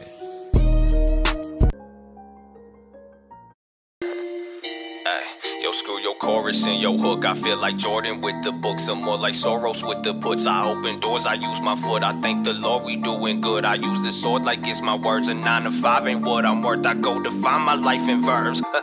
Yeah, I let the action show the work. You know I know them contracts worth. I know you know I do research. I'm about to blow, some might get hurt, but I was told that it's my turn. Come watch the growth and how I learned. I hope you do the same in turn. Yeah, stack it up, stack it up, stack it up, stack it up, stack it up, stack it up, bitch. Low with the interest, I pound it up, pound it up, pound it up. Don't wanna spin. Talking about friends, only got one. His name is Ben. Love politics, love the presidents. Need places to live, I got some for rent. Hey, talk shit, little bitch, consume me. Stat shit, play the game like 2-3. Options, man, trades off newsfeed. Do less, complain more, doing. Some people hate the movement. They mad cause they can't do it. Too cool for plans and schooling. Always found that amusing. Got some tools, but they won't use them. Moving, I got shit to do. Then tune in, substitute your former schooling. Disrupting the institution. They keep asking what I'm doing. Going, Gandhi, I'm not human. Love my people more than fuming. Hate the evil, that's go fuming. Yeah, screw the technicals you trade. I feel like Curry on the chain. Or more like Burry in a way. Not in a hurry, I'ma wait. I turn my time into a bank. You turned your time into a waste. Yeah, I use my mind to create great. I redefined a different way. I read them filings to make plays. They vilified, I hide my face, but undermine the things I gave. And that's all fine and that's okay, because I know my God is great. Besides, you should see just what I make. He showed himself in different ways. Got different whips and many lanes on every list, but never came. I'm really busy with them trades. I beat the markets 50 shades. I guess I smiled opportunity. Yeah, buy it, buy it, buy it, buy it, buy it, buy it, the deal. Facebook and Amazon, Netflix and Google, then buying up all my blue chips. Buy it, buy it, buy it, buy it, buy it, buy it, the deal. Facebook and Amazon, Netflix and Google, then buying up all my blue chips. Oh yeah, Uncle, let it marinate. Let it marinate.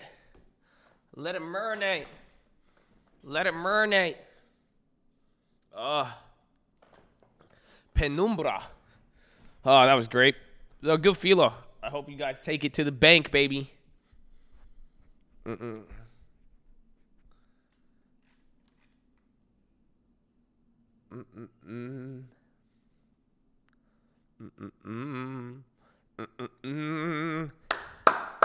No, I don't have any Ulta plays. I was looking at them, but they have the earnings premium just stupid tied into them. Like, they're literally, all of them are up like 500%. It's like awful.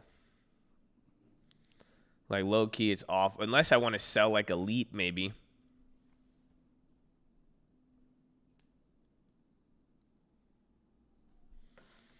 Snow earnings. Well, I just have those shares. I have like $1,000. Is there the weed hearing going on right now? HR 334 or whatever.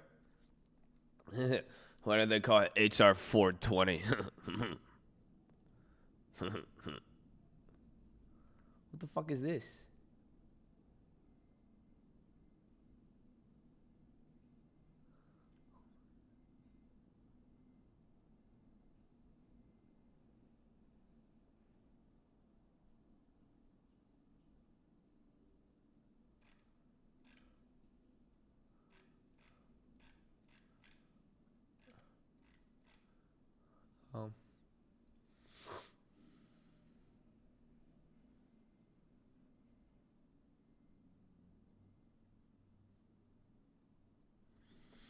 Red beige book. Let's see.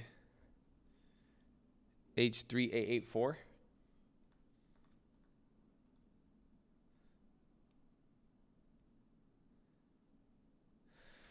How about Bitcoin on the high? Yeah, wait, are they going to actually vote on it today or what?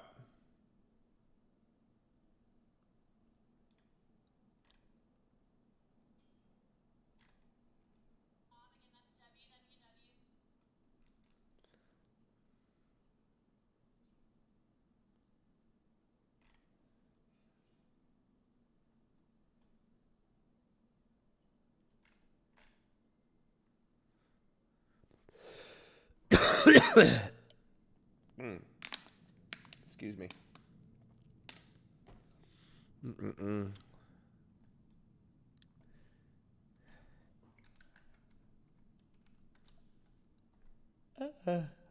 Damn, so many people are watching that.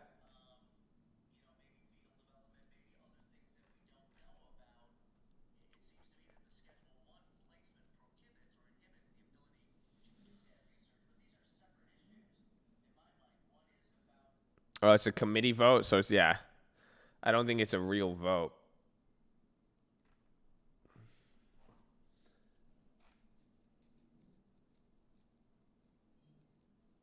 Damn. Oh, wow. Dude, this is the same bill from a year ago.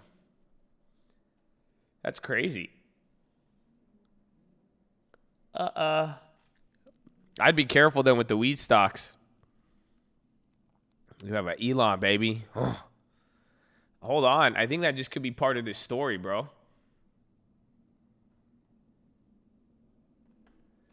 It's the same exact bill from a year ago.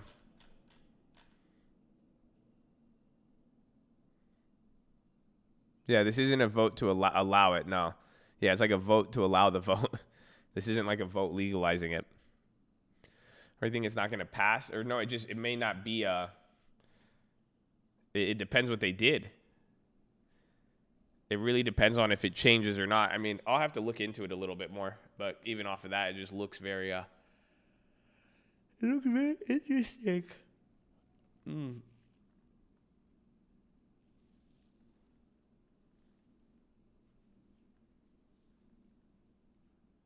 Yeah, if it wasn't revised, I mean, what would change? You see what I'm saying? It's for the funding. That's the key, though. It would, if it did pass or they did do something, I mean, it would be really good. Yeah, I think House passed this and then Senate blocked it already. So that's what I'm saying. Unless they do any revising or if they have any lobbying to swing anybody, it's probably not going to do anything.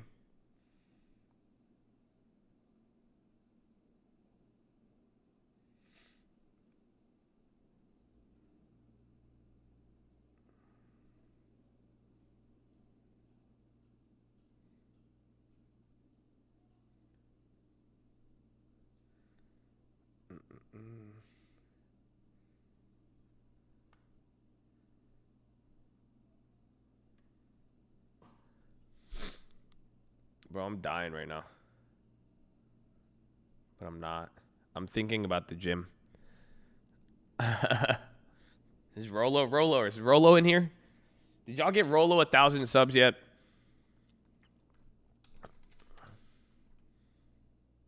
Aw, 50 shy. 50 shy. Damn, Colt. Damn, Colt. Not gonna do him like that?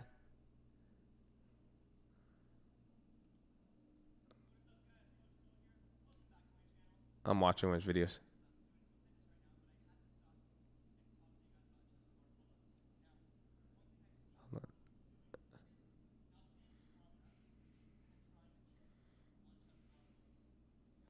Find a private sauna. I don't know if I bought one or not. I think I got one, but I didn't send it to my house. I sent it to somewhere else.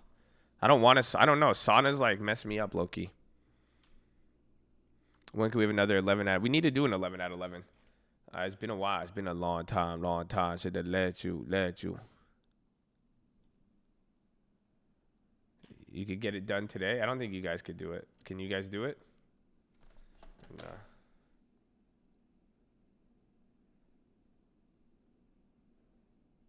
Oh, shit.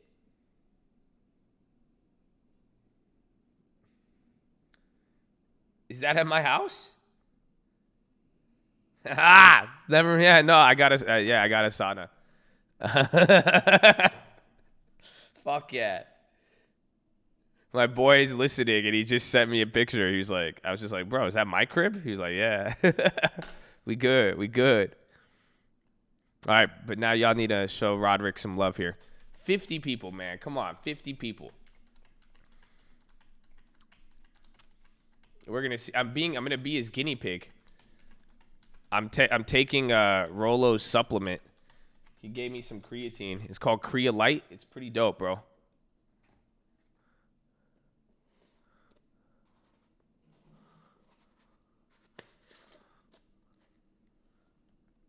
So I've been drinking a lot of water. Yeah, the tiger blood, bro. Did you try it? Bro, dude, it's so good. Bro, the tiger's blood flavor, I was tripping out, bro. I think that's why I kept doing it. I've heard of steroids, yes. We'll start with creatine. You want it? Bro, it's really good. I'll see. I'll be the guinea pig. Because I said I don't want to do it until I there you go. You hit him with 1K, baby.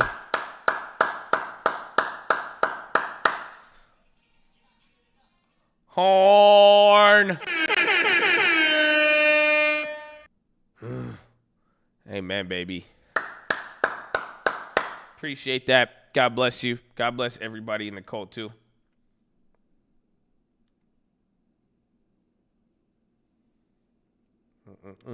But yeah, I've taken it for like 2 or 3 days now. I think I'm on day 3. I've been taking it while I've been sick, honestly. It's been helping me stay hydrated because it's like creatine mixed with like a liquid IV pretty much. Say, man, I don't think it charged this month. Send an email where you signed up. If you can't, you go where you signed up through the Teachable. If not, just send an email. It's like Pedialyte and creatine. It's pretty good though. I like electrolytes. It has electrolytes. Am I doing loading phase or hedging in? I'm just taking 1 scoop at a time because I don't want to get like headaches and then I don't want to pee a lot. That's why these congressional meetings have been helping a lot because I haven't been. I've been going to the bathroom a lot. It has what plants crave.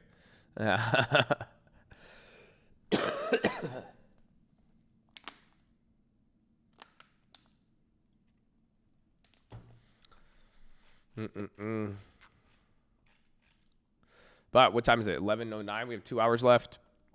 2 hours left.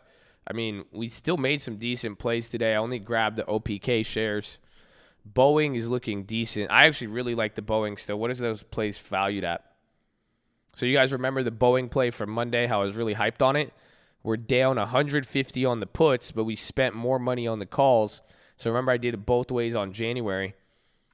What are those up? Those are up 30%.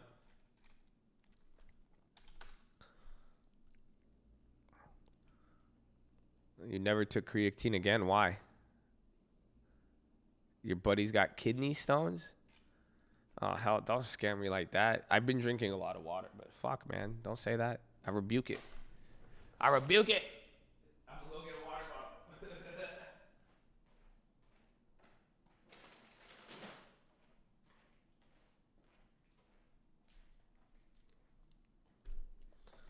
Creatine's fake muscles. I don't know. Is it? I don't think it is. I think it just helps you work out better, like because it just loads up water for ATP expenditures.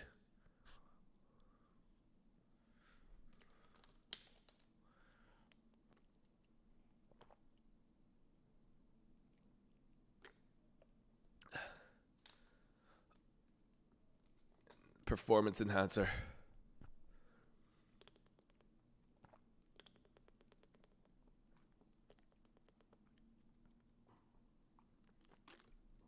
I'll hold the OPK shares. I went small on the OPK shares for a reason.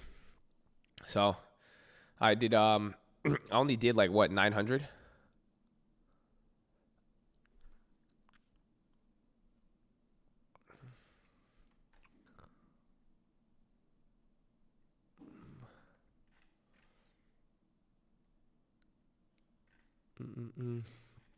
It's really something. Creatine. You should try. I mean, we'll see. I'll let you know. I haven't taken any supplement in like years. I've never I just kept everything low key. Like, you know, it's a lot of work, man. If you want to do any of this, like you have to be real committed, bro. Eat hair, loads of creatine. Okay. Clearly, none of this is a recommendation. Be careful of what you read in the chat, but I feel you got a free OPK share. Wow. There was like a rumor that they had something, so I was like, huh.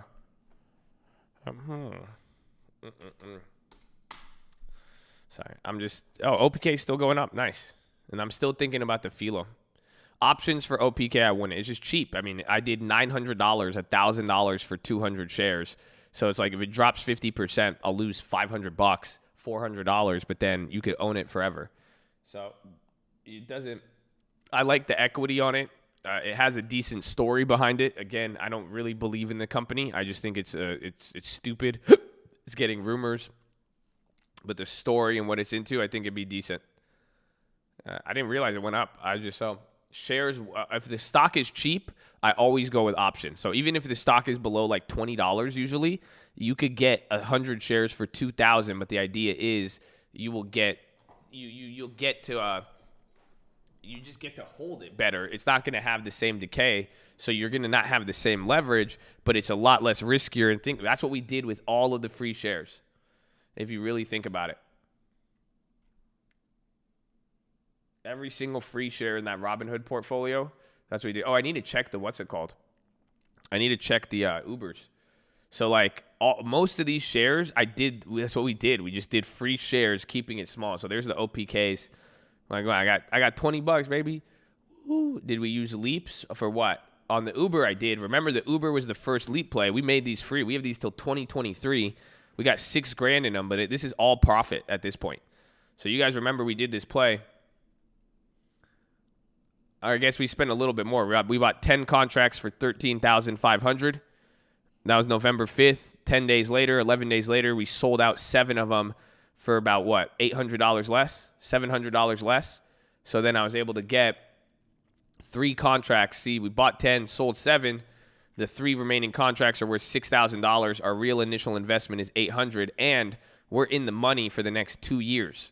So as long as this thing keeps going crazy, I get dollar for dollar. So every dollar Uber goes up, I'm making $300 plus 3-year time premium. That play was a steal. This is like a long-term play. That play was literally, it was it worked out. We would have got clapped if the earnings did bad. But then remember, I did the same thing here with Snapchat. These are up now 13%. So we're doing the same logic. I need these to go up a little bit more before I take them. But yeah, no, this was a crazy. I like Uber. I really, really like Uber. So this allowed me now to establish more of my long-term position and go from there. So yeah. That shit's going to be worth $100K in a year. Well, let's see. This is why I like options, because you could determine exactly what it'll be worth. So my guy says it's going to be worth $100,000 in a year. What would need to happen for this play to make me $100,000? Think about it. It's a $40 call. I have 3 of them. So I would need to be what? $100 in the money? Right? You would need Uber would have to go to 155. If Uber goes to 155 by 150 by the next in the next 2 years, I'll make $100,000 on that. Then they split. It is kind of unrealistic. I mean, maybe not really. I don't know, actually. You know, now that I think about that isn't that crazy, but it is, though. It's possible, but I don't think it's probable. I think I don't know. Uber, again, now why? Let's see. If you've listened to any shit I fucking put out, what would make that difficult for Uber? Let's look at the stock. What do you guys notice? I mean, this is almost 100% increase in this last, movement, but ignore some of these recent moves. It's moved from a top of 47 to a low of 15. Really, your range is like 24. It doesn't move that much. Yeah, it's a high flow. Uber is a really big flow, especially for how immature it is. It's a brand new company when you think about it. But yeah, it has $1 billion. So actually, I don't know. That flow is decent. It's decent, low key. Maybe it could go 100. Now that I think about it.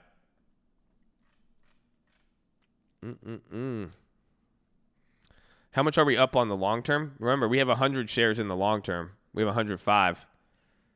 We're up 55% on those? Damn. You have 3 years. So, yeah, I would need Uber to go up what? We need Uber to go up $30 a year.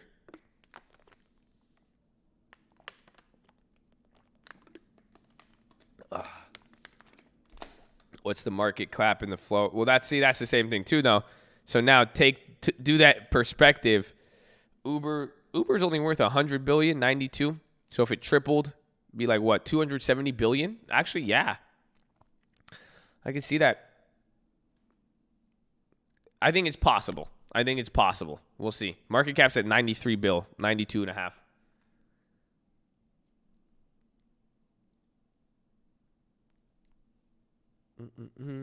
But yeah, so going back to what I was saying though earlier, the biggest key is with some of these plays though, if the stock's below $20 a share on a lot of these, we would just buy the shares and then flip them. You know, I'd always keep them small. Like I did literally with OP. I did this with Workhorse. We bought it at $1.63. Woo! But that's kind of the idea there is if it's cheap, you just have to buy a couple of shares. Why play the options when you could just hold it forever? And then you could always just make it free. Again, like Gap, this was below $13 when we got it. I bought a lot of it. But again, why buy the options if you could hold it forever? And then if it still has the ability to grow, you could make the shares free and do whatever you want. Again, we did it with every single one of these companies. Most of them, if I ended up buying the shares, this is a trading account. I've used this account to trade. But the whole logic is if it was a play that I could just buy and hold for a long time, you might as well. All green. So, yeah.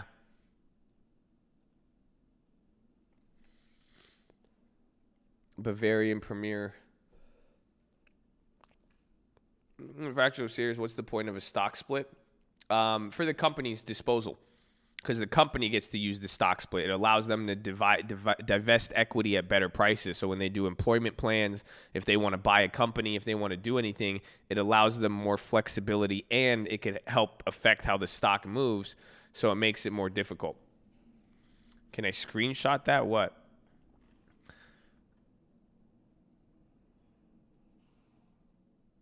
SPY's popping a little bit.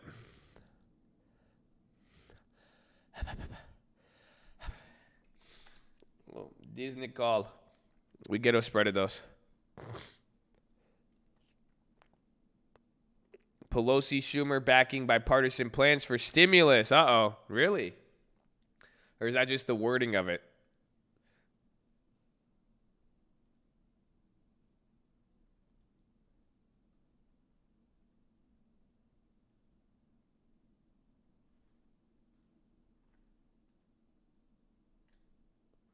You end up talking about the strike price. No, I said wait for it, but like because I said if I made a play, you'll see because like I wanted to get the Ubers. But it's a mix of like knowing the company, knowing the float, having an idea of how the company can move. So sometimes I do have an idea in mind of what strike price I want, but then like you said in your comment on the watch list, you do wait and see and let the market dictate it. So it's like Disney or even like Roku. When I see the prices of it, it's like, okay, I have an idea. I use the strike price and I look at how far out the money it is. 10% out the money, 5%, 20, 30%, and then you go from there. I don't use order flow. Good flow, I don't give a shit about that. You know, when I bought those Uber plays, Snapchat, when we did the Spotify, flow was irrelevant. It's just valuation, realistically. You know, even when we discussed Uber, we're talking what's the stock going to go to. You know, I love that young Buffett brought it up. He said, what's the market cap? You know, what's the market cap? What's the float? That's telling you. And then the rest is just how does the company execute and what goes on. You know, yes, people trade for different reasons, but when it's all said and done, why do stocks hold a price and go to a price in the longer sense? It's simply because the valuation and executing. You know, if you were here for the PHILO yesterday, I know very, very religious, but remember what it said in the PHILO, that book yesterday, how it said, you know, you may not always be merciful, but if you look at the overall broader trend of your life, it could dictate something. It's just like a stock. Like, so there could be order flow. There could be many reasons that can move this stock, But when you look at it at the broader sense, what is driving a stock up and keeping the value there? It has to do with value and that business executing. Their financials are changing, and then the market is pricing in both current value as well as future value. But it's the broader trend. That's what your stock price today is showing you, both current value and pricing in future value. That's the key. Every single option and stock you buy has some essence of future value, but it is also taking into account that future value comes in from based on how it's performed and what it has now. So that's how I view it. It's like a hybrid fundamental analysis, but then I'm using other factors in there, like the float and all that. And then, it's responding to news. I bought OPK. I said, hey, it has a good story. I think a bunch of people might buy into it, and then I could play it with a small amount. That's just risk management. Going from there, get an opportunity, get my hand in the cookie jar. It's 2020. The market's crazy. People are fucking batshit. So it's good. It's good. I love it. I love it. I love you.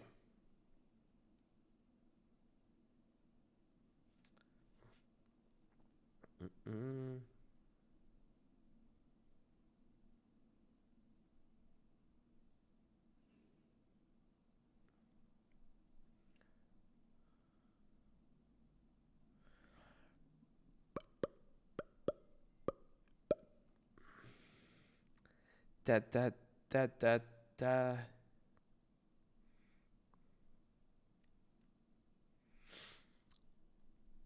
Why everything food and drink related dropping? I think it's just really been the rotations lately. Again, you're having a mixed bag, but think about it. Walgreens is picking up today. It's good. We're gonna see, and then I think the stimulus too. It could be that. It could be targeted stimulus bills and all that. But we'll see. Stimulus again. Market's popping off that news we just got, so we'll see. Can I screenshot my portfolio? Why? You're up to something, bro. This fucking guy. I don't even know. Why? I would never know. Just hug me. What? I love you. What? Specializing in sports nutrition. I know a few things. Let's go, baby. Hit the gym. It's the feds. Nah, it's good. You think stimulus will pass? I don't know. I think it can. The Disney Leap. Oh, I forgot about the Disney Leaps. Yeah, those are 70 cents to $1.40. Those are up 100. And then we did the other ones. And then Nux. What is a nano imaging? What's nano imaging? I don't want to know nano. Is it IPO? What is nano?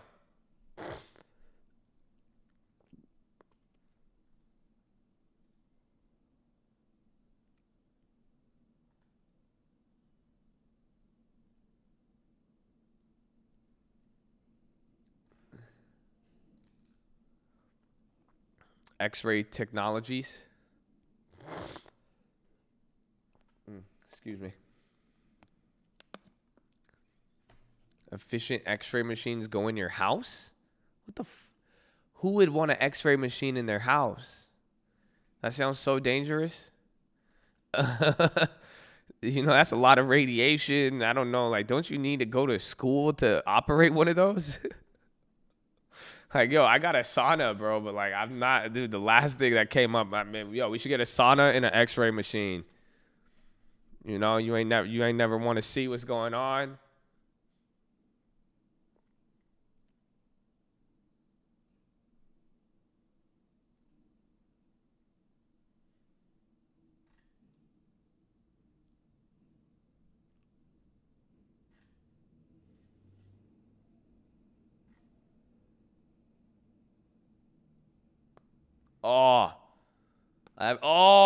You hear that? Damn. I haven't been able to crack my neck in a week.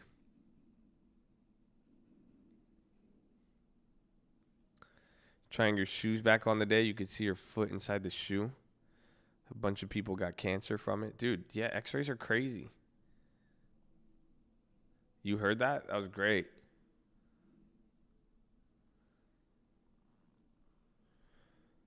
It's like the radiator you get burned on, but with real radiation. Yeah. Sounds very aggressive. Check out my rib cage in HD. Oh man, I'm sure it's a medical device for professional use, and it's not. I don't think this is a retail. Yeah, otherwise, if this is a retail thing, then this is the height of the bubble.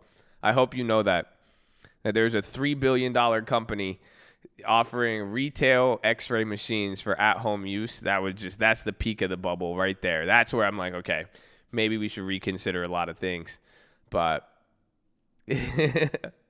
HDMI cable, dude, that's crazy. Would you like to share your X-ray to Instagram? Dude, that's scary.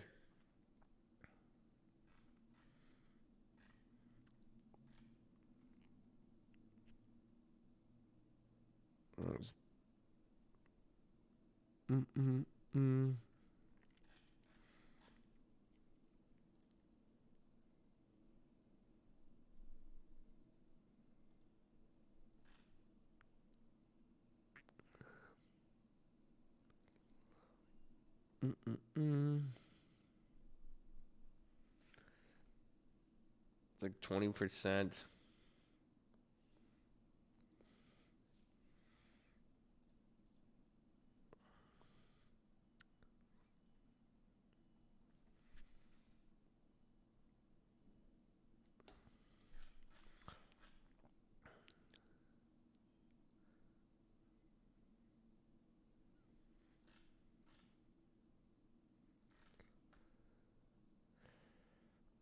I like it, but I don't. I'd be down to get a leap on it, but the leaps look cheap. But that's how it is. Some of these medical devices, like they're either like dope or that's it.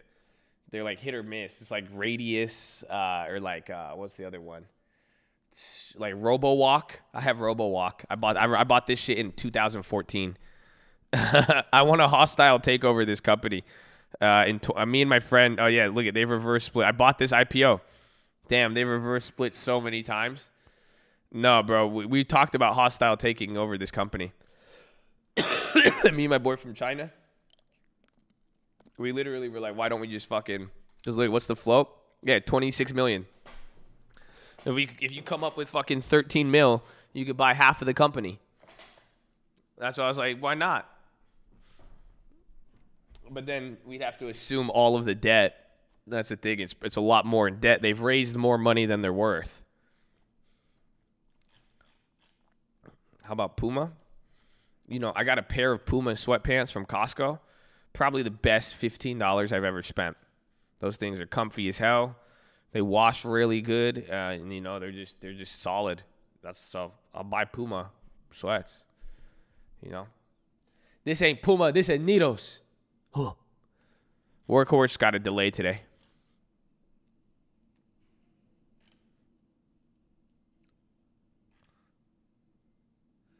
I wear them on every Insta video. Do I? Come on, man. Remember when Puma's a fly-ass band? I still think it is fly. It's not about the brand. It's about the person. It ain't about the car. It's about who driving in it.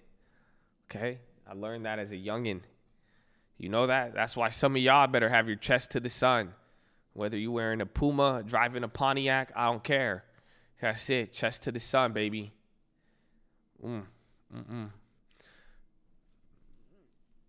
Square going crazy. SPY's going crazy. I mean, again, market's taking that stimulus news pretty decent. Square above 200 after it fell below 200. Let me position Strack now. If you don't feel better after 3 sauna sessions, I'll buy more AbbVie. No. I have no benefit for that. You buy me more AbbVie, but why would I care if you buy more AbbVie? That's a bad deal. Okay, you got to offer me something. What kind of shit is this? Dude, come on. I know how to negotiate. This is right off the bat. We're wasting time. Okay? No deal. I'm out. Josh said AbbVie. Oh, shit. Did I say Abby? No. Are you a lawyer, bro? That was great. Don't filibuster me. Yo, that was great. You have no idea. That was such a good meeting. That was like a really, really good meeting. I'm very impressed. Can you say lingerie? Lingerie. That's still, that I'm never going to accept that. That's stupid. I'm going to make my own brand. You know that? I'm going to make my own brand of quote unquote lingerie, and I'm going to call it lingerie. So we could get this out the way. This is stupid. That's the stupidest way to spell that word. Why would you spell it lingerie? That makes no sense.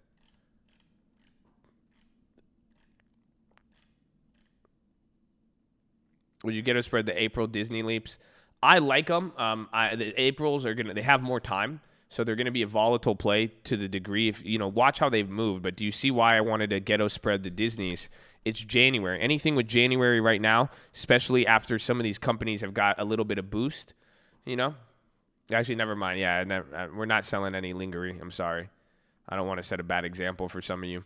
Some of you are actually going to buy it and wear it yourself. I'll be like, that was not the intended purpose. I don't want to see you guys posting it on your Instagram, tagging me. I'm just going to be like, oh, shit, man. What the fuck did I do? I'll be like, no. I'll be like, nah, this is a problem. I mean, y'all were supposed to buy that for like a significant other, somebody else, But nah.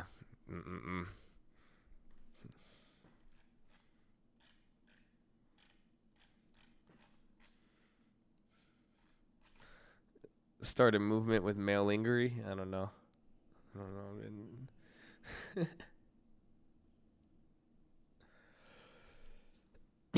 Hold on.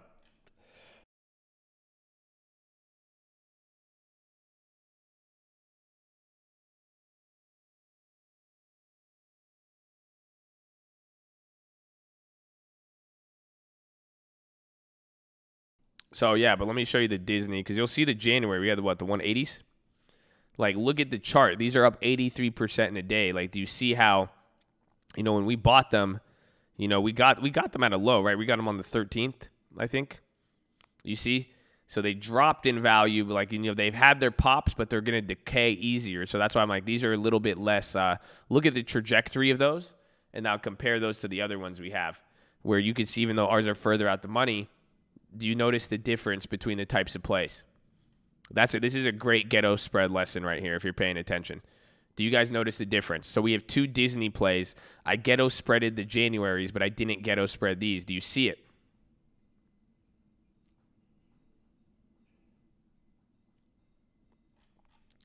Do you see it? Do you get what I'm looking at? Why did I go and Ghetto Spread the Januaries but not the Aprils? Look at the trajectory. These are going up. We buy them. You could tell this thing's going up. If you ask the little kid, what's this contract doing? Going up or down? They would tell you up. You could see that. Literally, correlation is 1. Right? Now go to these ones. They're closer to the money. What do you notice about these one? It looks like it's going up, but for the most part, you're kind of it's undecided. It looks like it could start ticking up, but that's why I want to take advantage of it. You see what I'm saying? That's why I'm like, hey, I might as well now. It's working in my favor. I don't know if it's going to stay up. It's done this a few times. Let's secure the bag, make it free. We have the other play, but now the other one has more upside. This is going to do our thing here, but still give us, that exposure we need. SPY's ripping. SPY's at a new high. Snapchat.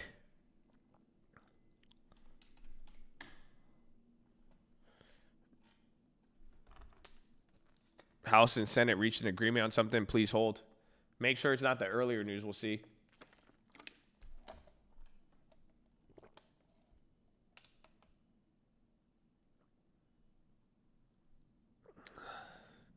There was SPY ripping off of some bipartisan stimulus news. Troy says something might be dropping right now, so keep your eye out for it. But it looks like it could be a positive stimulus. It looks like the market's taking it like a new development. We'll see.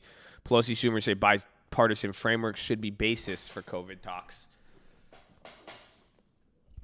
Yeah, Walmart news. I thought that came out this morning.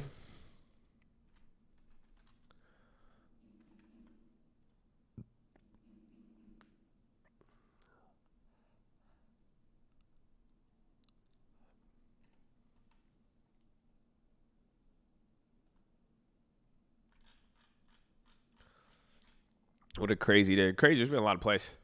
Meetings all day. What do you mention about Palantir? Do you think it will go up to 30 by Friday? No. I don't think so.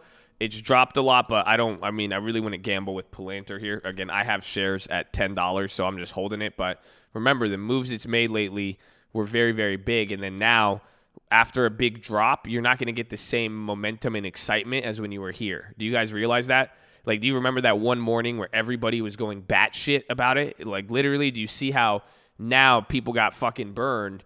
You're going to have a different level of excitement there. So it could be a play, but either way, I support you guys. Either way, I'm holding it, doing my thing. I'm good. But I wouldn't go too crazy. I grabbed OPK at like 460. You down with OPK? Yeah, you know me.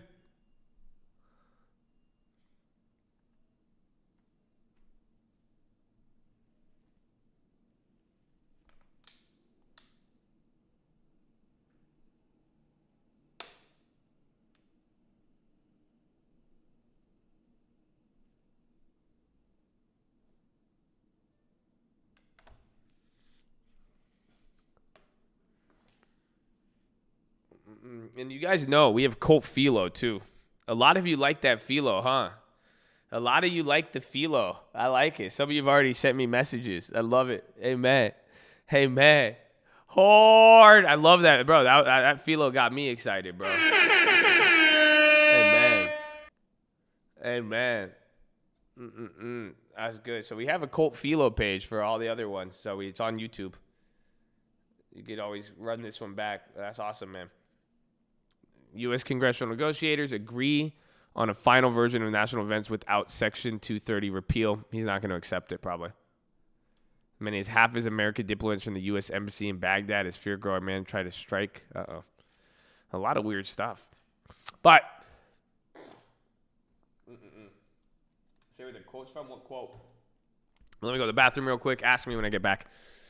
Make sure you guys are subscribed. We're live Monday through Friday, 30 minutes before open. Drop your thumbs up on the video. You're on mobile. Press hide chat. X out the chat. Hit that thumbs up button. Second link for the nightly watch list and main channel. First link for the Scream Alerts Bootcamp at Real Estate Course. Follow me on Instagram at the Trading Fraternity. Keep it positive and respectful. New guys, don't be too shy to say hi or too high to say shy. We're glad you're out. We're glad you're out here. Follow me on Instagram at the Trading Fraternity. Follow Uncle Answers on Spotify and all streaming platforms for the beautiful music he provides for us, so I don't have to pay him. I pay him in shout-outs. I will go to bathroom now. Hold on. I'll be right back.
Yo, chill, fam.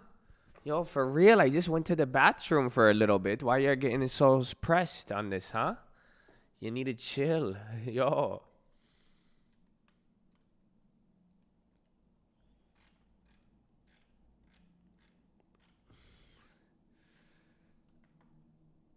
Disney's at all-time highs?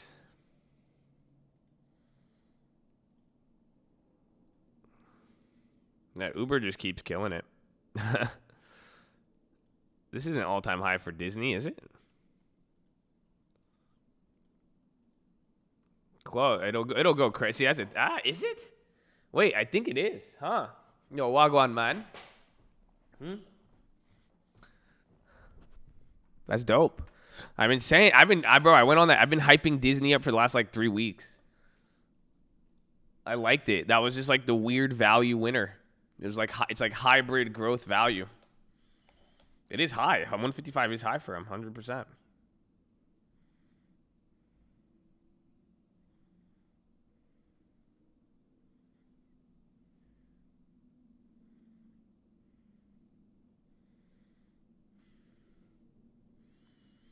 Them killing the dividend. I don't think it was a good move. I think they're gonna bring it back. But the fact that they said, "Hey, we're gonna just focus on what's it called?" The fact that they said they're gonna focus on the growth. That's the best.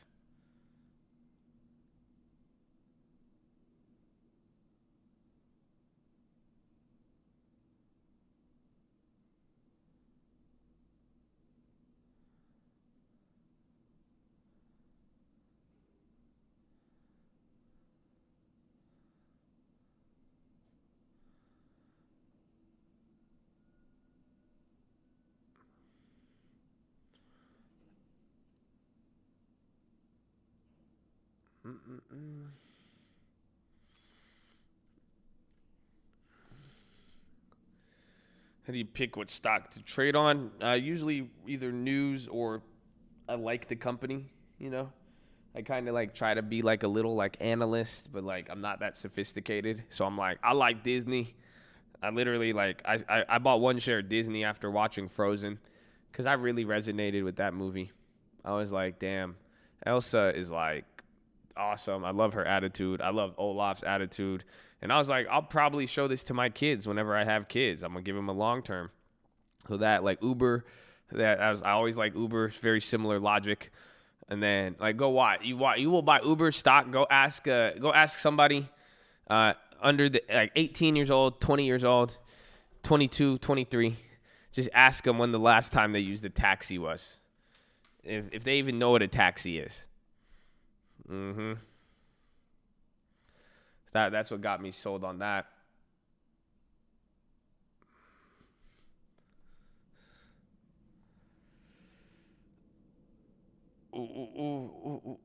Everything gave me concentrated earlier. Everything happens for a reason. Feels helped me through some tough times. Your financial advice always blessed. Amen, Luis. Luis, you've been here for a while, baby. Shout out to Jay too. Horn.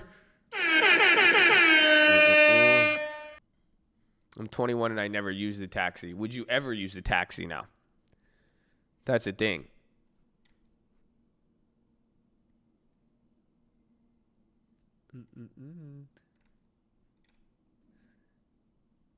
My 16-year-old heard me say taxi and said it was a funny word. Yeah, I think Lending Tips told me that. Lending Tips told me that like his son saw a taxi on the street and was like, a taxi?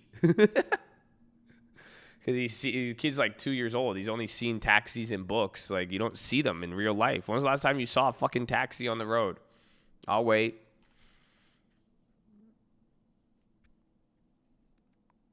Like, think about it.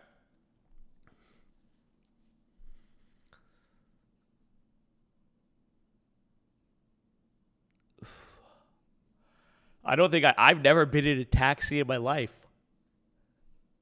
No, I think in New York I did.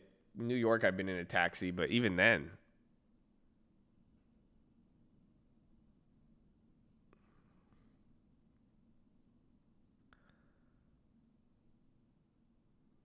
And phone tag with the command center to find the guy around the block. Yeah, Yeah, so that's what I'm saying. I mean, it's the company and the profitability, that's one question to ask. But at the end of the day, the service idea and then the food delivery, it's going to be there. So I'm a fan. Oh, Vegas, I've been in taxis. Hold on. I forgot Vegas. I remember I took a Vegas taxi. But I think it was like an Uber taxi. I don't even know, man. Brings back bad memories.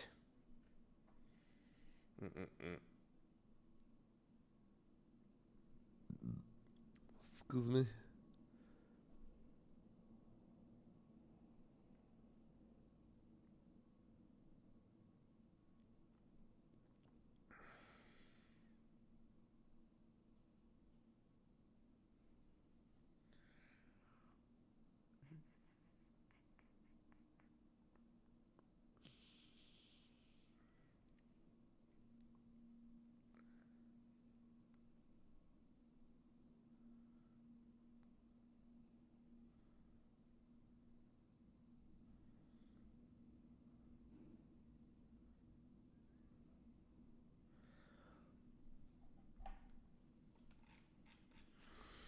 Cash Cab was a great show.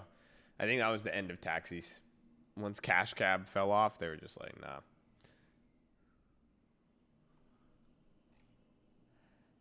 Pot bill, there's a house for, yeah. I didn't realize it was this. It's the same exact pot bill from last year. So the problem is just going to be Senate.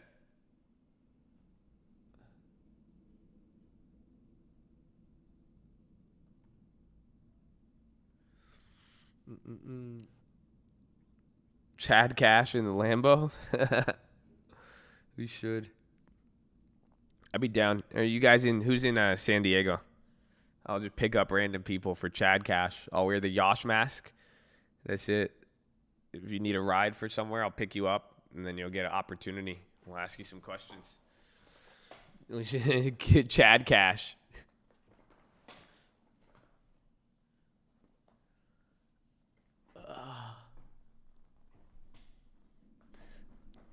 Johnny Amaro. You are in San Diego. I see you on my Snapchat. You know that? I pull up my Snapchat. I see your location every time, Johnny. I know exactly where you are right now. Be careful with Snapchat, man. I know exactly where you are, Johnny. I think it's Johnny. Who is it? I could go right now and find one. Let me see. Look I'm going to find you right now. Be careful, bro. I'm going to get you. Where's Jackson? Jackson's in Coronado right now. Y'all sketchy as hell. Yeah, Johnny, you are in Rancho Penasquitos right now. I see you. Bro, you're straight up off Carmel Mountain. I'm not doxing him. I'm just saying I'm going to go pick him up. I should. I might just pick you up, bro. I might just pick up Johnny. We got Nick. A lot of you guys like Carmel Valley. That's cool. It's cool. I'm in North Park. Slat.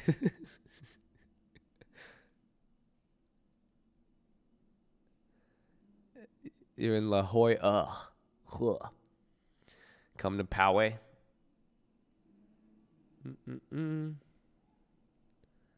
Where am I? You don't show up on mine. No, you're hidden.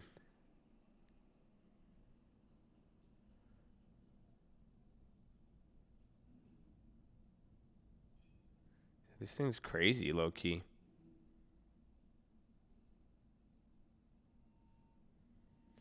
See, now call credit. What's the best strike as far as percent change? What do you mean? Mara Mesa Canes? Ooh.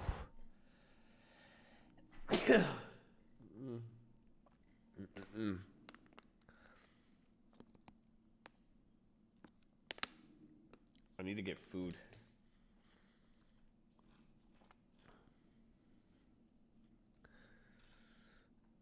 You buy houses in small towns everywhere.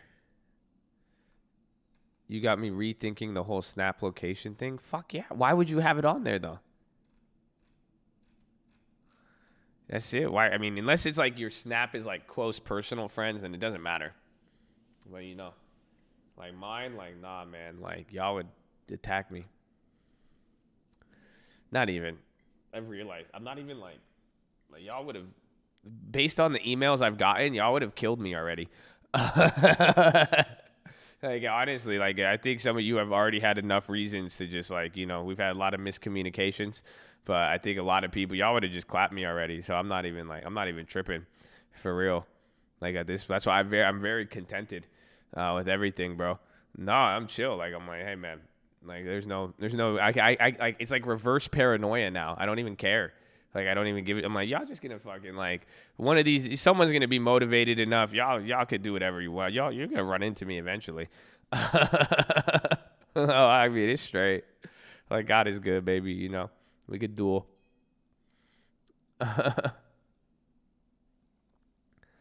Pull up. You're in LA, bro. It's a mish. I might be in LA this weekend, though. If I am, I got you.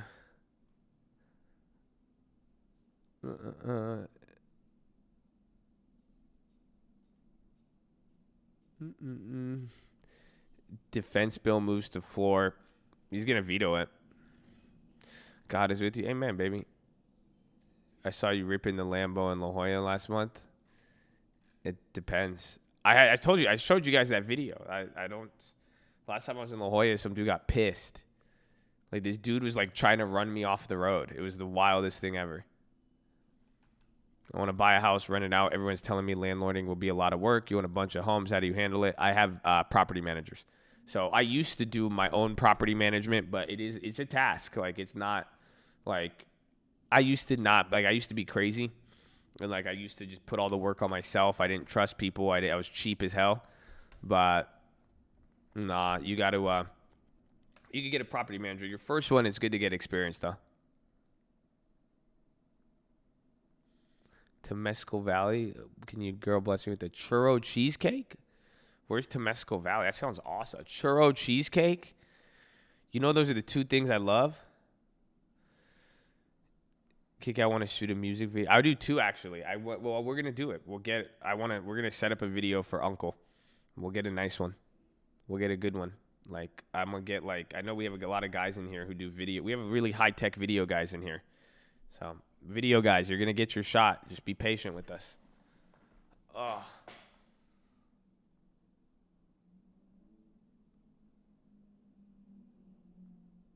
That's a huge cost. I'm not sure a lot can afford. You could afford it. You roll it into the price. So pretty much, if you're going to buy a rental property and the difference between profitability or not is like 1 to 10%, it's not a good property because that's how much you're going to get charged. I have a DP and anamorphics lens. People worked with, I don't know, your puppet. Uncle's a real human, bro. Oh.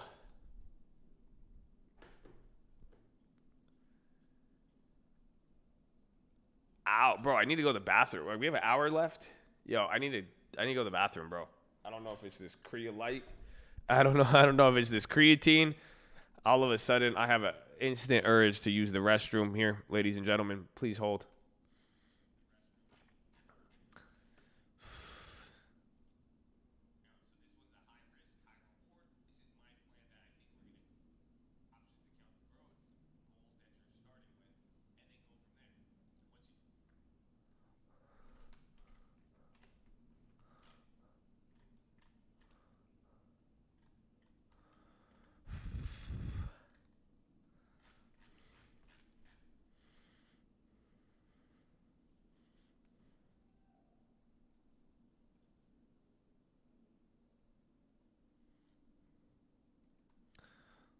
I don't know if I'm hungry or if I need a poop. It's tripping me out.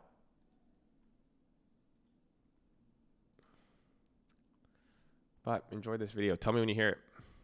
So you have your plan.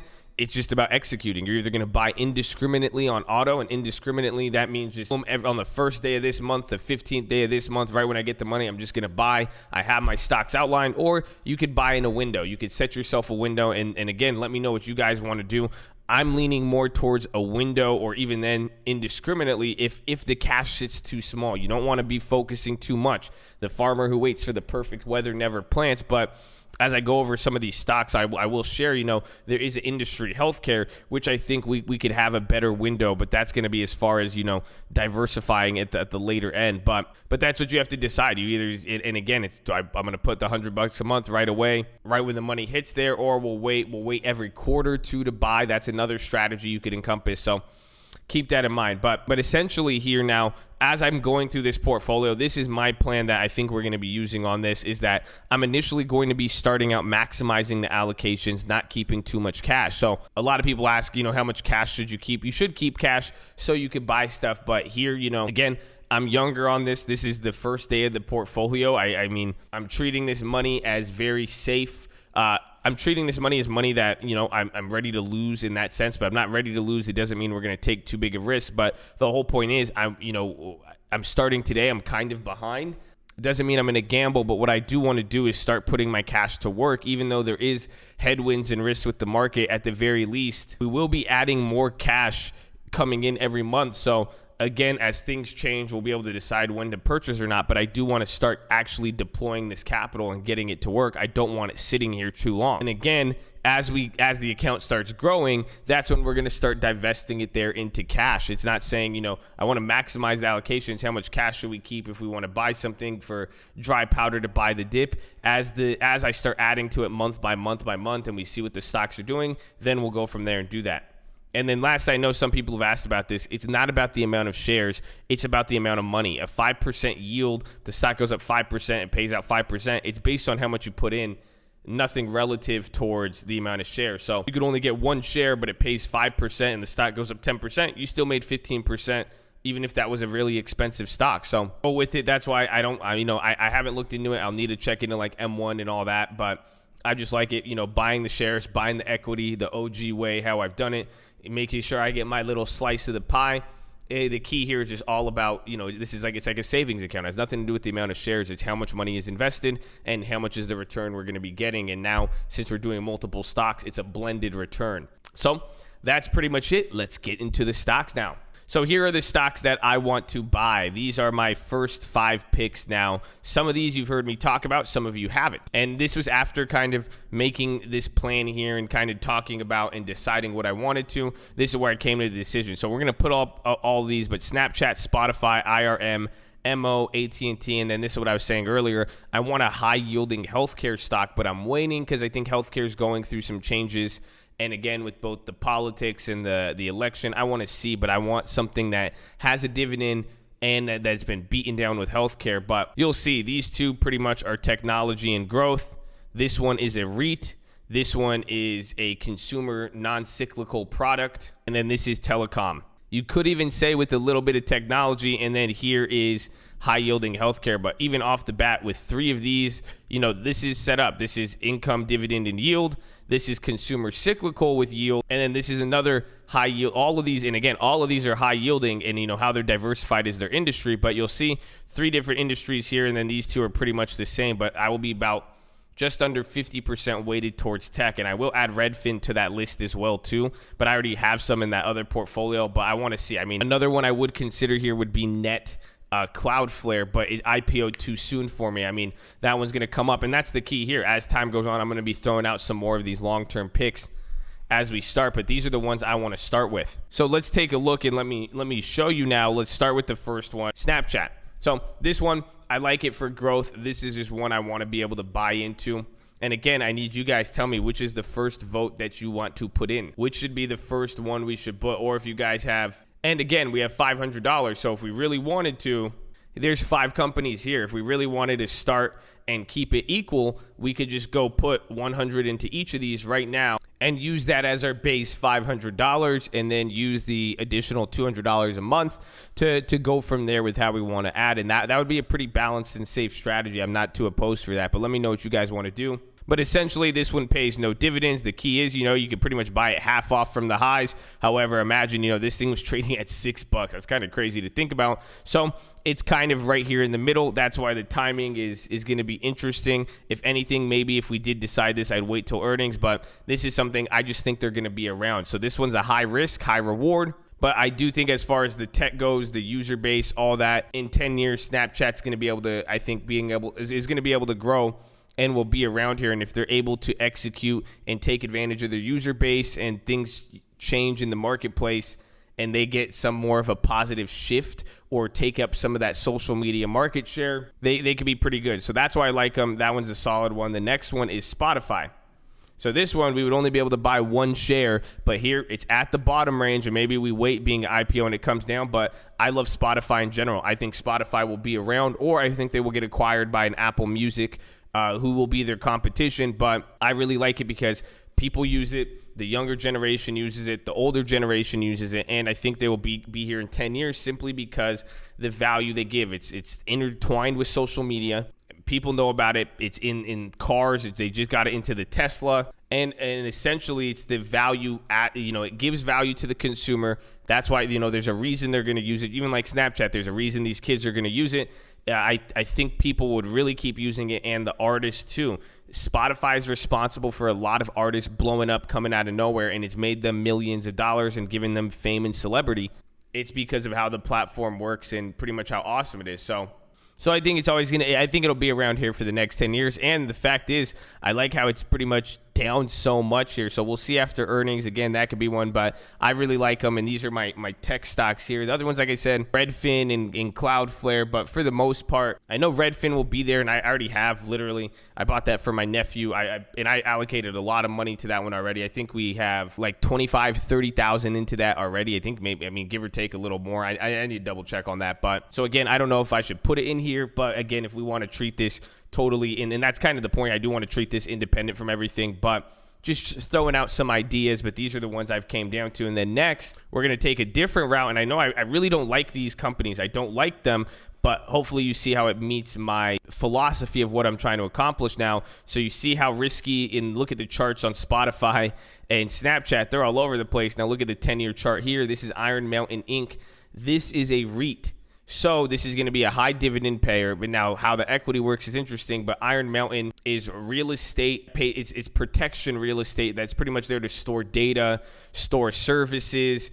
Even they store Bitcoin, anything pretty much important. So you guys, I'm sure some people know what Iron Mountain is, or you've heard about it. But I like them because I think that model will be there. But beyond, do I think it'll exist? Yes, for sure. I think it's going to be there. But what I do like is the stability. So even over like 20 years, it's really not that crazy. Even from 2008, it's almost at the same price. So that's kind of the key with this, is that it might slowly start going up, and we could kind of get it here towards literally the middle range, somewhat lower. But the key that I like about it, it pays a really, really high dividend. So if we are able, and this is where I'm saying the advantage of getting some with a smaller account here too, and long term, these are the dividend stocks I want, where we're able to buy them at, we're buying it at a multi-year low. So if you're able to catch a 7% yield now, and then the equity starts going up in that, and we're able to get another $10 per share and could go up 30% on the investment while catching 7-8%, that one's pretty good. But this is a high risk, again, a high yield, but I like it. I'm really into that one. But then another one on the same aspect that I really, really like is Altria. So I think tobacco is going to be here. They have a stake in Juul. They did cancel the merger with Philip Morris, which was, again, some could take that as a bullish sign. If the markets do start coming down, I don't think people are going to stop buying cigarettes. And if things got bad, people always say that old adage, oh, yeah, well, people will drink more and smoke more when the economy's not good. Either way, I think they're going to be here for a long time. I think they're going to at least be here for another 10 years. Or in general, as the nicotine world changes and these addictive supplements, they're going to find a way to get their sticky fingers in the cookie jar, as they have been with even like Juul. So I like them. And again, if you really think about it, with the health conscious movement and all this negative stuff, they've been getting killed. So again, this is one where we're able to get it literally half off from where it was a few years ago. It's at these 2013 levels. Again, it's going to have a little bit of base support. Maybe we could lose another 30% on the equity, but it's paying out 7.8%. High yield. It has upside and even some stability in any sort of kind of market environment. I like those two to both start out that, along with IRM, to kind of both paying out 7-8% to kind of with a little bit of upside and growth, they could hold it down. And then again, even if, add that over the years, regardless of what the equity does, if you're collecting that high dividend, 5-10 years later, you'll see what happens. But you can see over the long term, though, they have been, you're kind of still getting there at a high price, but that's just the nature of the timing. And then lastly, AT&T. Same logic, even then they're a lot cheaper than where they were 20 years ago. But even on the last 10 years, this is what sucks, because this is, now you guys can see, this is the whole mentality I've talked about with some of these plays, where if it's a dividend stock that you know is going to be here, like AT&T, it was at these multi-year lows and then it's gone up. You know, you would have almost doubled your money there while collecting a high yield, but the dividend's still high, 5.5%. And I think it has a little bit growth in it because of the tech and the 5G alongside with it, but I think it's pretty decent. So those are the ones I want to do. I think I'm going to be starting to add to this next week. Vote on which one you guys want. And if you have questions, please post them below, and understand too, this is going to be the first video. So let me know when you guys want updates. You'll be able to see the updates live every day. You know, we're streaming live and you'll get to see it, but we'll give you guys some updates and changes and when I have ideas with it. But let me know. And if you guys are going to start this along with me, I'm excited. But at the very least, hopefully this inspires you guys and you guys get to see it. And again, it's going to happen slowly. But I promise over time, we're going to look back at this and we'll be amazed at what we could do. And again, as new companies come out and as new opportunities present themselves, we're going to use this to capitalize with it. And you guys, you know, just start saving your money. I mean, at the very least, this is a cool way to save money, get your money saved, and expose yourself to opportunities that will be amazing. So that is pretty much it. Make sure you guys drop your thumbs up on the video, drop your vote on what we should do. Go watch the other videos, show some love, and get ready for the watch list tomorrow, baby. Let's go!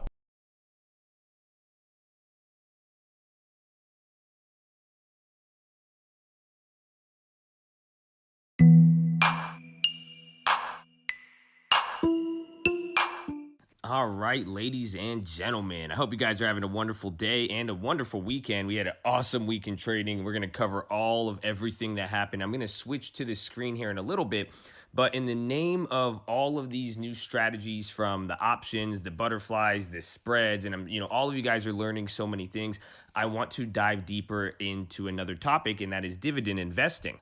This is important because I do this in my long-term portfolio, but at the end of the day, I want you guys to see how creative you could get within investing, and the fact that you have options, it is in your control. And I'm not talking stock options, but the fact that you could get as creative as you want to invest your money, and you could do so both safely and to your schedule. So if you've been trading options, you've been day trading, and this is why I always tell people, get some diversification. So I want to talk about dividends. I'm going to go over some stuff. We're even going to explain, some of the technical aspects to dividends. I'm going to go over some of the best dividend stocks that I like in 2019. But then I also want to talk about the risks of investing with dividends. I've seen some videos on YouTube, and it's very easy for people to like this idea of dividend investing. And honestly, it is great, but there is a downside and a risk. And this is how I think a lot of Robinhood investors are getting fooled when it comes to dividends. There is something called a yield trap. So we're going to discuss that. And honestly, this could even lead us to a little mini lesson here on bonds. So if you've seen some of the macro videos and all this stuff we use for analysis, this could... Bro, what fucking video is this?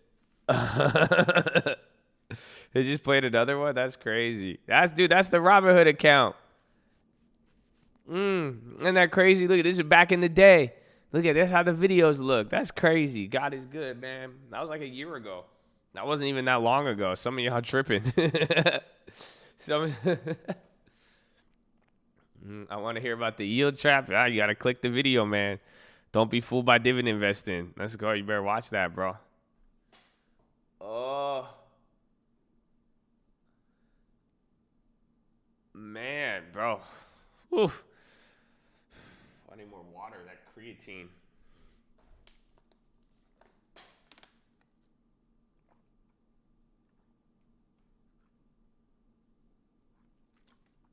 Before calls, you're not sure if you just sell them or let them ride. What is the value of the calls? And then what is the how much are they worth? And then how much is your account worth? And then how much is your cash balance? So you don't want to over leverage yourself. Sometimes it's good to take a few, keep a little bit, and that's it.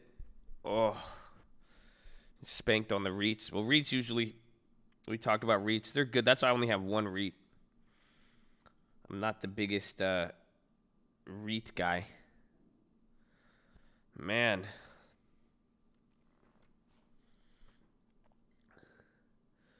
I just bought a house to put in my family $5 every month. I'll be down to my last dollar.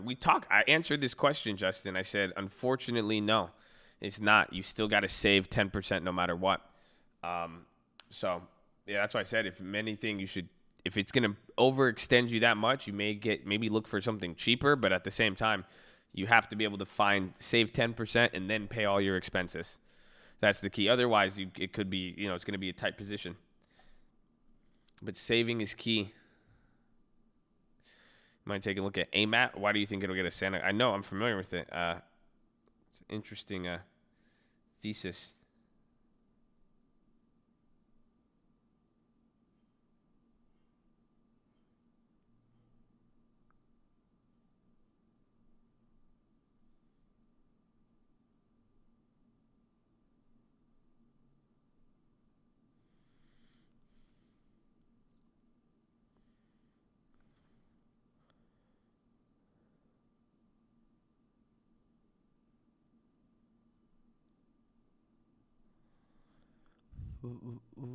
Do I golf? No. I'm buying more course. I'm going to wait for that.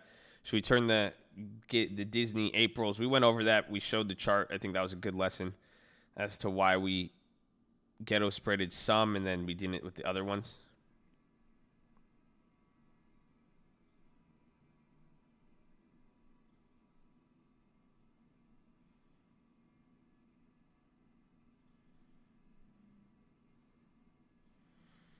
Ow. You catch BA. We got Boeing. I'm waiting for that one to put in more work.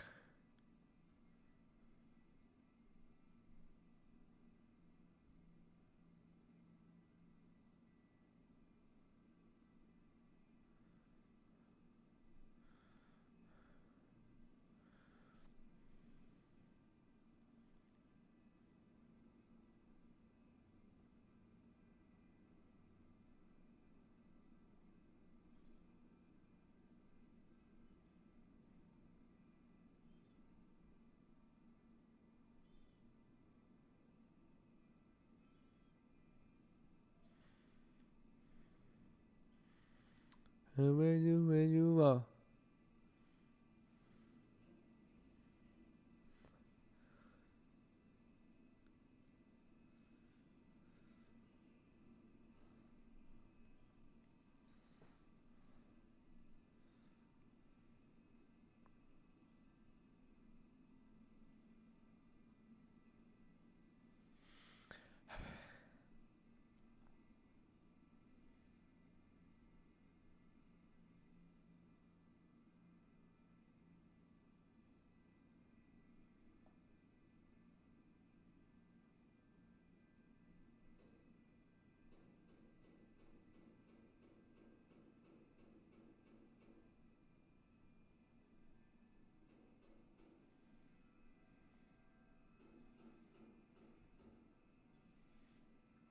I'm checking stuff.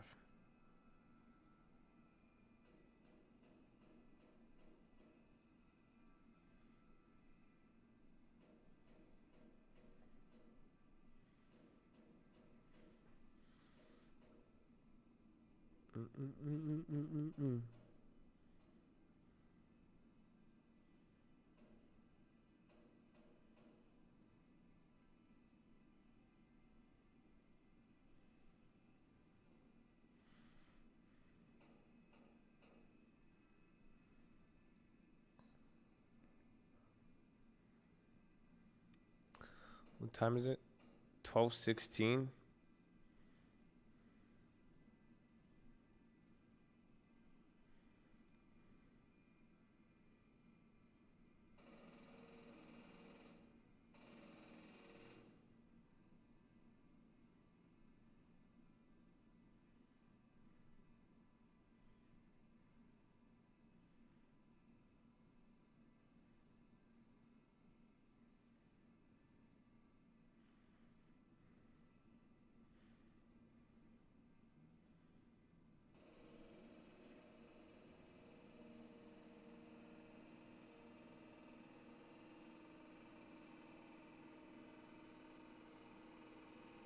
Oh no.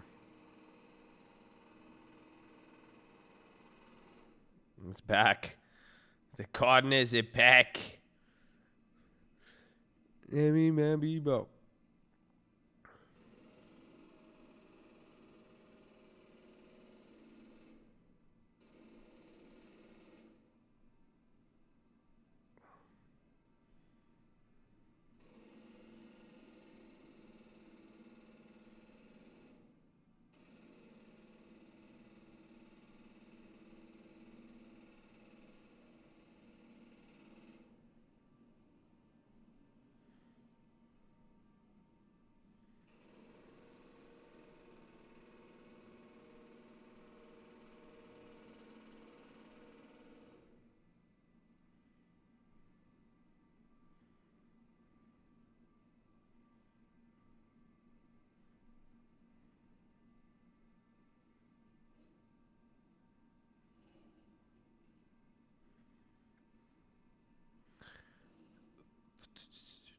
You're low-key excited for the end of the year beginning. Sorry. I was getting some stuff there.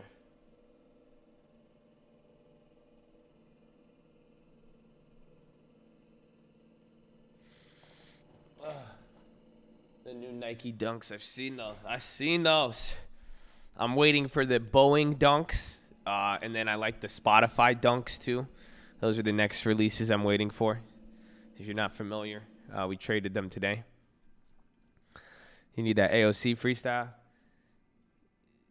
Shawty a little commie. Shawty my little boo thing. Hey, she just want to destroy the economy. And I said, that's fine. Every time she pass a bill, that shit ridiculous.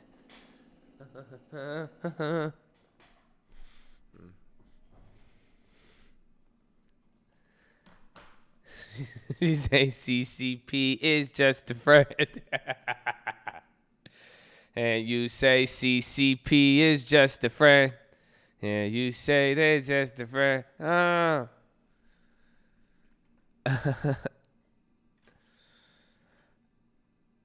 Shawty my little interest rate.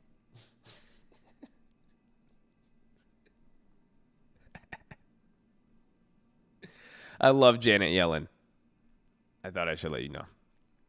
Man. Whew. Bro, I'm tired now. I feel a lot better. I still have like a little bit of sickness hangover. But we're doing good. I'm glad we made plays. Snap all-time highs again. Bro, that I hope once we get 50. No, man, you lied to me. Man, I'm in a chat the other night for telling the guy we should take the time to thank our vets for giving us the opportunity to be here. He replied with, Billy, none of that crap here. What?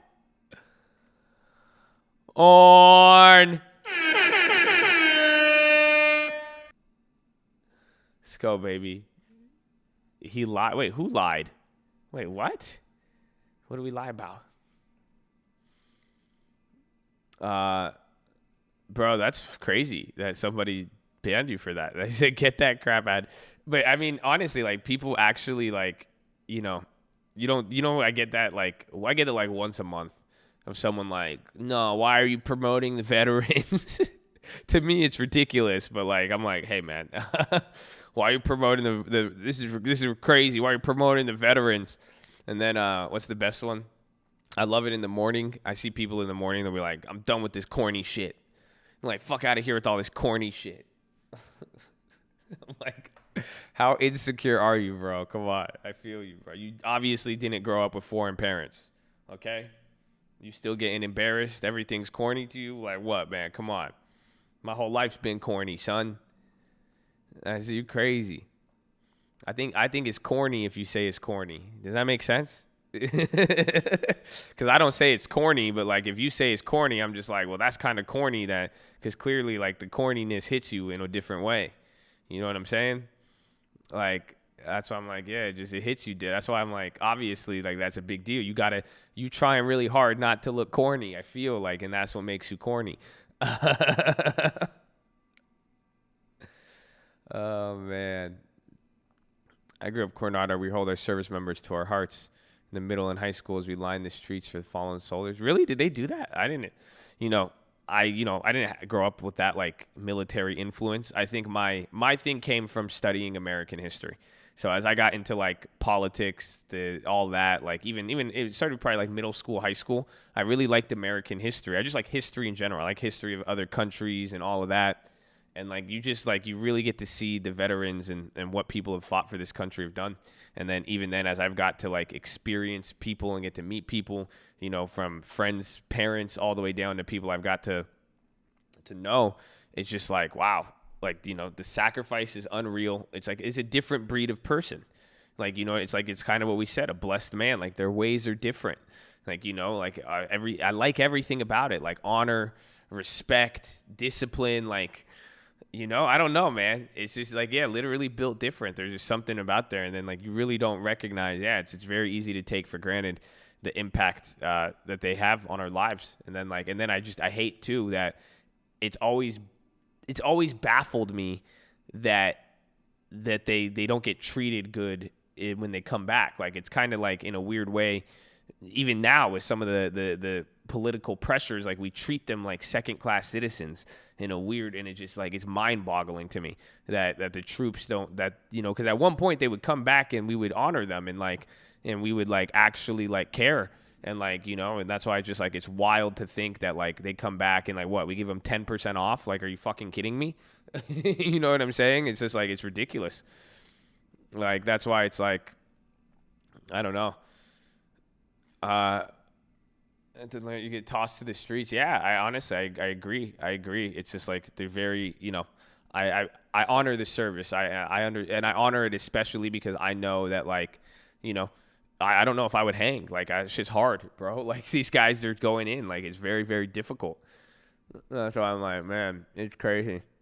It's crazy. So shout out to the vets, man. Shout out all the people who've served. I mean, again, you know, I respect the values. Other people will too. And that's something, you know, Colt, I hope you watch out for the vets in your community. Do what you can, you know, try to help them out. Honestly, out of genuine reverence, and not just like, you know, it's not even like pity. Like, you know, it's just literally like a genuine reverence of, like, dude, these guys have done a lot. They serve this country. Like, sometimes people like to associate military with the administration. That's not the case. Like, these guys have to go and listen regardless if they agree or not. Like, it's for something bigger. So I'm about it. I'm really, really about it.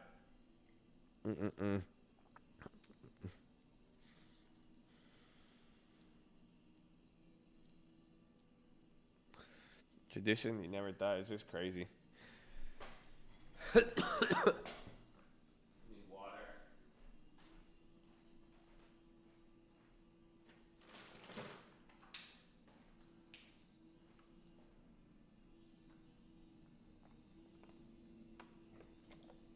We do as told. Opinion doesn't matter. Amen.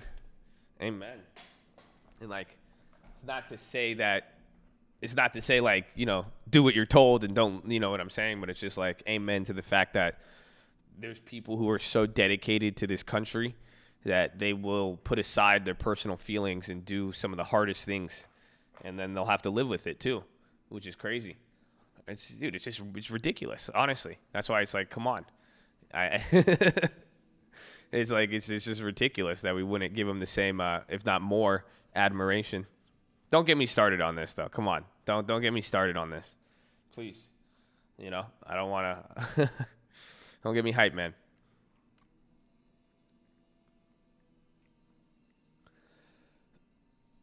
It burns, but it helps the throat. It's not the decriminalization.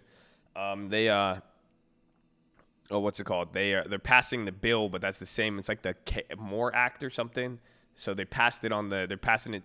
It's going to the House, but then it still has to go to Congress. But it's the same bill as last year, so I think you're just going to get more story time than anything.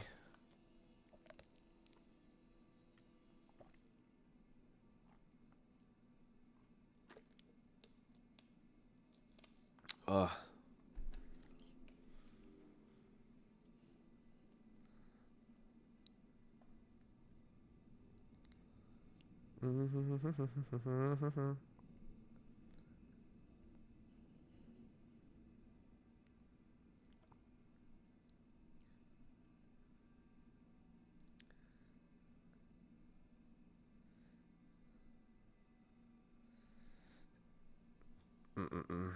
Damn.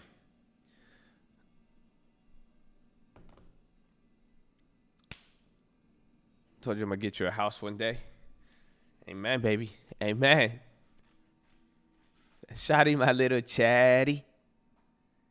For the ban appeal email, are we gonna know if we get banned? Yeah, you will get a response back. I mean, not instantly. We're gonna give it a few times. Like we said, if it's a simple, I still need to get the link in the description. If I don't know if you guys want the ban appeal form, I'll post it. But there's what's it called? Like, if it's something simple and you have a good appeal, it'll be taken care of relatively quickly, because it's very difficult to unban people. I don't think you guys realize that. Like, to go back into the YouTube back end, because it's so big and there's been so many people, it's like awful. Like, it's actually a nightmare. Like, it takes a lot of time. Yeah, misdemeanor versus felony will determine it. There's the ban appeal form. If you guys have been banned, Is Mustafa coming back? Yeah, we have a ban appeal for him.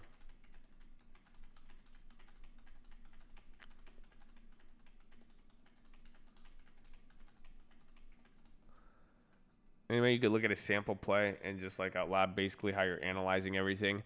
I could, but it wouldn't be real, right? You could give me a sample play, but usually the best sample plays are the ones I'd execute on, because if I execute a play, there has to be some rationale and logic.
Still can't believe he turned down LA for Ohio. Oh, no. I love the form. It's very sincere. Yeah, we put a lot of time into it. I mean, and then we're waiting also. I mean, I'm going to get some of them. Again, once we get faced with like a bigger issue, if it's not easy, again, a lot of them are easy. Like, that's why, you know, I read through some of them already.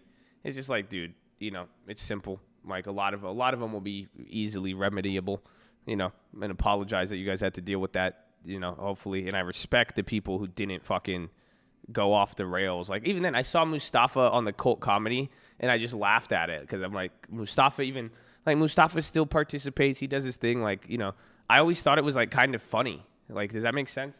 Like, in a weird way. Like, it's just like, you know, some people's like, ah, shit. Like, you got, you know, you get banned. You got banned. Like, ah, fuck. Like, you got to, you know, like, it wasn't supposed to be like that intense, but, you know, everybody's different. Everybody takes it a little differently. So I never, you know, 2020.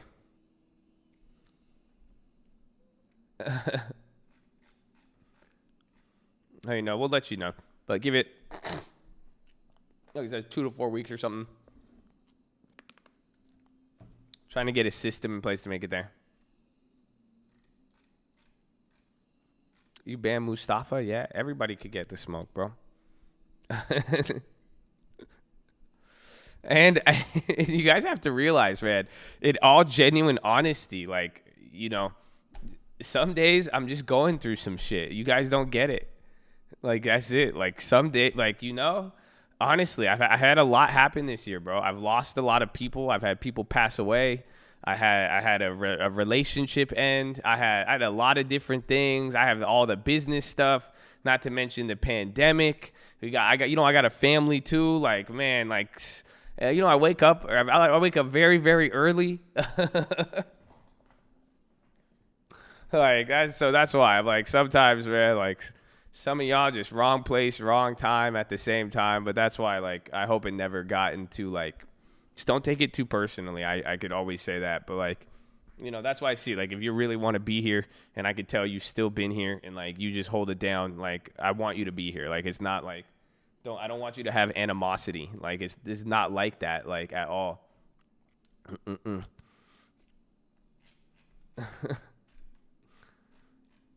I'm still an AI. I just get triggered depending on what's happening. I could get a little psycho, man.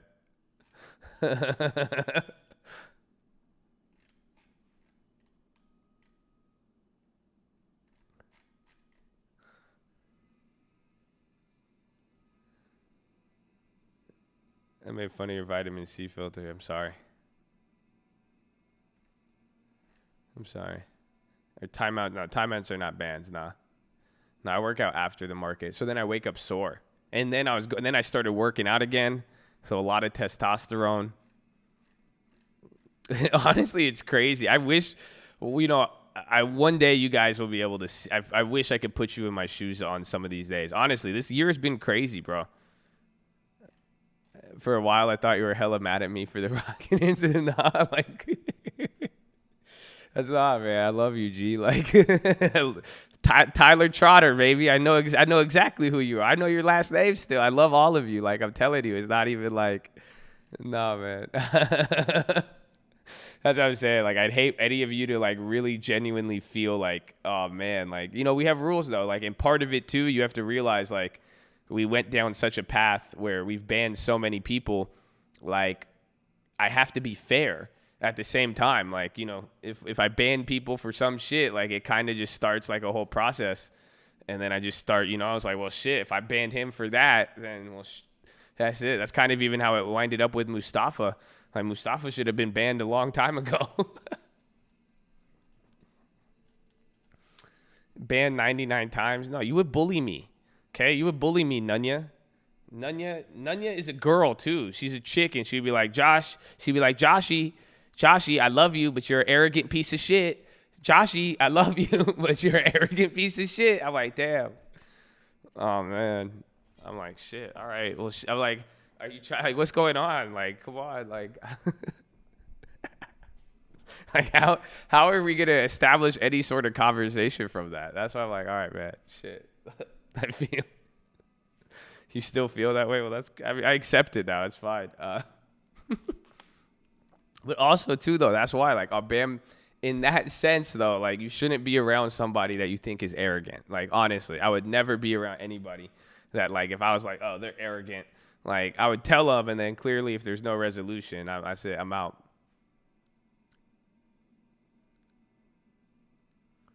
A lot of times you'll give credit or laugh a lot, and someone, yeah, well, that's why I said on the ban appeal, most of the bans simply occur because of, typically basic human miscommunications, communication missteps. You know, I could communicate things wrong initially, and then sometimes you guys will communicate something, and then it will definitely come off probably not how you thought about it. And then that's why it's like, but that's the thing. We don't really, you know, it's just a time process to go through, but we've learned, you know, we've made moves. I mean, I'm excited about it. I like how everything's played out. I'm more Fati, you know, that's it. I like it all. It took me over a year to learn how not to get banned. Yeah. You just kind of say this shit to yourself. Like, it's clear.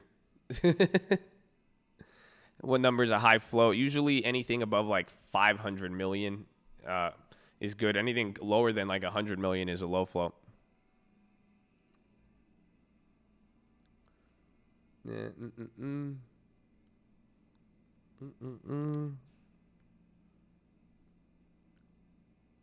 You've not learned anything. I'm here for the laughs, so that's good. That's why I like to think we're multifaceted. You know, be careful. You might fuck around and learn something one day. And then you're going to be like, damn, this cult is legit. Technically, everyone talking about their banned account should be banned, right? Yes. And that's what I've like, that's why but nobody's ever realized that. Like, the guys who actually take the ban seriously, they don't realize, like, it's like, if you don't draw attention to yourself and you don't be a dickhead, I'm not going to, like, that's it. Like, I'm not going to, like, I don't want beef. Like, I'm not trying to, like, waste my time, like, fighting with people, like, on that. It's just, like, it's useless. So that's why it's like, hey, I love you. You're still here.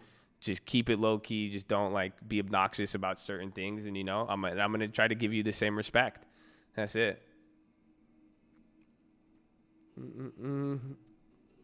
You can find, I don't know, how do you find float on TD Ameritrade? It's easy on E-Trade. You just go to quick quote.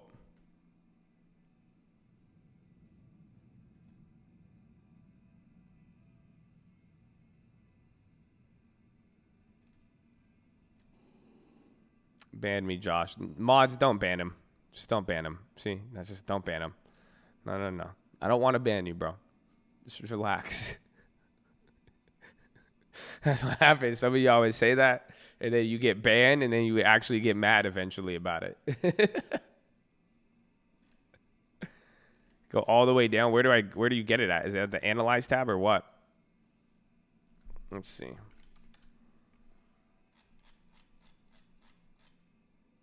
Yeah, total. Well, there's outstanding shares is not necessarily floating, but outstanding is including everything else. Outstanding is also including like people like shares that aren't publicly traded but held by like insiders. So like out of these 1.5 billion shares on Snapchat, a billion could be publicly traded, but then 500 million could be held by people with like stuff that's going to get vested and all that. Like executives, all of that, exactly.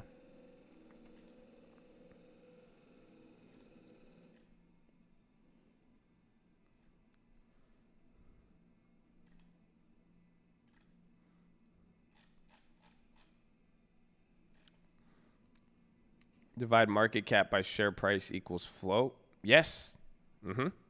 Actually. But then I think that's shares outstanding though. That's why I like how but even then I think this only gives me shares outstanding. Yeah. So usually I mean shares outstanding is it's a decent metric. It's the same exact thing. It's not per se float, but it gives you a general idea.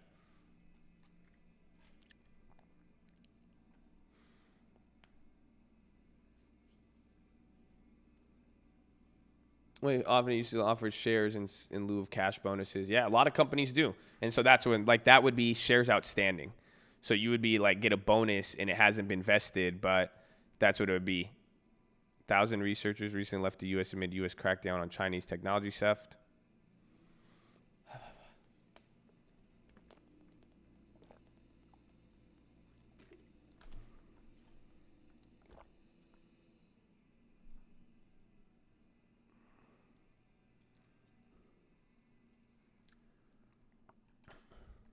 It's usually the float is outstanding is a slightly larger. There's usually not too big of a difference, but some they are. Like if it's an IPO, shares outstanding and float will be very, very different because there'll be a lot more shares tied up.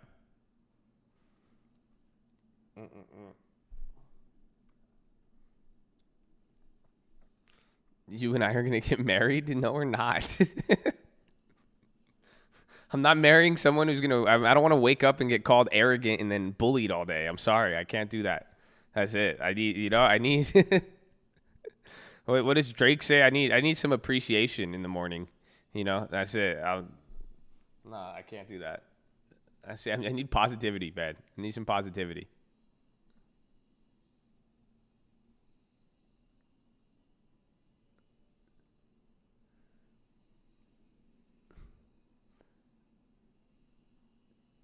Anything you think should have for the balance?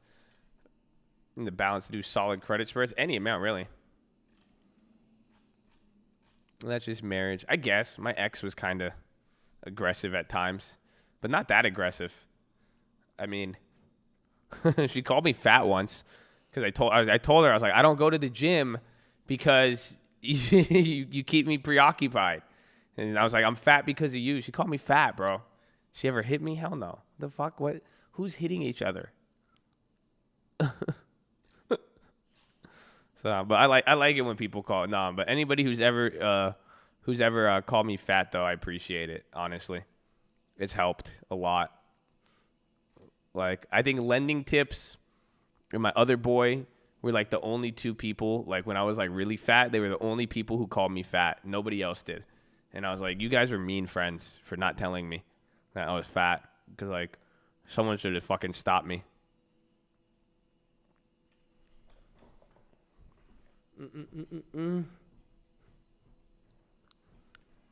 But I don't know, man. Just be careful. You call me short. I can't change my height, you fucker. Okay? But nah, be careful. Some of you guys are going to be like, well, Josh said he liked it. You guys are going to go around telling all your friends they're fat. I mean, just be careful. Everybody's different. So I take it as motivation.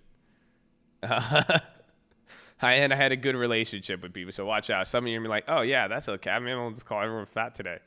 No, don't do that.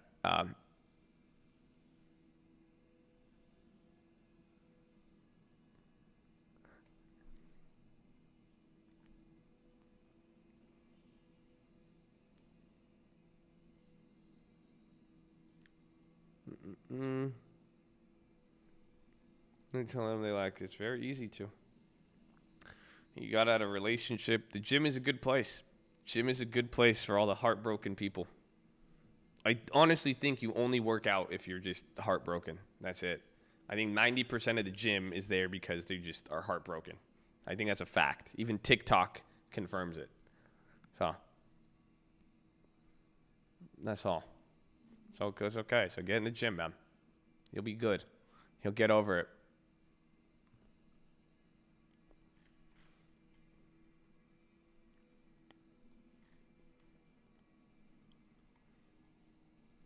No cap. That's how I started.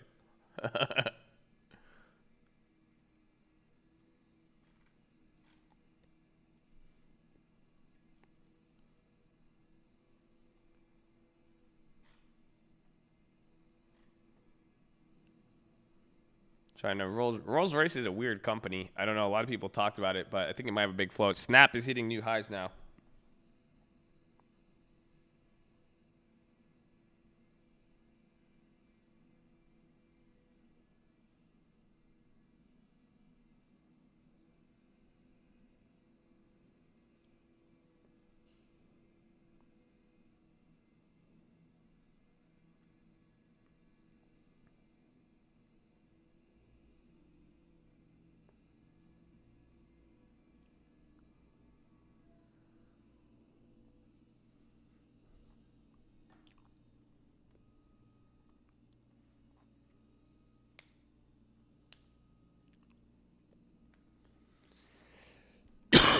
Excuse me.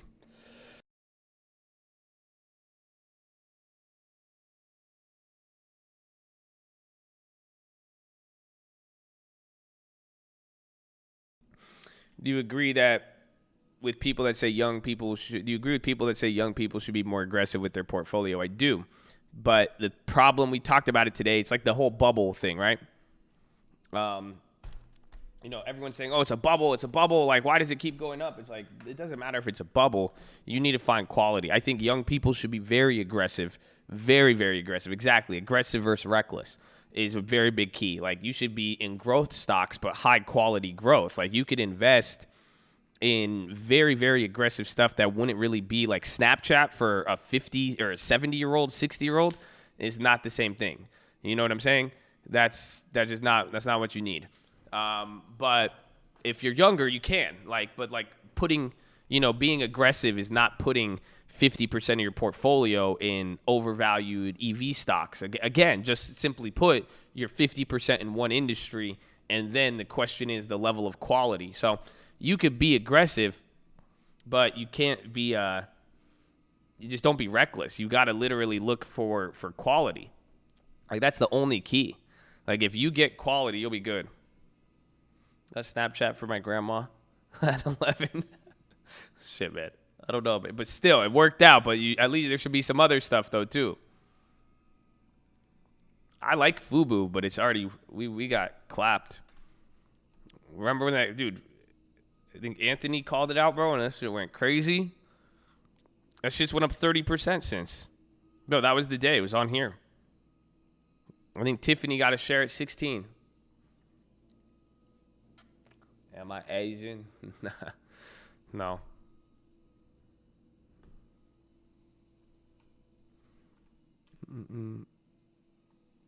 That's toxic. Work out to prove something to your ex.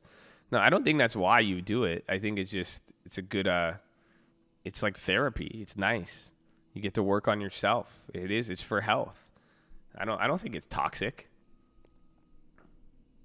That's crazy. I don't think it's toxic. I feel like toxic gets thrown around so easily now.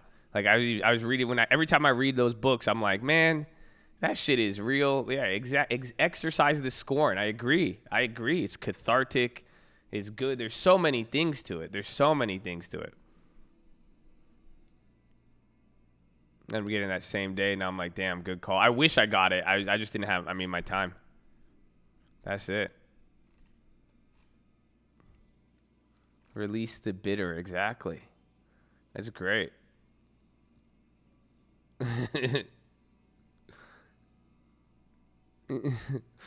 It's a COD 4 Xbox lobby. Yeah, I agree. That is toxic. 100%.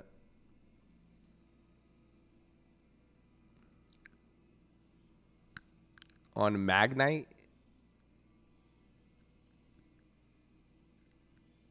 What is? I've never heard of it. What's the ticker?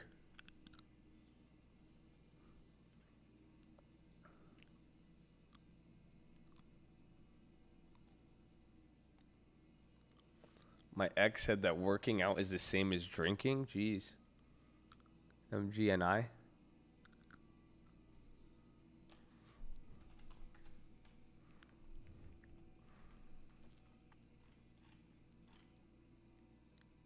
Oh, it's like TTD. I've never heard about it. See, but this is what I'm saying. Like, some of these, you can be aggressive with. It's just, what's the value on this? You know what I'm saying? I don't know much about it, but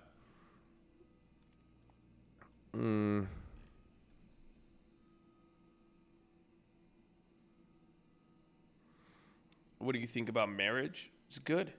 If you could do it, if you're good at it. Only 10 minutes left. Amen. The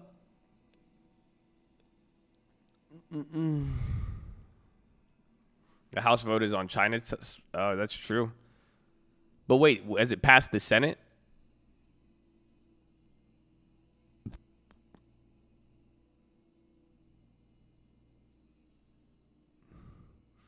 Was good at it? I don't know.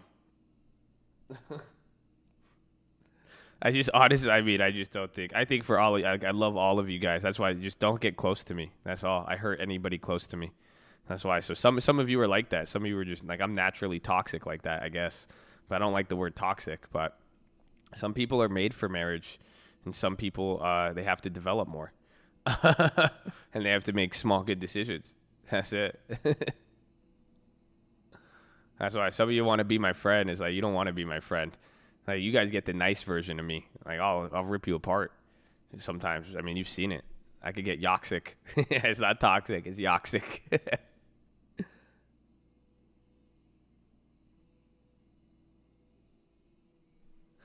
I like that. Yoxic.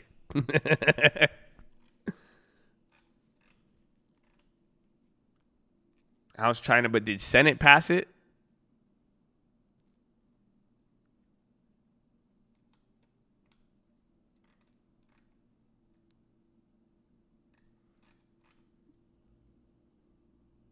Sure, I appreciate you guys. That's why I protect you. I try my best. Just want you guys to be successful, live a good life, be at peace.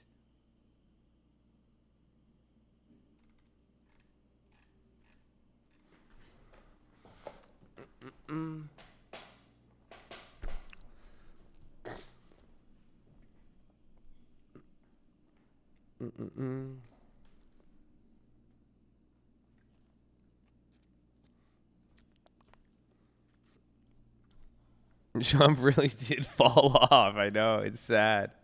What do you think about this portfolio? Square 30, ARC 15, Snap 10, AbbVie 10, LMND 10. Apple, it's pretty solid. What's ARC?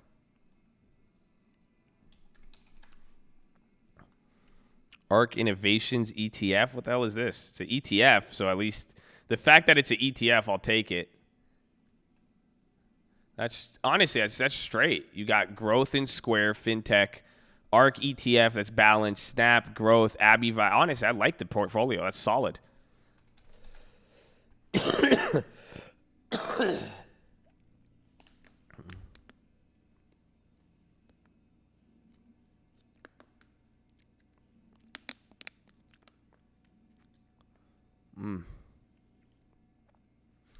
You guys like Kathy?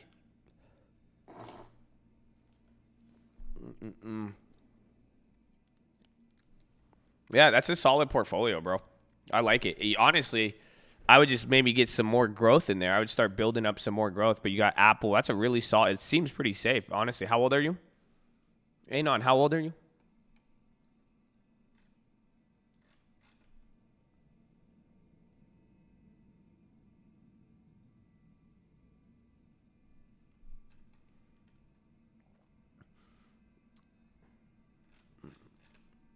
I say, what the hell, the mainstream stocks? I don't, because they're not mainstream. You got to, like, to me, they're just like, they're new.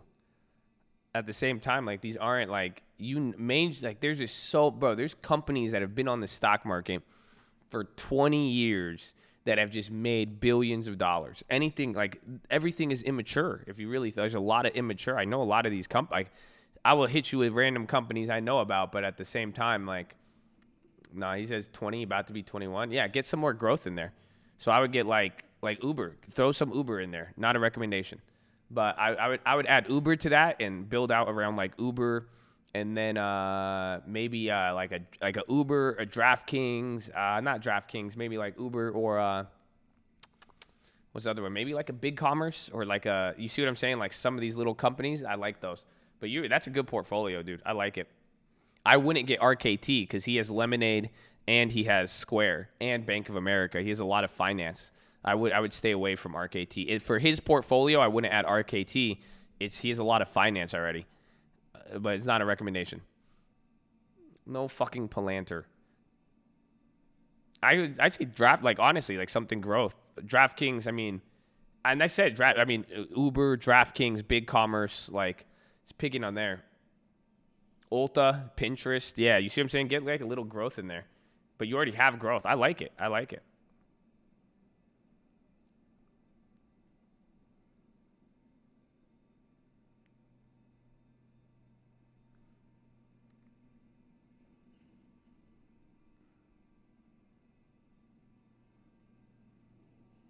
Update to long term. We did one earlier, but yeah.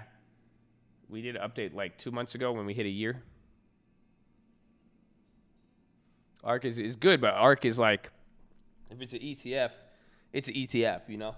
So it's not the same as owning a la carte growth.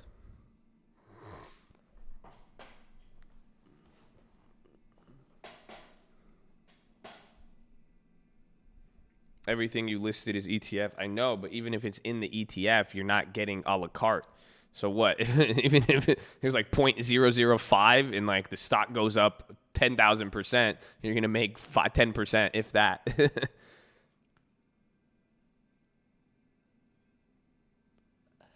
So you could pick apart the ARK and go a la carte. That's what I like to do. That's why I don't do it.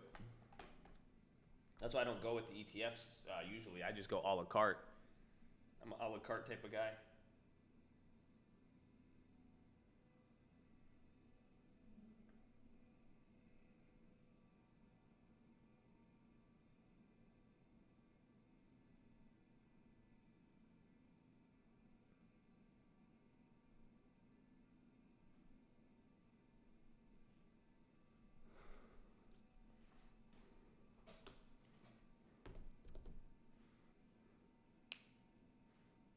My poor portfolio is ARK picked apart. That's what I would do that if you really, that's pretty much what I do. I don't know about ARK, but that's what I go after.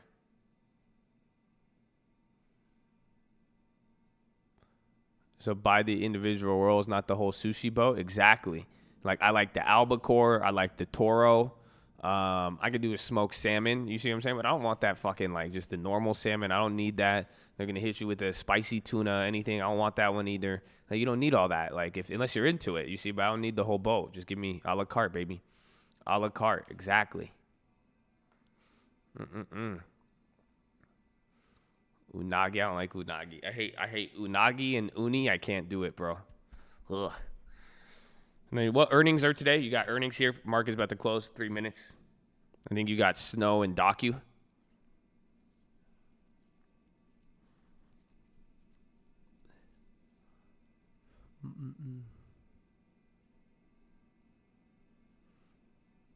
Fatty Tour. I know. I invented a roll in LA. I invented a roll at this place. It was like Toro with a Wagyu steak.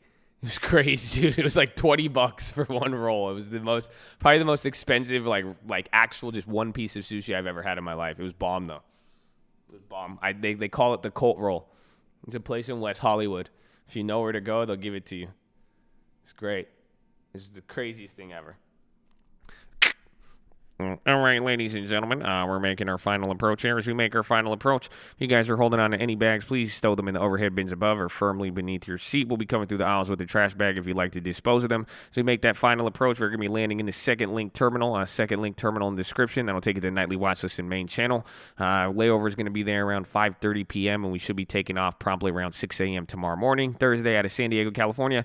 As we land here, weather is about 72 degrees, clear and sunny. We're expecting the same for tomorrow, so make sure you guys got a little bit of sweaters, but you can still keep the shorts on. But as always, we appreciate your guys' business. If you're interested in your Colt Rapid Rewards program card, please flag down your flight attendant. We'll get that to you as soon as possible. And as always, we appreciate your business, and thank you for flying with the Colt.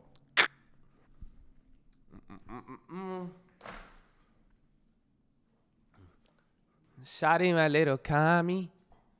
Shawty, my little boo thing.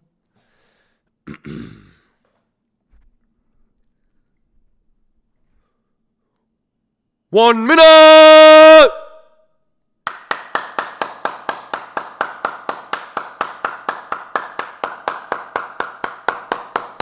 Let's go, baby. That's it. Bro, I've gotten too good at this. I figured out how to stop the voice crack. I figured it out, bro. I figured it out. I'm on a streak, baby. I don't want no adjusted. Nah, don't give me no adjusted. Give me gap. I want a gap rating, too. Don't give me no adjusted sickness rating. I'm like, oh, the sickness gap. No. Give me gap. Generally accepted accounting principles. Come on. You got 20 seconds remaining. Let's go, baby.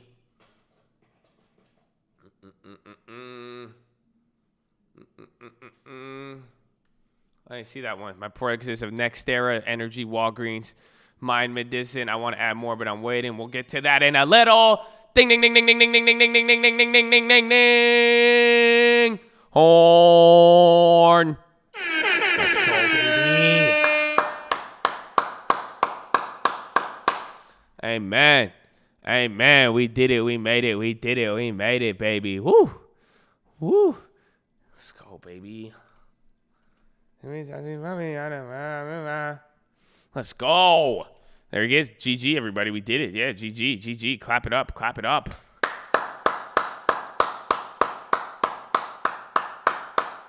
OPK? What happened to OPK? After hours?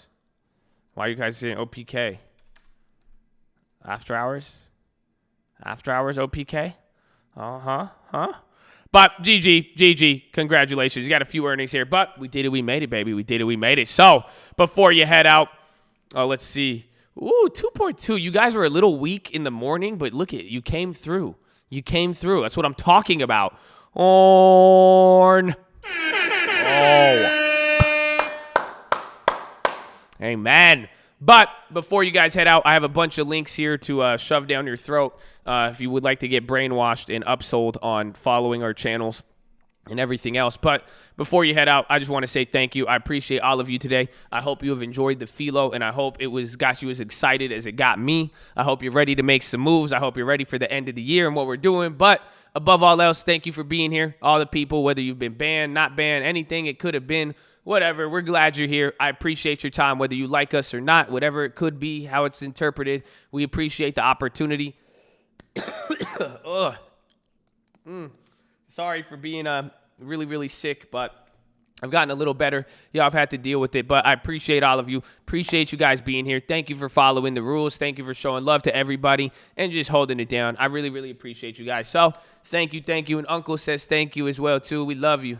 We love you, baby. We love you. So that is it. That's all we got. Shout out to all of the members in here. Shout out to all the people on the stream alerts. First link in the description. And shout out all the people who have paid a very, very good commitment with their time, baby. We love you. We love all of you. It's good to see all the people show up, to see the same people dedicated regardless of the reasoning. Or maybe there could be briars and some roadblocks, but they found a way to maneuver, and they've stuck here with it. So I love all you guys and get a damn long term. But that is pretty much it for today. Check out the second link for the Nightly Watch List and main channel. We'll go over the plays. We did make a few different plays today. We only made one OPK trade, but we're going to go over the Ghetto Spread. We did about 25,000 max gain on those. We got a little profit. It's only about like $2,000 profit, but we'll talk about that if you haven't understood that. That is very, very important. So make sure you're on the watch list. It is, wait, damn, what's today? Bro, Today's Wednesday? Oh, man. Holy crap. That's crazy, bro. That's crazy. Damn, it's only Wednesday. So tomorrow's Thursday. Good timing, man. Good timing. So I love all of you, and maybe give me some video ideas if you guys want me to cover anything for you guys on the weekend or come here. You guys came with some great questions today, so I appreciate all of you. Appreciate all the people who've contributed. But I'll see you on the watch list. Check out Colt Gaming, Twitch TV/Trading Fraternity. Check out Collect Colt. I mean, all the merch is sold out. Colt Real Estate, Colt PHILO, all the other Colt channels. We're going to have some other stuff ready for you. Follow me on Instagram at The Trading Fraternity. Uncle Answers, he's on Spotify. You can add me on Snapchat too. Check out all the tutorials, how to make the long term, how option pricing works. Probably one of the best tutorials for option trading. So we have a lot of videos, a good library. Make sure you guys get up on there. And finally, the prayer request wall, baby. So me and my mom like to pray for you guys every weekend. I don't really care what you believe. This is no obligation. It's not really that serious in the sense that it's not like you won't get turned into dust or something. We just want to root for you. Problems, solutions, whatever it may be. But we like to root for you. So shout out to the cult. Shout out for all the people praying for me as well too. At work, I told you guys pray for me today so I could hit you with the PHILO. I had the energy. I know the cult was praying for me, baby. So keep it up, baby. Keep praying for me, baby. Amen. Amen. Let's go, baby. But that is it. That is it. So let's check this out. I got to read some of these. We got Bo, young Bo, paying the plug, Disney and Uber calls. Shout out to Colt. Shout out to Mata. Appreciate you, too, baby. Hey. What else we got? What else? I'm going to give the horn. Thanks, Josh, for the advice. God bless you. So Tony said, Nextera Energy, Walgreens, Mind Medicine. I don't know what Mind Medicine is. And Nextera is decent. NE, Palantir got a 10. ARC, I like. SHV, I need to double check. But it seems like you got more value. I would probably look at picking apart ARC and getting some a la carte growth. Maybe we'll do something on the weekend. Maybe I'll do that. Maybe we should set something up. We should do some portfolio reviews. Yeah, I think we should do that, actually. I think that'd be a good one. So Mind Med is sponsored by Kevin O'Leary.